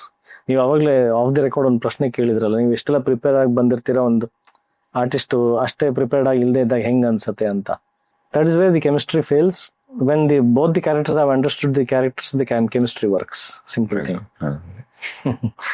ಯಾಕಂದ್ರೆ ನಿಮ್ದು excuse me cinema ಇಂದ ಹಿಡಿದು ಯುದ್ಧಕಾಂಡ ತನಕ ಕೂಡ ಸಾಕಷ್ಟು ಸಿನಿಮಾಗಳಲ್ಲಿ ನಿಮ್ ಸಿನಿಮಾಗಳಲ್ಲಿ ಹೀರೋಯಿನ್ಗೆ ತುಂಬಾ ಒಳ್ಳೆ ರೋಲ್ ಇರುತ್ತೆ, ಪವರ್ಫುಲ್ ರೋಲ್ ಇರುತ್ತೆ. ಕೆಲವು ಸಿನಿಮಾಗಳಲ್ಲಿ ಹೀರೋಯಿನ್ಗಳದ್ದು ಏನಕ್ಕೆ ಇರ್ತಾರೆ ಅಂತಾನೆ ಗೊತ್ತಿಲ್ಲ, ಇದ್ರೂ ಕೂಡ ಯಾವುದೋ ಒಂದು ಎಷ್ಟೇ ದೊಡ್ಡ ಸಿನಿಮಾಗಳಲ್ಲಿ ಹೀರೋಯಿನ್ ಒಂದು ಹಾಡಲ್ಲಿ ಕಾಣಿಸ್ಕೋತಾರೆ, ಅಥವಾ ಹೀರೋಯಿನ್ ಸ್ಕ್ರೀನ್ ಮೇಲೆ ಬಂದ್ರೆ ಒಂದು ಹಾಡು ಅಂತ ಫಿಕ್ಸ್ ಆದ್ರೆ. ಬಟ್ ನಿಮ್ದು ತಾಜ್ ಮಹಲ್ ಇಂದ ಹಿಡಿದು ಸಾಕಷ್ಟು ಕ್ರಿಶ್ಚಿಯನ್ ಲವ್ ಸ್ಟೋರಿ ತನಕ, ಯುದ್ಧಕಾಂಡ ತನಕ ಹೆಣ್ಮಕ್ಳಿಗೆ ತುಂಬಾನೇ ವಿಲ್ ಮೇಕ್ ಶೋರ್ ದಟ್ ಹೀರೋಯಿನ್ಗೆ ತುಂಬಾ ಒಳ್ಳೆ ಸ್ಕೋಪ್ ಕೊಡಬೇಕು ಅಂತ. ಅಫ್ಕೋರ್ಸ್ ಕೃಷ್ಣ ರುಕ್ಕುಲು ಕೂಡ ಅಮೂಲ್ಯ ಅವ್ರದ್ದು ಎಷ್ಟು ಒಳ್ಳೆ ಕ್ಯಾರೆಕ್ಟರ್. ಇದು ಹೆಂಗೆ ಲೈಕ್ ಅಂದ್ರೆ ಕೆಲವೊಂದ್ಸಾರಿ ಹೀರೋಗಳು, ಯಾಕಂದ್ರೆ ನನಗೆ ಆಫ್ ದ ರೆಕಾರ್ಡ್ ತುಂಬಾ ಜನ ಹೀರೋಯಿನ್ಸ್ ನನ್ನ ಹತ್ರ ಕೂಡ ಹೇಳಿದ್ದು ಉಂಟು, ಈಗ ಹೀರೋಯಿನ್ಸ್ಗೆ ಜಾಸ್ತಿ ರೋಲ್ ಕೊಟ್ರೆ ಕೆಲವೊಂದ್ಸರಿ ಶೂಟ್ ಮಾಡಿರೋದಷ್ಟು ಎಡಿಟಿಂಗ್ ಟೇಬಲ್ ಹೋದಾಗ ಕಟ್ ಆಗ್ಬಿಟ್ಟಿರತ್ತೆ. ಇದು ನಿಜವಾಗ್ಲೂ ಹೇಳಿದ್ದಾರೆ ಅದನ್ನ. ಬಟ್ ನೀವು ಅಷ್ಟು ಒಳ್ಳೆ ಮನ್ಸಿಂದ ಎಷ್ಟು ಒಳ್ಳೆ. ಇಲ್ಲಪ್ಪ, ನನಗೆ ಅದೇ ಈ ಸೆನ್ಸ್ಗಳು ಗೊತ್ತೇ ಆಗಿಲ್ಲ ನನಗೆ ಯಾವತ್ತು. I have never learned this kind of aspects. ಹಂಗಿರ್ಬೇಕು ಈ ತರ. ನಾನು ಒಬ್ಬ ಹೀರೋ ಆಗಿ ಕ್ಯಾರೆಕ್ಟರ್ ರೋಲ್ಸೇ ಮಾಡಕ್ ರೆಡಿ ಆದವನು. Why will I bother about the length of the heroines character? It's as simple as that. ನನಗೆ ಆ ಥರದ್ದು ಬಂದಿಲ್ಲ. ಈ ಕಥೆ ಈ ಸ್ಕ್ರಿಪ್ಟಿಗೆ ಎಷ್ಟು ಡಿಮಾಂಡ್ ಮಾಡ್ತಾ ಇದೆ, ಅವ್ರ ಪ್ರಾಮಿನೆನ್ಸ್ ಇದ್ರೇನೆ. ಇವಾಗ 3 Idiots ಸಿನಿಮಾ ನನಗೆ ತುಂಬಾ ಇಷ್ಟವಾದಂಥ ಸಿನಿಮಾ. ಅದು ನಾನು ಅವಾಗಲೇ ಹೇಳಿದೆ ಅನ್ಸುತ್ತೆ, ಆಮಿರ್ ಖಾನ್ ಸಿನಿಮಾಗಳು, ಅಮಿತಾಬ್ ಬಚ್ಚನ್ ಸಿನಿಮಾಗಳು ನಂಗೆ ತುಂಬಾ ಇನ್ಸ್ಪೈರ್ ಮಾಡುತ್ತೆ. ಈ 3 Idiots ಸಿನಿಮಾದಲ್ಲಿ where do you find Aamir Khan in the whole process? ನಿಮಗೆ ಅವ್ರ ಹೆಸರು ನಾವು ಅನ್ಕೊಳ್ತೀವಿ ಆಮಿರ್ ಖಾನ್ ಫಿಸಿಕಲಿ ಪ್ರೆಸೆನ್ಸ್ ಇದಾನಂತ, ನಮ್ಮ ಅದು ಭಾವನೆ. ಬಟ್ ನೀವು ಕ್ಯಾಲ್ಕುಲೇಟ್ ಮಾಡಿ ನೋಡಿ, the screen presence of his length is very short. Correct. It is that's how the film should succeed, characters should succeed. ಅವಾಗೆ ಅದು ಲ್ಯಾಂಡ್ ಮಾರ್ಕ್ ಆಗಿ ತಲೆನಲ್ಲಿ ಉಳ್ಕೊಳ್ಳೋದು. ಸೊ ನನಗೆ ಅದು ಸ್ವಾರ್ಥತನದಿಂದ ಅದು ಬೈ ನೇಚರ್ ಬಂದಿಲ್ಲ. ಅದನ್ನ ಹೆಂಗೆ ಒಳ್ಳೆತನ ಅಂತ ಹೇಳಿದ್ರೆ ನನ್ನ ಒಳ್ಳೆತನ ಅಲ್ಲ, ನನ್ನ ನೇಚರೇ ಅದು, ಏನ್ ಮಾಡಕ್ಕಾಗಲ್ಲ. ಅಂಡ್ ನಿಮ್ ಸಿನಿಮಾಗಳು ಡೇ ಒನ್ ಇಂದ ಹಿಡಿದು ಎಕ್ಸ್ಕ್ಯೂಸ್ ಮಿ ಇಂದ ಹಿಡಿದು ಇಲ್ಲಿ ತನಕ ಮ್ಯೂಸಿಕ್ ಅಲ್ಲಿ ತುಂಬಾ ಚೆನ್ನಾಗಿರುತ್ತೆ ನಿಮ್ ಸಿನಿಮಾ ಹಾಡುಗಳು. Once again it has come as a blessings. ಅದರಲ್ಲೂ ನಂದು ಏನು ಎಫರ್ಟ್ಸ್ ಅನ್ನೋದಿಲ್ಲ, ನಾನು ಕುತ್ಕೊಂಡು ಅದ್ರಲ್ಲಿ ಶ್ರಮ ಹಾಕಿದ್ದಲ್ಲ. It is by luck it has come to me. And of course love stories ಅಂತ ಬಂದಾಗ ಅಂದ್ರೆ ಬಿಕಾಸ್ ನಾ ಜಾಸ್ತಿ ಲವ್ ಸ್ಟೋರೀಸೇ ಮಾಡಿರೋದ್ರಿಂದ, love stories they stand by music. The feel, the breeze of love ಏನಿದೆಯಲ್ಲ, it is defined by music. So music has to be prominent. So it has just come to me. There is no effort from my side for it. As an actor, okay, actor, producer, Krishna Leela ಎಲ್ಲಾನು ನಡೀತಲ್ಲ. At the same time ಈಗ ಯುದ್ಧಕಾಂಡ ಅಂತ ಒಂದು strong script ನ film ಆಗ್ಬೇಕು ಅಂತ plan ಮಾಡಿದಾಗ, in fact ನೀವು ಹೇಳ್ತಿದ್ರಿ, of the record ಹೇಳ್ತಿದ್ರಿ, ನಂಗೆ ತುಂಬಾ ಜನ ಪ್ರೊಡ್ಯೂಸರ್ಸ್ ನ ಕನ್ವಿನ್ಸ್ ಮಾಡೋದೇ ತುಂಬಾ ಕಷ್ಟ ಆಗ್ತಿತ್ತು ಅಂತ. ಯಾಕೆ, ಏನಿದ್ದು? ಅಲ್ಲ, ಅದೇ ಕಾಂಟೆಂಟ್ ಮೇಲೆ ನಾವು ಇನ್ವೆಸ್ಟ್ ಮಾಡಬೇಕು ಅನ್ನೋ ಭಾವನೆ ಬಹಳ ಕಡಿಮೆ ಇದೆ. ಫೈಟ್ ಇರಬೇಕು, ಹಿಂದಿ ರೈಟ್ಸ್ ಎಷ್ಟಕ್ಕೆ ಹೋಗುತ್ತೆ, ಸ್ಯಾಟಲೈಟ್ ಎಷ್ಟಕ್ಕೆ ಹೋಗುತ್ತೆ, ಅದೆಲ್ಲ ಒಂದಷ್ಟು ಕ್ರೈಟೀರಿಯಾ ಇದೆಲ್ಲ. ಅವೆಲ್ಲ ಇದಾವೆ. Fighting, item dance. Hindi rights ಅಂದ್ರೆ ಒಂದು 5 ಫೈಟ್ ಇರಬೇಕು. ನಿಮಗೆ BC ಸೆಂಟ್ರಲ್ ಹೋಗ್ಬೇಕು ಅಂತಂದ್ರೆ ಒಂದಷ್ಟು ಗ್ಲಾಮರ್ ಇರಬೇಕು, ಮಾಸ್ ಎಲಿಮೆಂಟ್ಸ್. ಸೊ ಆ ಕ್ಲಾಸಸ್ಗಳನ್ನ ಇಟ್ಕೊಂಡೇ ಸಿನಿಮಾ ಮಾಡಬೇಕಾದಂತ ಮನೋಭಾವನೆ ಇನ್ನೂ ತಲೆಯಲ್ಲೇ ಕೂತಿದೆ ಬಹಳಷ್ಟು ಜನಕ್ಕೆ. ಇವತ್ತು ಆ ಸಿನಿಮಾ ಮೇಕಿಂಗ್ ಅದಲ್ಲ. ಇವತ್ತು cinema making is something else. ಇವತ್ತು ನೀವು ನಮ್ಮ ಅಜ್ಜಿ ಕಾಲದಲ್ಲಿ ಹೋದ್ರೆ ಕಥೆ ಕೇಳುವಂತ ಪ್ರಾಸೆಸ್ಗೆ ಹೋಗಿ, just recall your childhood days. ನಮ್ಮ ಅಜ್ಜಿ ಗ್ರಾನಿಗಳು ಕಥೆ ಹೇಳೋದು. Tell me one story which doesn't have A moral in the end. ಅಲ್ವಾ? ಅಲ್ವಾ? And tell me one story where you have not questioned yourself. Am I this character? ನಿಮಗೆ Rama ಸೀತಂದೆ character ಹೇಳ್ಬೇಕು, ಅವ್ರು ಹೇಳೋ ಶೈಲಿಗಳನ್ನ ನೀವು ಗಮನಿಸಿದ್ರೆ, ನಾನು ಈ ಪಾತ್ರ ಆಗಿದ್ರೆ ನಾಳೆ ದಿನ ಮಗು ಕಥೆ ಕೇಳಿದ್ಮೇಲೆ ಒಂದು ಬಿಲ್ಲು ಬಾಣ ಹಿಡ್ಕೊಂಡು ಓಡಾಡ್ಬೇಕು ಅನಿಸ್ತಾ ಇತ್ತು ಅವನಿಗೆ. ಅದೇ ಗುಂಗಲ್. ಏನಾದ್ರೂ ಒಂದು ಶ್ರಮ, ಈಗ ಯಾರು ಶ್ರವಣ ಕುಮಾರ್ ಅವ್ರದ್ದು ಕಥೆ ಕೇಳಿದ್ರೆ, ನನ್ನ ತಂದೆ ತಾಯಿಗೂ ನಾನು ಇಷ್ಟೇ ಸೇವೆ ಮಾಡಬೇಕು ಅಂತ ಅವನು ಪ್ರೇರಣೆ ಸಿಗ್ತಾ ಇತ್ತು. So that used to motivate, keep you on the edge of the seat. ನಮ್ಮ ಆತ್ಮಾವಲೋಕನಕ್ಕೆ ಅಂದ್ರೆ ನಮ್ಮ ಆತ್ಮಸಾಕ್ಷಿ ನಾವು ಪ್ರಶ್ನೆ ಹಾಕೊಳ್ತಾ ಇದ್ವಿ, ನಾನು ಹಿಂಗಿದ್ದೀನ ಅಂತ, ಅಂದ್ರೆ ಇಷ್ಟು ಕರೆಕ್ಟ್ ಆಗಿದ್ದೀನ, ಈ ತರ ಹೀರೋಯಿಕ್ ಕ್ಯಾರೆಕ್ಟರ್ಸ್ ನನ್ನಲ್ಲಿ ಇದಾವ ಅಂತ. ಹೀರೋ ಅಂದ್ರೆ ಬಂದು ಹೊಡೆಯೋ ಅಂತ ಸಾಮರ್ಥ್ಯ ಇರೋನಲ್ಲ. Ethics of his life, principles of his life, ಇಷ್ಟು ಚಿಕ್ಕವರಿದ್ದ ನಾವು ಪ್ರಶ್ನೆ ಹಾಕೊಳ್ತಾ ಇದ್ವಿ. ಅದೇ ನೀವು ದೊಡ್ಡರಾದ್ಮೇಲೆ ಒಳ್ಳೆತನ ಅನ್ನೋದು. ಆಮೇಲೆ at the end overall ಒಂದು ಮಾರಲ್ ವ್ಯಾಲ್ಯೂಸ್ ಅನ್ನೋದು ಕನ್ಕ್ಲೂಷನ್ ಎಂಡ್ ಆಗೋದು. That era has come back. If you recall that and make a film today, it will succeed. ನಾನು ಇಷ್ಟು ಕೋಟಿ ಹಾಕಿದ್ದಕ್ಕೆ ಇಷ್ಟು ಕೋಟಿ ಬಂದ್ಬಿಡುತ್ತೆ, ಈ ಏರಿಯಾದಲ್ಲಿ ಈ ಸ್ಯಾಟಲೈಟ್ ಇಷ್ಟು ಬಂದ್ಬಿಡುತ್ತೆ ಅಂತ ಹಾಕಿದ್ರೆ ಸಿನಿಮಾ ಆಗಲ್ಲ ಇವತ್ತು. ಅವತ್ತು ಅಜ್ಜಿ ತಾತಂದ್ರೆ ಏನ್ ಕಥೆ ಹೇಳ್ತಾ ಇದ್ರು, ಟುಡೇ ಸಿನಿಮಾ ಮೇಕರ್ಸ್ ಇವತ್ತಿನ generation, if you are able to tell that stories, ಈಗ ನಿಮ್ ಕಿರಿಯರ್ ಇಷ್ಟು ಚೆನ್ನಾಗಿ ಎಲ್ಲ ಚೆನ್ನಾಗಿ ನಡೀತಿದ್ದಂತ ಟೈಮಲ್ಲಿ ಒಂದು ಹೀರೋ ಮದ್ವೆ ಅಂತ ಬಂದಾಗ ಡೆಸ್ಟಿನೇಷನ್ ವೆಡ್ಡಿಂಗು, ಪ್ಲಾನಿಂಗು, ಅದು ಇದು ದೊಡ್ಡ ಪ್ಲಾನ್ಸ್ ನಡೆಯುತ್ತೆ. ನೀವು ಸಡನ್ ಆಗಿ ಬಳ್ಳಾರಿಲಿ ಅನ್ಸತ್ತಲ್ಲ ನಿಮ್ ಮದ್ವೆ ಆಗಿದ್ದು? ಇಲ್ಲ, ಹೊಸಪೇಟೆ, ಕೊಪ್ಪಳ ಜಿಲ್ಲೆ. ಅವಾಗ ಹುಲಿಗೆಮ್ಮ ದೇವಸ್ಥಾನ. ನಿಮ್ಮ ಮದುವೆ ಬಗ್ಗೆ ನಮ್ಮ ಮನೆ ದೇವರು ಹುಲಿಗೆಮ್ಮ. ನಿಮ್ದು arrange marriage. No roaming around the bushes, ಹೋಗಿ ರೊಮ್ಯಾನ್ಸ್ ಮಾಡಿದ್ದು ಅದೆಲ್ಲ ಇಲ್ಲ. ಅಮ್ಮ ನೋಡಿ ಸ್ಟ್ರೈಟ್ ಅವೇ. ಅಲ್ಲ, ಅಮ್ಮ ನೋಡಿದ್ದಲ್ಲ, ಇದು ಹುಡುಗಿ ನೋಡಿದ್ ನಾನೇ. ನೋಡಿ ನಾನು ನಮ್ಮ ತಾಯಿಗೆ ಹೇಳಿದ್ದು, ಪ್ರಸ್ತಾಪ ಇಟ್ಟಿದ್ದು, ನಮ್ಮ ತಾಯಿ ಅವ್ರ ತಾಯಿ ಮಾತಾಡ್ಕೊಂಡಿದ್ದು ಅಷ್ಟೇ. ನನ್ಗೆ ಅಂದ್ರೆ ಚಿಕ್ಕವನಿದ್ದಾಗ ನಮ್ಮ ತಂದೆ ಹೆಗಲ್ ಮೇಲೆ ಕೂಡ್ಸ್ಕೊಂಡು ದೇವಸ್ಥಾನ ಕರ್ಕೊಂಡು ಹೋಗೋರು. ಅದೇನೋ ಗೊತ್ತಿಲ್ಲ, ಹೆಂಗ್ ಬಂತು ಎಲ್ಲಿಂದ ಬಂತು ನಂಗೆ ಗೊತ್ತಿಲ್ಲ. ನನ್ ಮದ್ವೆ ಆದ್ರೆ ಇದೇ ದೇವಸ್ಥಾನದಲ್ಲಿ ನಮ್ಮ ಮನೆ ದೇವ್ರು, ನಮ್ಮ ತಾಯಿ ಅಂದ್ರೆ ಹುಲಿಗೆಮ್ಮ ತಾಯಿ ಮುಂದೆನೆ ಮದ್ವೆ ಆಗ್ಬೇಕು ಅನ್ನೋದು ನನ್ನ ತಲೆನಲ್ಲಿ ಇತ್ತದು ಅಷ್ಟೇ. ಸೊ ಹಂಗಾಗಿ ನಾನು ಮದ್ವೆ ಆಗ್ಬೇಕಂತ ಪರಿಸ್ಥಿತಿ ಬಂದಾಗ ನಾನು ಸಪ್ನಾಗ ಹೇಳಿದ್ದದೆ, ನಂದು ಇದೊಂದು ವಿಶ್ ಇದೆ, ಅಲ್ಲಿ ದೇವಸ್ಥಾನದಲ್ಲಿ ಮದುವೆ ಆಗ್ಬೇಕು ಅಂತ. ಸೊ ಅಷ್ಟೇ, ನನಗೆ ವಿತ್ ಆಲ್ ಪಾಂಪ್ ಅಂಡ್ ಶೋ ಹಂಗೆ ಮದುವೆ ಆಗ್ಬೇಕನ್ನೋದು ಏನು ಇದ್ದಿಲ್ಲ. ಹೋದ್ವಿ, ಗರ್ಭಗುಡಿನಲ್ಲಿ ತಾಳಿ ಕಟ್ಟಿದ್ವಿ, ಕರ್ಕೊಂಡು ಬಂದ್ವಿ ಅಷ್ಟೇ. ಯಾರೇ ಆಗಲಿ ಮದುವೆ ಆದಂತ ಫಸ್ಟ್ 3 ವರ್ಷ ಏನಿರತ್ತಲ್ಲ ತುಂಬಾ ಚಾಲೆಂಜಿಂಗ್ ಅಂತೆ ಗಂಡ ಹೆಂಡತಿರಿಗೆ. ನಿಮಗೆ ಆಸ್ ಅನ್ ಆಕ್ಟರ್ ಒಂದು ಆಕ್ಟರ್ನ ಹ್ಯಾಂಡಲ್ ಮಾಡ್ತಕ್ಕಂತ ಅವ್ರು ನಿಮ್ ಜೀವನದಲ್ಲಿ ಬಂದ್ರು. ಈಗ ನಿಮ್ಮಿಬ್ಬರ ನಡುವೆ ಆರಾಮಾಗಿ ಎಲ್ಲ ಸಂತೋಷವಾಗಿ ಎಲ್ಲಾನು ಹ್ಯಾಪಿಯಾಗಿ ನಡೀತಿತ್ತ ಅಥವಾ ನಿಮ್ಮಲ್ಲೂ ಡಿಫ್ರೆನ್ಸಸ್ ಇತ್ತ? ತುಂಬಾ ಬರುತ್ತೆ, 100%. ಒಬ್ರು ಜೀವನದಲ್ಲಿ ಬಂದಿಲ್ಲ, ನಾವು ಗಂಡ ಹೆಂಡತಿ ಕಿತ್ತಾಡಿಲ್ಲ, ನಮ್ಮಲ್ಲಿ ಮನಸ್ತಾಪ ಬಂದಿಲ್ಲ ಅಂದ್ರೆ ಅವರು ದೇವರಾಣೆಗೂ ಸುಳ್ಳು ಹೇಳ್ತಾ ಇದ್ದಾರೆ. ಆ ಅಷ್ಟು ಸಂಘರ್ಷದಲ್ಲಿ ನಾನು ಜೊತೆಗೆ ಇರ್ತೀನಿ ಅನ್ನೋ ಸಂಕಲ್ಪ ಇದೆಯಲ್ಲ, ಅದು ಹೋಗ್ತಾ ಹೋಗ್ತಾ ಹೋಗ್ತಾ ಒಂದು ಪಾಯಿಂಟ್ ಆಫ್ ಟೈಮಲ್ಲಿ ನಿಮಗೆ ಗೊತ್ತಾಗಲ್ಲ. Then you know what is true love, what is marriage ಅನ್ನೋದು ಅರ್ಥ ಆಗಿ ಆಕ್ಚುಲಿ ಬಹಳ ಟೈಮ್ ಬೇಕದು. ನಾವು ಅನ್ಕೊಳ್ಳೋಷ್ಟು ಸುಲಭ ಅಲ್ಲ, ಒಂದೇ ದಿನದಲ್ಲಿ ಯಾರಿಗೂ ಆಗಲ್ಲ. ಇತಿಹಾಸದಲ್ಲೇ ಅದು ಸಾಧ್ಯ ಇಲ್ಲ. ನೀವು ರಾಮ ಸೀತೆ ಅಂತ ನಾವು ತಗೊಂಡ್ರೆ ಇತಿಹಾಸದಲ್ಲಿ ಅವರಿಗೂ ಜಗಳಗಳು ಆಗಿರುತ್ತೆ, ನಮಗೆ ಗೊತ್ತಿಲ್ಲ, ಅದು ದಾಖಲೆಗಳಿಲ್ಲ. ವನವಾಸದಲ್ಲಿ ಹೋದಾಗ್ಲೂ ಮೋಸ್ಟ್ಲಿ ಜಗಳಗಳು ಆಗಿರುತ್ತೆ. ಅವಾಗ ಏನ್ ಸೋಷಿಯಲ್ ಮೀಡಿಯಾ ಇಲ್ಲ, ಅಟ್ಲೀಸ್ಟ್ ಇದೆಲ್ಲ ಗೊತ್ತಾಗ. ಅಂದ್ರೆ ನಾನು ಹೇಳೋದು ಗಂಡ ಪ್ರಕೃತಿ ನಿಯಮ ಅದು ಎಲ್ಲರಿಗೂ ಆಗ್ಲೇಬೇಕು. ಮನಸ್ತಾಪಗಳು, ಮುನಿಸ್ಕೊಳ್ಳೋದು, ಜಗಳಗಳು, ಕಿತ್ತಾಟ, ಪ್ರೀತಿ, ಪ್ರೇಮ, it's all again it comes with package that also. ನಮ್ ಏನಿಲ್ಲ ಗುರು ಚೆನ್ನಾಗಿದೀವಿ ಅಂತ ಹೊರಗಡೆ ಶೋ ಆಫ್ ಕಟ್ಕೊಂಡು ಸೆಲ್ಫಿ ಕಟ್ಕೊಂಡು ಸುಳ್ಳು ನಾವ್ ಹಿಂಗೆ ಇದೀವಿ ಅದನ್ನ ನೋಡ್ಬಿಟ್ಟು ನೋಡೋರು ಎಷ್ಟು ಚೆನ್ನಾಗಿದ್ದಾರೆ ಅಂತಂದ್ರೆ ಅವರು ಸೆಲ್ಫಿ ಆದ್ಮೇಲೆ ಕಿತ್ತಾಡಿರ್ತಾರೆ ಅವರು. ಸೆಲ್ಫಿ ಮಾತ್ರ ಅಷ್ಟೇ. ಅಲ್ಲ, ಈಗ ನೀವ್ ಇರ್ತಕ್ಕಂಥ ಫೀಲ್ಡ್ ಗ್ಲಾಮರಸ್ ಫೀಲ್ಡ್, ಸುಂದರವಾಗಿರೋ ಹೀರೋಯಿನ್ಸ್ ಜೊತೆ ವರ್ಕ್ ಮಾಡ್ತಿರ್ತಾರ, ಅವ್ರಿಗೆ ಯಾವತ್ತಾದ್ರೂ ಏನಾದ್ರು ಇನ್ಸೆಕ್ಯೂರಿಟಿ ಕಾಡಿದ್ದುಂಟ? ಸಹಜ ಅದು ಇರುತ್ತೆ. But she overcomes that very smoothly. Because ಅಂದ್ರೆ ಅದು ಒಂದು ಗೊತ್ತಿದೆಯಲ್ಲ, ಅದು ನನ್ನ ಸ್ಕ್ರೀನ್ ಮೇಲೆ ಹಂಗೆ ನೋಡಿನೇ ಅವಳು ಇಷ್ಟಪಟ್ಟಿದ್ದು ನನ್ನ. ಸೊ ಇವತ್ತು ಇವ್ ನನ್ನ ಮಾತ್ರಕ್ಕೆ ಪ್ರೊಫೆಷನ್ ಕಿತ್ಕೊಳಕ್ ಆಗಲ್ವಲ್ಲ. She understands that. ಮದುವೆ ಆಗೋಕ್ಕೂ ಮುಂಚೆನೂ ಅದನ್ನ ನಾನು ಹೇಳಿಟ್ಟಿದ್ದೆ, ಈ ವಿಚಾರ ಮುಂದೆ ಬಂದೇ ಬರುತ್ತೆ ಮನಸ್ಸಲ್ಲಿ. ಸೊ ಆ ಒಂದು ಸ್ಯಾಕ್ರಿಫೈಸ್, ಆ ಥರದ ಭಾವನೆಗಳ ಇಟ್ಕೊಂಡ್ರೆ ಮಾತ್ರ ನಾವಿಬ್ರು ಚೆನ್ನಾಗಿರೋದಕ್ಕೆ ಸಾಧ್ಯ. ಆ ವಿಚಾರಕ್ಕೆ ಏನಾದರೂ ಡೌಟ್ಗಳು ಬರೋದು, ಆ ವಿಚಾರಕ್ಕೆ ಏನಾದರೂ ನೀನು ಏನು ಬೇಜಾರು ಮಾಡ್ಕೊಳ್ಳೋದು, ಹರ್ಟ್ ಆಗೋದು, ಆದರೆ life will not be easy, it will become more difficult. So she understand. ಅಂದರೆ ಡೇ ಒನ್ನಿಂದನೂ ಇವತ್ತವರೆಗೂ ಅವಳು ಅದನ್ನ ತಿಳ್ಕೊಂಡಿದ್ದಾಳೆ. ಇನ್ನು ಇನ್ಫ್ಯಾಕ್ಟ್ ಸಾಕಷ್ಟು ಜನ ಬಂದು ಇದನ್ನು ಕೇಳಿದಾಗ ಶಿ ಅಪ್ರಿಷಿಯೇಟ್ಸ್ ದ್ಯಾಟ್. ಅವರು ನನಗೆ ಜೆಲಸಿ ಫೀಲ್ ಆಗ್ತಾ ಇದೆ ಅಂದ್ರೆ ಅವ್ರು ಚೆನ್ನಾಗಿ ಆಕ್ಟ್ ಮಾಡಿದ್ದಾರೆ ಅಂತ ಯಾರಿಗೂ ಉತ್ತರ ಕೊಟ್ಲು ಅವಳು.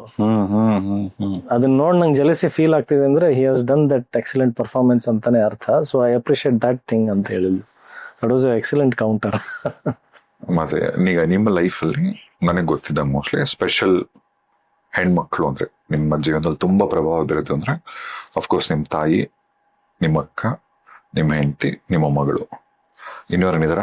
ನಮ್ಮ ಅಣ್ಣ, ನಮ್ಮ ಅತ್ತಿಗೆ, ಅವ್ರ ಮಕ್ಳು ಎಲ್ಲ ಇದ್ದಾರೆ. ಬಟ್ ಏನಂದ್ರೆ they live in a separate house. But ನಾವಿಬ್ರು ಅಷ್ಟೇ ಅಂದ್ರೆ ರಾಮ ಲಕ್ಷ್ಮಣನ್ ತರಾನೇ ಇರುವಂಥದ್ದು. Because the expansion of family we stay in different houses ಅಷ್ಟೇ. ಈಗ ಜೀವನದಲ್ಲಿ ಸಕ್ಸಸ್ಫುಲ್ ಫೇಸ್ ಬೇರೆ, ಬಟ್ ಯಾವುದೋ ನಿಮ್ಮ ಒಂದು ಕೆರಿಯರ್ ಅಲ್ಲಿ ಆಗ್ಬೋದು, ಕೆರಿಯರ್ ಅಲ್ಲಿ ಅಂದ್ರೆ ಪ್ರೊಫೆಷನಲ್ ನೋಟಲ್ಲಿ ತುಂಬಾ ಲೋಸ್ ಇರುತ್ತೆ ಗೊತ್ತಾ, ಅದೊಂಥರ ಆ ಟೈಮೇ ಒಂಥರ ಸರಿ ಇರಲ್ಲ. ಅಂತ ಟೈಮಲ್ಲಿ ನಮಗೆ ಅಂತ ಆಕ್ಚುಲಿ ನಿಂತ್ಕೊಳ್ಳೋರು ಮನೆಗಳವರೇ ಆಕ್ಚುಲಿ ನಮಗಾಗೋದು. ಇಂಥ ಟೈಮಲ್ಲಿ ನಿಮ್ಮ ತಾಯಿ ಆಗ್ಲಿ, ನಿಮ್ಮ ಹೆಂಡತಿ ಆಗ್ಲಿ, ಅಕ್ಕ, ಇವ್ರು ಸಪೋರ್ಟ್ ಮಾಡಿದಂಥ ರೀತಿ ಯಾವತ್ತಾದ್ರೂ ಇದೆಯಾ ನಿಮ್ಮ ಲೈಫಲ್ಲಿ? ಆಲ್ವೇಸ್. ನಾನು ಅದನ್ನೇ ಹೇಳ್ತೀನಿ. ಇವಾಗ ನಮ್ಮ ಅಣ್ಣ ನಾನು ಓದೋವಂಥ ಟೈಮಲ್ಲಿ ಅವನೇನು ಆಬ್ಜೆಕ್ಟ್ ಮಾಡೋನಲ್ಲ, ನೀನಂದ್ರೆ ಓದಬೇಕು ಅಂದ್ರೆ ಇಂಜಿನಿಯರ್ ಆಗ್ಬೇಕು, ಡಿಗ್ರಿ ಇರಬೇಕು ಅದೆಲ್ಲ ಹೇಳೋನಲ್ಲ. When my father passed away, the way he has looked after me. ಅವನಿಗೆ ಬಟ್ಟೆ ತೊಗೊಂಡಿದ್ದೆ. ಇವತ್ತು ನಾನು ಯೋಚನೆ ಮಾಡಿದ್ರೆ ಅವನಿಗೆ ಬರ್ತಿರ್ತಕ್ಕಂಥ ಒಂದು 10,000 ರೂಪಾಯಿ ಸಂಬಳ ಆಸ್ ಎ ಟ್ರೈನಿ ಅವತ್ತಿದ್ದಾಗ, most of the expenses were done on me. ನಾನು ಟ್ರೈ ಮಾಡ್ತೀನಿ, ಒಳ್ಳೆ ಅಂದ್ರೆ ಹೀರೋ ಆಗಿ ಟ್ರೈ ಮಾಡ್ತಿದ್ದಾನೆ, ಆಕ್ಟರ್ ಆಗಿ ಟ್ರೈ ಮಾಡ್ತಿದ್ದಾನೆ, ಒಳ್ಳೆ ಬಟ್ಟೆ ಕೊಡ್ಸೋದು, ಶೂ ಕೊಡ್ಸೋದು, ಇದನ್ನೇ ಮಾಡ್ಕೊಂಡು ಬಂದಿದ್ದೆ. ಅವನಿಗೋಸ್ಕರ ಏನ್ ಮಾಡ್ಕೊಂಡ, ನಾನು ಅವನಿಗೆ ಏನ್ ಮಾಡಿದೆ ಅಂತಂದ್ರೆ ನಂಗೆ ಗೊತ್ತೇ ಇಲ್ಲ. ನಮ್ಮ ತಂದೆ ಇದ್ದಿದ್ರು ಮೋಸ್ಟ್ಲಿ ನನಗೆ ಅವೆಲ್ಲ ಮಾಡ್ತಾ ಇದ್ರು ಗೊತ್ತಿಲ್ಲ. He has done that kind of caring and nurturing. So ಅಂದ್ರೆ ಬಿಫೋರ್ ತಾಜ್ ಮಹಲ್ ಆಲ್ಸೋ ನಾನು ನಮ್ಮ ಅಣ್ಣನ ಮನೆಯಲ್ಲ ಇದ್ದಿದ್ದು. ನಮ್ಮ ಅತ್ತಿಗೆನ ನಂಗೆ ತಾಯಿಯಾಗಿ ನೋಡ್ಕೊಂಡಿದ್ದು. ನಮ್ಮ ಅಣ್ಣ, ನಮ್ಮ ಅಕ್ಕ, ಎಲ್ಲರೂ ದೇವರು ಅಂದ್ರೆ ಯಾವತ್ತು ಅದನ್ನ ಹೇಳ್ತಿಲ್ಲ. ಅಂದ್ರೆ ಆ ಟೈಮಲ್ಲಿ ನಾನು ಯಾಕೆ ಕುಗ್ಗಿಲ್ಲ ಅಂದ್ರೆ ಎಲ್ರು ನಂಗೆ ಅದೇ ಥರನೇ ಟ್ರೀಟ್ ಮಾಡ್ತಿದ್ರು. ಹೋಗು ಇನ್ನೊಂದು ಟ್ರೈ ಮಾಡು, ಅದು ಮಾಡು, ಅಪ್ಪಿ ಈ ಮೂವಿ ನೋಡು. ಆ ಟೈಮಲ್ಲಿ ನಮ್ಮ ತಂದೆ ಹೆಂಗೆ ಮೂವಿ ತೋರಿಸಿದ್ರೆ ನಮ್ಮ ಅಣ್ಣ ಆ ಥರ ಇನ್ಸ್ಪೈರ್ ಮಾಡಿದ್ದಾನೆ, ಒಂದು ಈ ಥರ ಟ್ರೈ ಮಾಡು. ಸೊ ಆ ಸಪೋರ್ಟ್ ಇದ್ದಿದ್ದಕ್ಕೆ I am still going on. ಈಗ ಅದು ನಿಮ್ಮ ಪ್ರೊಫೆಷನಲ್ ಕುಟುಂಬ, ಪರ್ಸನಲ್ ಕುಟುಂಬ, ಪರ್ಸನಲ್ ಇನ್ನು ಪ್ರೊಫೆಷನಲ್ ಲೈಫ್ ಅಂತ ಬಂದಾಗ ನಿಮ್ದೇ ಒಂದು ಕುಟುಂಬ ಇದೆ. ಅಫ್ಕೋರ್ಸ್ ಇಂಡಸ್ಟ್ರಿಯಲ್ಲಿ ಈಗ ಶಿವಣ್ಣ ಇಂದ ಹಿಡಿದು ರವಿಚಂದ್ರನ್ ಸರ್ ತನಕ ಎಲ್ಲರ ಜೊತೆ ನೀವು ಶೇರ್ ಮಾಡ್ತಕ್ಕಂಥ ಒಂದು chemistry. Will start with Shivanna. ಅಲ್ಲ, ಏನು ನೋ ವರ್ಡ್ಸ್ ಅದಕ್ಕೆ. Not only to me, such a sweetheart person. ಏನು ಹೆಂಗೆ ಎಕ್ಸ್ಪ್ಲೈನ್ ಮಾಡ್ತೀರಾ ಅದನ್ನು? Darlings of the darling.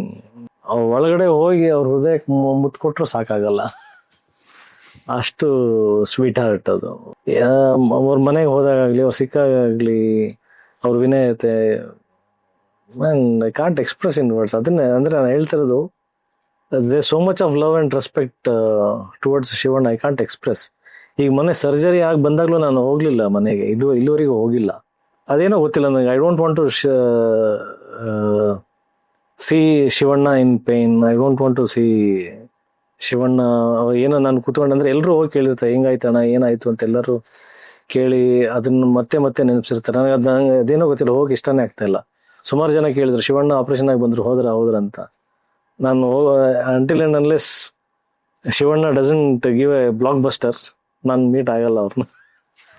ಅಂದ್ರೆ ಎಲ್ಲಾದ್ರೂ ಸಿಕ್ಕಾಗ ಓಕೆ, ನಾನು ಮನೆಗೆ ಹೋಗಿ ಹಂಗೆ ಕೂತ್ಕೊಂಡಣ, ಏನಾಯ್ತಣ್ಣ, ನಾನು ಕೇಳಕ್ ಇಷ್ಟಪಡಲ್ಲ. I want the Shivanna back who will come strike back and give A record ಒಂದು ಹ್ಯೂಜ್ ಬ್ಲಾಕ್ ಬಸ್ಟರ್ ಅಗೇನ್.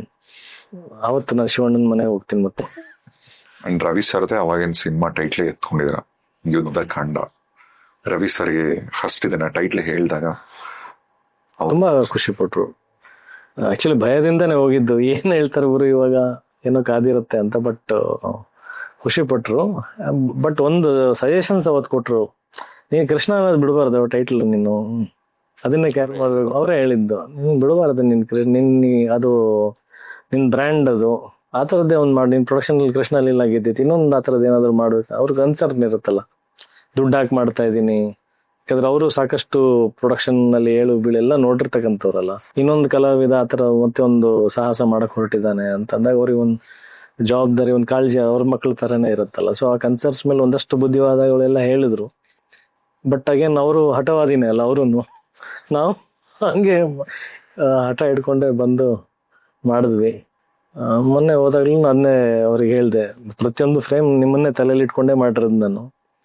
ಯಾಕಂದ್ರೆ ಕೃಷ್ಣ ಲೀಲಾ ಅವರೇ ಕರೆದ್ಬಿಟ್ಟು ಅವರೇ ನೋಡಿ ಮೆಚ್ಚಿದ್ದು. ನಾವು ಯಾವತ್ತೂ ಹೋಗಿ ಸರ್ ಒಂದ್ಸಲ ನೋಡಿ ಕೃಷ್ಣ ಲೀಲಾ ನೋಡಿ ಅಂತ ಹೇಳಿದ್ದಲ್ಲ, ಏನಲ್ಲ, ಅವರೇ ಫೋನ್ ಮಾಡಿ ನಾನು ನೋಡ್ತೀನಿ ಅಂತ ಹೇಳಿ ನೋಡಿ ಅವರೇ ಮನೆಗೆ ಕರೆದು ರಿವ್ಯೂ ಮಾಡಿ ಇನ್ನೂ ಕಲೆಕ್ಷನ್ ಚೆನ್ನಾಗಿ ಆಗ್ಬೇಕು ಅಂತ ಆಸೆಯಿಂದ ಆ ಅಂದ್ರೆ ಏನೋ ಒಂದು ಪ್ರಯತ್ನ ಮಾಡ್ತಿದ್ದಾರೆ ಅಂತಂದಾಗ see that is the greatness of a legend. Why legends become legend ಅನ್ನೋದಕ್ಕೆ, when somebody is doing effort on his own, ಅವರೇ ಬಂದು ನಿಂತ್ಕೊಂಡು ಸಪೋರ್ಟ್ ಮಾಡಿ ಅವತ್ತು ಅವ್ರು ಹೇಳಿದ ಕಲೆಕ್ಷನ್ಸ್ಗಳು ಇನ್ಕ್ರೀಸ್ ಆಯ್ತು, ಟು ಬಿ ಫ್ರಾಂಕ್. ಸೊ ಇವತ್ತು ನಾನು ಯುದ್ಧ ಕಾಂಡ ಮಾಡ್ಬೇಕಾದ್ರೆ ರವಿ ಸರಿಗೆ ಅದನ್ನೇ ಹೇಳಿದೆ, ಪ್ರತಿದಿನ ಶಾರ್ಟ್ ಇಡಬೇಕಾದ್ರೆ ನಾಳೆ ಇದು ರವಿ ಸರಿಗೆ ತೋರಿಸ್ಬೇಕಾಗತ್ತೆ ಸಿನಿಮಾ ಒಂದಿನ. ಅವತ್ತು ಬಯಸ್ಕೊಳ್ಳೋ ಇರಬಾರ್ದು, ಅಷ್ಟು ಪರ್ಫೆಕ್ಷನ್ ಆಗಿ ಮಾಡ್ಬೇಕು. ಸೊ ನಾವು ಕನಸುಗಾರಾಗಿನ ಕೆಲಸ ಮಾಡ್ಬೇಕು ಅಂತ ಅದನ್ನ ರವಿ ಸರಿಗೆ ಅದನ್ನೇ ಹೇಳಿದೆ ನಾನು.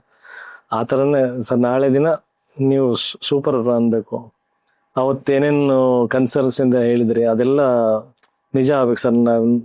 ಏನೋ ನಿಮ್ಮ ಕಾಳಜಿಗಳೆಲ್ಲ okay, he done a good thing ಅನ್ನೋ ಥರ ಅದನ್ನೇ ಇಟ್ಕೊಂಡು ಮಾಡಿದೀನಿ ಸರ್ ಅಂತ ಹೇಳಿದೆ. ಸೊ ಐ ವಾಸ್ ಲಾಫಿಂಗ್, ಖುಷಿ ಪಟ್ರು. ಅಂಡ್ ಈಗ ಸುದೀಪ್ ಅವ್ರು ಆಗ್ಬೋದು, ದರ್ಶನ್ ಅವ್ರು ಆಗ್ಬೋದು, ಯಶ್ ಅವರು, ಗಣೇಶ್ ಅವ್ರಾಗ್ಲಿ, ಇವರೆಲ್ಲರೊಟ್ಟಿಗೂ ನೀವು ಒಂದು ಪ್ರೊಫೆಷನಲ್ ಸಂಬಂಧನೇ ಇರುತ್ತಾ, ಅಥವಾ ಬೇರೆ ಏನಾದ್ರು ಸಜೆಷನ್ಸ್ ಅಂತ ಅನ್ನಕ್ಕಿಂತ ಏನಾದ್ರು ಡಿಸ್ಕಷನ್ಸ್ ಆಗ್ಬೋದು ಪ್ರೊಡಕ್ಷನ್ ಬಗ್ಗೆನೋ, ಇದೆಲ್ಲ ಮಾತಾಡ್ತೀರಾ? ಅಲ್ಲ, ಎಲ್ರ ಜೊತೆಗೆ ಬಹಳ ಅಪರೂಪ ಆ ಥರ ಸಂದರ್ಭಗಳು ಇರಬಾರ್ದಾಗುತ್ತೆ. ಅವ್ರವ್ರದ್ದು ಇಂಡಿಪೆಂಡೆನ್ಸ್, ಅವ್ರವ್ರದ್ದು ಲೈಫ್. ಬಟ್ ಎಲ್ರು ಅದೇ ಸೀನಿಯರ್ಸ್ ಅಂತ ಬಂದಾಗ ವಿ ಆಲ್ ರೆಸ್ಪೆಕ್ಟ್. ಇವಾಗ ಶಿವಣ್ಣ, ಜಗ್ಗೇಶ್ ಅಣ್ಣ, ರವಿ ಸರ್, ಒಂದಷ್ಟು ಜನ ನಾವೇನು ಸೀನಿಯರ್ಸ್ ಅಂತ ಕರಿತೀವಿ. ಮುಂದೆ ಒಂದು ಅಂಬರೀಷ್ ಅಣ್ಣ ಇದ್ರು. ಒಂದು ಸಾಗರ ಅಂತ ಏನ್ ಹೇಳ್ತೀವಲ್ಲ, ಅಂದ್ರೆ ಎಲ್ಲಾ ನದಿಗಳು ಸೇರಿ ಬಂದು ಸಾಗರದಲ್ಲೇ ಸೇರ್ಕೊಳ್ಳೋಕೆ. So for that way I think we have these seniors and legends where everybody approaches them. ಈಗ ಏನೇ ಬಂದ್ರು ಜಗೇಶ್ ಅಣ್ಣನ ಮನೆಗೂ ಹೋಗ್ತೀವಿ, ರವಿ ಸರ್ ಮನೆಗೂ ಹೋಗ್ತೀವಿ, ಶಿವಣ್ಣನೂ ಇದ್ದಾರೆ. ಸೊ ಆ ಥರದ್ದು ಇರೋದ್ರಿಂದ probably everybody is doing their own job coming to this oceans ಹಂಗಿದೆ ಹೊರತು ಐ ಥಿಂಕ್ ಯಾರು ಸಿಗ್ಲೇಬೇಕು ಮಾಡ್ಲೇಬೇಕು ಆ ಥರದ್ದು ಏನಿಲ್ಲ. ಅಂಡ್ ತಲೆಯಲ್ಲಿ ಎಷ್ಟೇ ಒಂದು ಸೀರಿಯಸ್ ಕ್ವಶನ್ ಇಟ್ಕೊಂಡು ಹೋದ್ರು ಜಗೇಶ್ ಅಣ್ಣ ಮುಂದೆ ಕೂತ್ಕೊಂಡ್ರೆ ಸಾಕು ಅಲ್ಲ, ಒಂದೆರಡು ಜೋಕ್ ಹೇಳಿ ನಗಿಸ್ಬಿಡ್ತಾರ ಅವರು. ಅಂಡ್ ನೀವು ಹೇಳಕ್ ಇಷ್ಟಪಡ್ಲಿಲ್ಲ, ಬಟ್ ಆಮೇಲೆ ಇಂಡೈರೆಕ್ಟ್ಲಿ ಮೆನ್ಷನ್ ಮಾಡಿದ್ರಿ ಯಶ್ ಅವರು ಯುದ್ಧಕಾಂಡ ಸಿನಿಮಾ ವಿಚಾರ ಮುಂದೆ ಬಂದ್ರು ಅಂತ. ಅಲ್ಲ ಅಗೇನ್ ಸಿ ಅದು ಪರ್ಸನಲ್ ವಿಚಾರಗಳನ್ನ ನಾನು ಚರ್ಚೆ ಮಾಡಕ್ ಇಷ್ಟಪಡಲ್ಲ. I don't want to misuse it in a other way. But professionally speaking again ನಾನು ಹೆಂಗೆ ಹೇಳಿದ್ನಲ್ಲ, ಕೃಷ್ಣ ಲೀಲಾ ಮಾಡಿದಾಗ ರವಿ ಸರ್ ಒಂದು ಎಫರ್ಟ್ ಹಾಕ್ತಾ ಇದ್ದೇನೆ ಅಂದಾಗ ಅವರಾಗೆ ಬಂದು ಮುತುವರ್ಜಿ ವಹಿಸಿ ಸಿನಿಮಾ ಚೆನ್ನಾಗಿ ಆಗ್ಬೇಕು ಅಂತ ಹೆಂಗೆ ಕಾಳಜಿ ತಗೊಂಡ್ರು, ಇನ್ ದ ಸೇಮ್ ವೇ ಅವರಾಗೆ ಬಂದು ಅಂದ್ರೆ ಏನ್ ಮಾಡ್ತಿದ್ದಾನೆ ಹೇಗ್ ಮಾಡ್ತಿದ್ದಾನೆ, ಕೆಲವೊಂದ್ಸಲ ನಮ್ಮ ಪಾನಿಪುರಿ ಕಿಟ್ಟಿ ಅವ್ರ ಹತ್ರ ತಿಳ್ಕೊಂಡು ಎಲ್ಲ ಮಾಡಿ ಅವರೇ ಮಾತಾಡಿ ಇದನ್ನ ಸಿನಿಮಾ ಬಗ್ಗೆ ಮಾಹಿತಿಗಳು ತಿಳ್ಕೊಂಡು KVN ಹತ್ರ ಮಾಡಿಸ್ಕೊಟ್ಟಿರೋದು. So that's how we should appreciate. ಅಂದ್ರೆ ಒಬ್ರು ಈಗ ಸೀನಿಯರ್ ದೊಡ್ಡ ಅಂದ್ರೆ ಜೂನಿಯರ್ ವಯಸ್ಸಲ್ಲಿ ದೊಡ್ಡವರ ವಯಸ್ಸಲ್ಲಿ ಚಿಕ್ಕವರ ಅನ್ನೋದಕ್ಕಿಂತ the person who loves that craft, film making, the effort, so that is there in the industry ಅನ್ನೋದಕ್ಕೆ ಇದು ಒಂದು ಎಕ್ಸಾಂಪಲ್. ಅಲ್ಲ ಇದೆಲ್ಲ ಎಷ್ಟು ಒಳ್ಳೆ ಬೆಳವಣಿಗೆಗಳು. ಹೌದು ಅಲ್ಲ ಅದೇ ಆ ಕನ್ಸರ್ನ್ ಎಲ್ಲರಿಗೂ ಇದೆ. ಅದೇ ಇವಾಗ ಇದರಿಂದ ನಾನು ಪ್ರೇರಣೆ ತಗೊಂಡು ನಾಳೆ ದಿನ ನನಗ್ ಸಕ್ಸಸ್ ಸಿಕ್ಕ ಇನ್ನೊಬ್ನ ಯಾರು ಪ್ರಯತ್ನ ಮಾಡ್ಬೇಕಾದ್ರೆ I will do this same thing. But ಬೇಕು ಅಂತಾನೆ ಎಲ್ಲರೂ ಸೇರಿ ಒಂದು ಚರ್ಚೆ ಮಾಡಿ ಏನೇನ್ ನಡೀತಾ ಇದೆಯಪ್ಪ ಅಂತ ಮಾಡೋ ಟೈಮ್ ಯಾರು ಇಲ್ಲ. Everybody has their own independence. At the same time ಈ ಒಂದು ಕನ್ಸರ್ನ್ ಇದೆ, somebody is genuinely doing something, let me stand for him ಅನ್ನೋದು ದೇರ್ ಇಸ್ ಅಂದ್ರೆ ಇಂಡಸ್ಟ್ರಿನಲ್ಲಿ ಇದೆ. ಅದಕ್ಕೆ ಇದೆ ಯಶ್ ಅವರ example. And in fact Yuddhakanda script ಮಾಡ್ಬೇಕಂದ್ರೂ ಕೂಡ ತುಂಬಾ ಸೆನ್ಸಿಟಿವ್ ಸಬ್ಜೆಕ್ಟ್ ಅದು.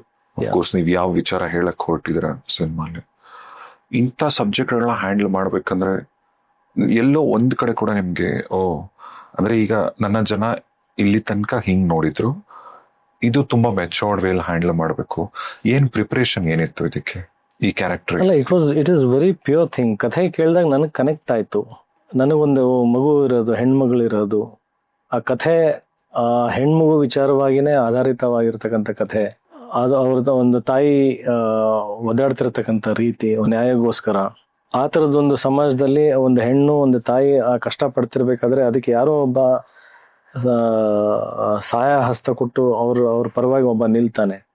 ಎಲ್ಲರೂ ಅವರ ನೋಡುವಂಥ ರೀತಿ ಚೇಂಜ್ ಆದಾಗ, ಈಗ ಯಾರನ್ನು ಮೊಲೆಸ್ಟ್ ಮಾಡಿದಾಗ, ರೇಪ್ ಮಾಡಿದಾಗ ಅವನಕ್ಕಿಂತ ಜಾಸ್ತಿ ನಾವು ಈ ಹೆಣ್ಣನ್ ಕೀಳಾಗಿ ನೋಡ್ತೀವಿ. ಅದು ಸಮಾಜ. ಅವ್ನು ನ್ಯಾಯ ಸಿಗೋವರೆಗೆ ಓಡಾಡ್ತಾನೆ ಇದ್ರೆ ಅವಳೇ ಏನೋ ದೊಡ್ಡ ತಪ್ಪು ಕೆಲಸ ಮಾಡ್ಬಿಟ್ಟಿದ್ದಾಳೇನೋ ಅನ್ನೋ ಥರನೇ ಅವಳಷ್ಟು ಖಿನ್ನವಾಗಿ ನೋಡ್ತೀವಿ ನಾವು. ಆ ಮನಸ್ಥಿತಿನ ಬದಲಾಯಿಸಿ ಒಬ್ಬ ಭರತ್ ಅನ್ನೋ ಕ್ಯಾರೆಕ್ಟರ್ ಬಂದು ಆ ಹೆಣ್ಣಿನ ಪರ ನಿಂತು ಹೋರಾಟ ಮಾಡಕ್ ನಿಲ್ತಾನೆ. That is heroism. ಅದು ನನಗೆ ಇನ್ಸ್ಪೈರ್ ಆಗಿದ್ದು, ಅದು ಮೋಟಿವೇಟ್ ಆಗಿದ್ದು. ಮಗುಗೋಸ್ಕರ, ಒಂದು ಹೆಣ್ಣಿಗೋಸ್ಕರ ಒಬ್ಬ ನಿಲ್ತಾನೆ, ಅವರ ವಿತ್ ಆಲ್ ದಿ ಸಾಕ್ಷ್ಯಾಧಾರಗಳು ಎಲ್ಲಾನು ಅವ್ರ ವಿರುದ್ಧವಾಗಿದ್ರು only for one human grounds ನಿಂತ್ಕೊಂಡು ಹೋರಾಟ ಮಾಡಕ್ ನಿಲ್ತಾನೆ. ಆಮೇಲೆ ಆ ಚಾಲೆಂಜಸ್ನ ಫೇಸ್ ಮಾಡ್ತಾನೆ. ಈ ಪಾಯಿಂಟ್ ಇದೆಯಲ್ಲ, ಇದನ್ನ ನಾನು ಹೇಳಬೇಕು ಸಮಾಜಕ್ಕೆ. ಈ ಕೃಷ್ಣ ಲೀಲಾನಲ್ಲಿ ಹೆಂಗೆ ಅವ್ನು ಗೀತಾನ ಎಕ್ಸೆಪ್ಟ್ ಮಾಡಕ್ ರೆಡಿ ಇದಾನೋ, ಭರತ್ ಅನ್ನೋನು ಸೊಸೈಟಿನಲ್ಲಿ ಇರ್ತಕ್ಕಂಥ ಇಡೀ ಭರತ ಖಂಡದಲ್ಲಿ ಇರ್ತಕ್ಕಂಥ ಎಲ್ಲ ಪುರುಷರನ್ನ ರಿಪ್ರೆಸೆಂಟ್ ಮಾಡ್ಬೇಕಾಗಿರ್ತಕ್ಕಂಥ ಕ್ಯಾರೆಕ್ಟರ್. ನಾಳೆ ಪ್ರತಿಯೊಬ್ಬನು ಸಿನಿಮಾ ನೋಡಾದ್ಮೇಲೆ ನಾನು ಭರತ್ ಆಗ್ಬೇಕು ಅಂತ ಇನ್ಸ್ಪೈರ್ ಮಾಡ್ಬೇಕು. ನಾನು ಅದೇ ಅಜ್ಜಿ ಕಥೆಗಳು ಅವೆಲ್ಲ ಹೇಳ್ದೆ ನಾಳೆ ದಿನ ಸಿನಿಮಾ ನೋಡ್ಕೊಂಡು ಹೊರಗಡೆ ಬಂದ್ಮೇಲೆ ಒಬ್ಬ ಭರತ್ ಆಗ್ಬೇಕು. ಯಾವುದೇ ಒಂದು ಶೋಷಿತ ಹೆಣ್ಣನ್ನು ನೋಡಿದಾಗ ಅವನ್ನ ನೋಡೋಂಥ ರೀತಿ ಬದಲಾಗಿ ಅವಳ ಪರ ನಿಲ್ಲಬೇಕು. ಅದು ಆಗದೆ ಇರೋ ರೀತಿ ಸಮಾಜ ಸೃಷ್ಟಿ ಮಾಡೋಂಥ ಮನೋಭಾವನೆ ಎಲ್ಲ ಗಂಡು ಮಕ್ಕಳಲ್ಲೂ ಬರಬೇಕು. ಜಸ್ಟಿಸ್ ಕೊಡ್ಸೋದು later on. Why do allow the crime to happen? ಆ ಕ್ರೈಮ್ ಮಾಡೋನು ಒಬ್ಬ ಹುಡುಗ, ಅವನ ಮನಸ್ಥಿತಿ ಚೇಂಜ್ ಆಗ್ಬೇಕು ಸಿನಿಮಾ ನೋಡಿ. ಸೊ ಇದು ನನ್ನ ಇದು ಸಿನಿಮಾ ಮಾಡಬೇಕು ಅನ್ನೋದು ನನ್ನ ಪಾಯಿಂಟ್. ಇದನ್ನ ಸ್ಟೋರಿ ರೂಪದಲ್ಲಿ ಹ್ಯಾವ್ ಟು ಟೆಲ್. ಅಂದ್ರೆ ಕಥೆ ಹೇಳೋ ರೂಪದಲ್ಲಿ ಎಂಡ್ ಮಾರಲಿಟೀಸ್ ಕೊಡ್ಬೇಕಂತ ಹೇಳಿದ್ನಲ್ಲ, ಅದೇ ಯುದ್ಧಕಾಂಡದಲ್ಲಿ ಇರೋದು. So that is what made. ಅದು ಹೆಂಗ್ ಮಾಡ್ತೀನಿ, ಎಷ್ಟು ಟೈಮ್ ಹಿಡಿಯತ್ತೆ, ಏನೇನ್ ಚಾಲೆಂಜಸ್ ಬರುತ್ತೆ ಗೊತ್ತಿಲ್ಲ. I want to do this film, I want to present this film in my banner. ನನ್ನ ಕಡೆಯಿಂದ ಕಾಂಟ್ರಿಬ್ಯೂಷನ್ ಬರ್ಬೇಕು. ಅದು ಸ್ವಾರ್ಥ, ಒಂದು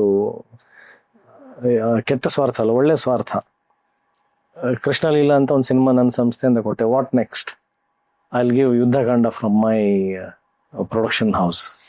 ವಂಡರ್ಫುಲ್. ಆಕ್ಚುಲಿ ಇದು ಒಂದ್ ಒಳ್ಳೆ ಮಾತು ಹೇಳಿದ್ರೆ, ಭರತಖಂಡದಲ್ಲೇ ಭರತ್ ಅಂತ ಅವ್ರ ಹುಡುಗರು ಹಿಂಗ್ ಆಗ್ಬೇಕು ಅಂತ.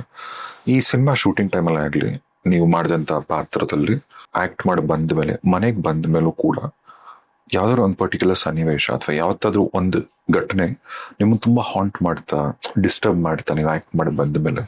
Every day it has kept me disturb. That is why ಯಾಕೆ ದಿನನಿತ್ಯ ಅಂದ್ರೆ Yuddhakanda should become better better better ಅಂತ ಹೋರಾಟ ಮಾಡಿದೀವಿ ಅಂದ್ರೆ that disturbance every day carry ಆಗಿದೆ.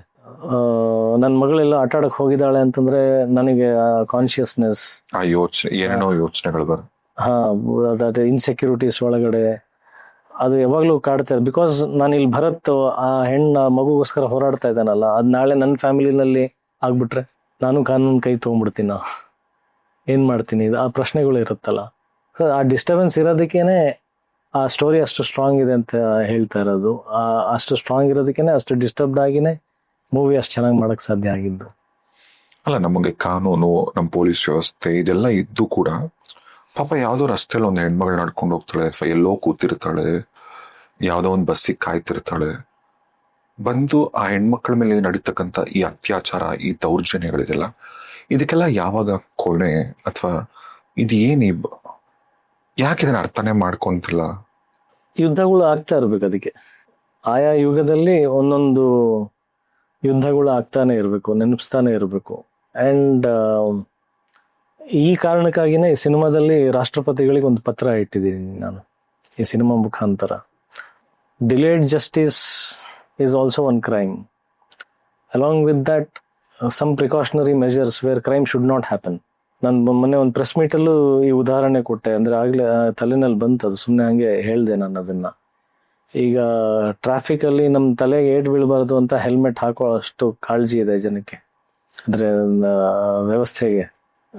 ಡ್ರಿಂಕ್ ಮಾಡ್ಕೊಂಡು ಹೋಗ್ಬೇಕಾದ್ರೆ ನಮ್ಮ ಡ್ರಿಂಕ್ ಅಂಡ್ ಡ್ರೈವ್ ನ ಚೆಕ್ ಮಾಡ್ತಾರೆ. ಈಗ they have precautionary measures for STDs, precautionary measures for unwanted pregnancies. Create some precautions where nobody should dare to do such kind of crimes. ಅದು ಭಯ ಹುಟ್ಟಿಸ್ಬೇಕು. One should shiver to think of attempting such kind of crimes. ಆ ಥರದ್ದು ಒಂದು ವ್ಯವಸ್ಥೆ ಬರಬೇಕು. And I always believe in a society where ಒಂದು ಹೆಣ್ಣು ತುಂಬಾ ಖುಷಿಯಾಗಿದ್ದಾಳೆ, ಇಂಡಿಪೆಂಡೆಂಟ್ ಆಗಿದ್ದಾಳೆ, ಅವಳು ಏನ್ ಬೇಕಾದ್ರೂ ಮಾಡುವಂತ ಸ್ವಾತಂತ್ರ್ಯ ಅವಳಿಗೆ ಇದೆ ಅಂತಂದ್ರೆ that is A developed country. ನಮ್ಮ ಪುರಾಣಗಳಲ್ಲಿ ಇದೆ ಅದು, ನಮ್ಮ ಶಾಸ್ತ್ರಗಳಲ್ಲಿ, ನಮ್ಮ ವೇದಗಳಲ್ಲಿ ಅದಿದೆ. ದಟ್ ಈಸ್ ಎ ನೀವು ಸುಮ್ಮನೆ ಯೋಚನೆ ಮಾಡಿ ನೋಡಿ, ಕಲ್ಪನೆ ಮಾಡಿ. ಡೆವಲಪ್ಡ್ ಕಂಟ್ರೀಸ್ ಅಂತ ನಾವು ಕರಿತೀವಿ, ಅಲ್ಲಿ ವ್ಯಭಿಚಾರ ನಡೀತಾ ಇರುತ್ತೆ, ವುಮೆನ್ ಟ್ರಾಫಿಕಿಂಗ್ ನಡೀತಾ ಇರುತ್ತೆ, ಸೆಲ್ಲಿಂಗ್ ಅಂದ್ರೆ ಹ್ಯೂಮನ್ ಫ್ಲೆಶ್. ಇನ್ನು ಅಸಹ್ಯ ಏನಾದ್ರು ಶೋಕೇಸ್ ಅಲ್ಲಿ ನಿಲ್ಲಿಸ್ತಾರೆ. Those are not developed countries. ನೀವು ಟೆಕ್ನಾಲಜಿನಲ್ಲಿ ಡೆವಲಪ್ ಆಗಿ ಕರೆನ್ಸಿನಲ್ಲಿ ಡೆವಲಪ್ ಆದ್ರೆ ಡೆವಲಪ್ಡ್ ಕಂಟ್ರಿ ಅಲ್ಲ.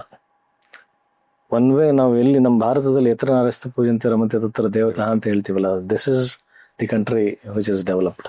ಇಲ್ಲಿ ಆ ಮನೋಭಾವನೆ ಎಲ್ಲರಿಗೂ ಆ ಥರದ್ದು ಬಂದ್ರೆ this will be the most glorified. ಅದನ್ನೇ ಹೇಳೋದು, ಯಾಕೆ ಭಾರತ ಶ್ರೇಷ್ಠ ನಮ್ಮ ದೇಶ ಅಂತಂದ್ರೆ ಆ ಥರ ನಾರಿನ ಪೂಜಿಸುವಂತ ಒಂದೇ ಏಕೈಕ ಲ್ಯಾಂಡ್ ಆಗಿತ್ತು. ಈಗ ಕರಪ್ಟ್ ಆಗಿರೋದು ಅದು, ಏನೇನೋ ದಾಳಿ ಮಾಡಿ ಏನೋ ದೋಚ್ಕೊಂಡು ಹೋಗಿದ್ದಲ್ಲ. ಈ ತರದ್ದು ಮನಸ್ಥಿತಿನ ಬದಲಾಯಿಸಿ ಹೆಣ್ಣನ್ನ ನೋಡುವಂತ ರೀತಿ ಬದಲಾವಣೆ ಆಗಿರೋದೇ ಆಕ್ಚುಲಿ ಬಡತನ.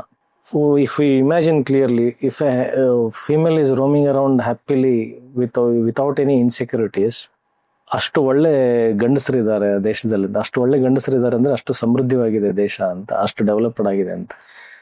ಹೆಣ್ಣು is nature, she represents feminine is nature ಅಲ್ಲ. ವೆನ್ ಯು ಪ್ರೊಟೆಕ್ಟ್ ನೇಚರ್, ಅದು ಸಮೃದ್ಧವಾಗಿದೆ ಅಂತ ಆ ಪ್ರಕೃತಿ.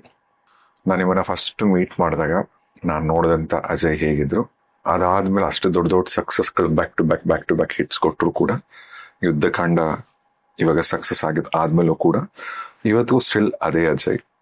And all the very best. Thank you. ನೀವಿನ್ನು ಒಳ್ಳೊಳ್ಳೆ ಸಿನಿಮಾಗಳು ಮಾಡಬೇಕು.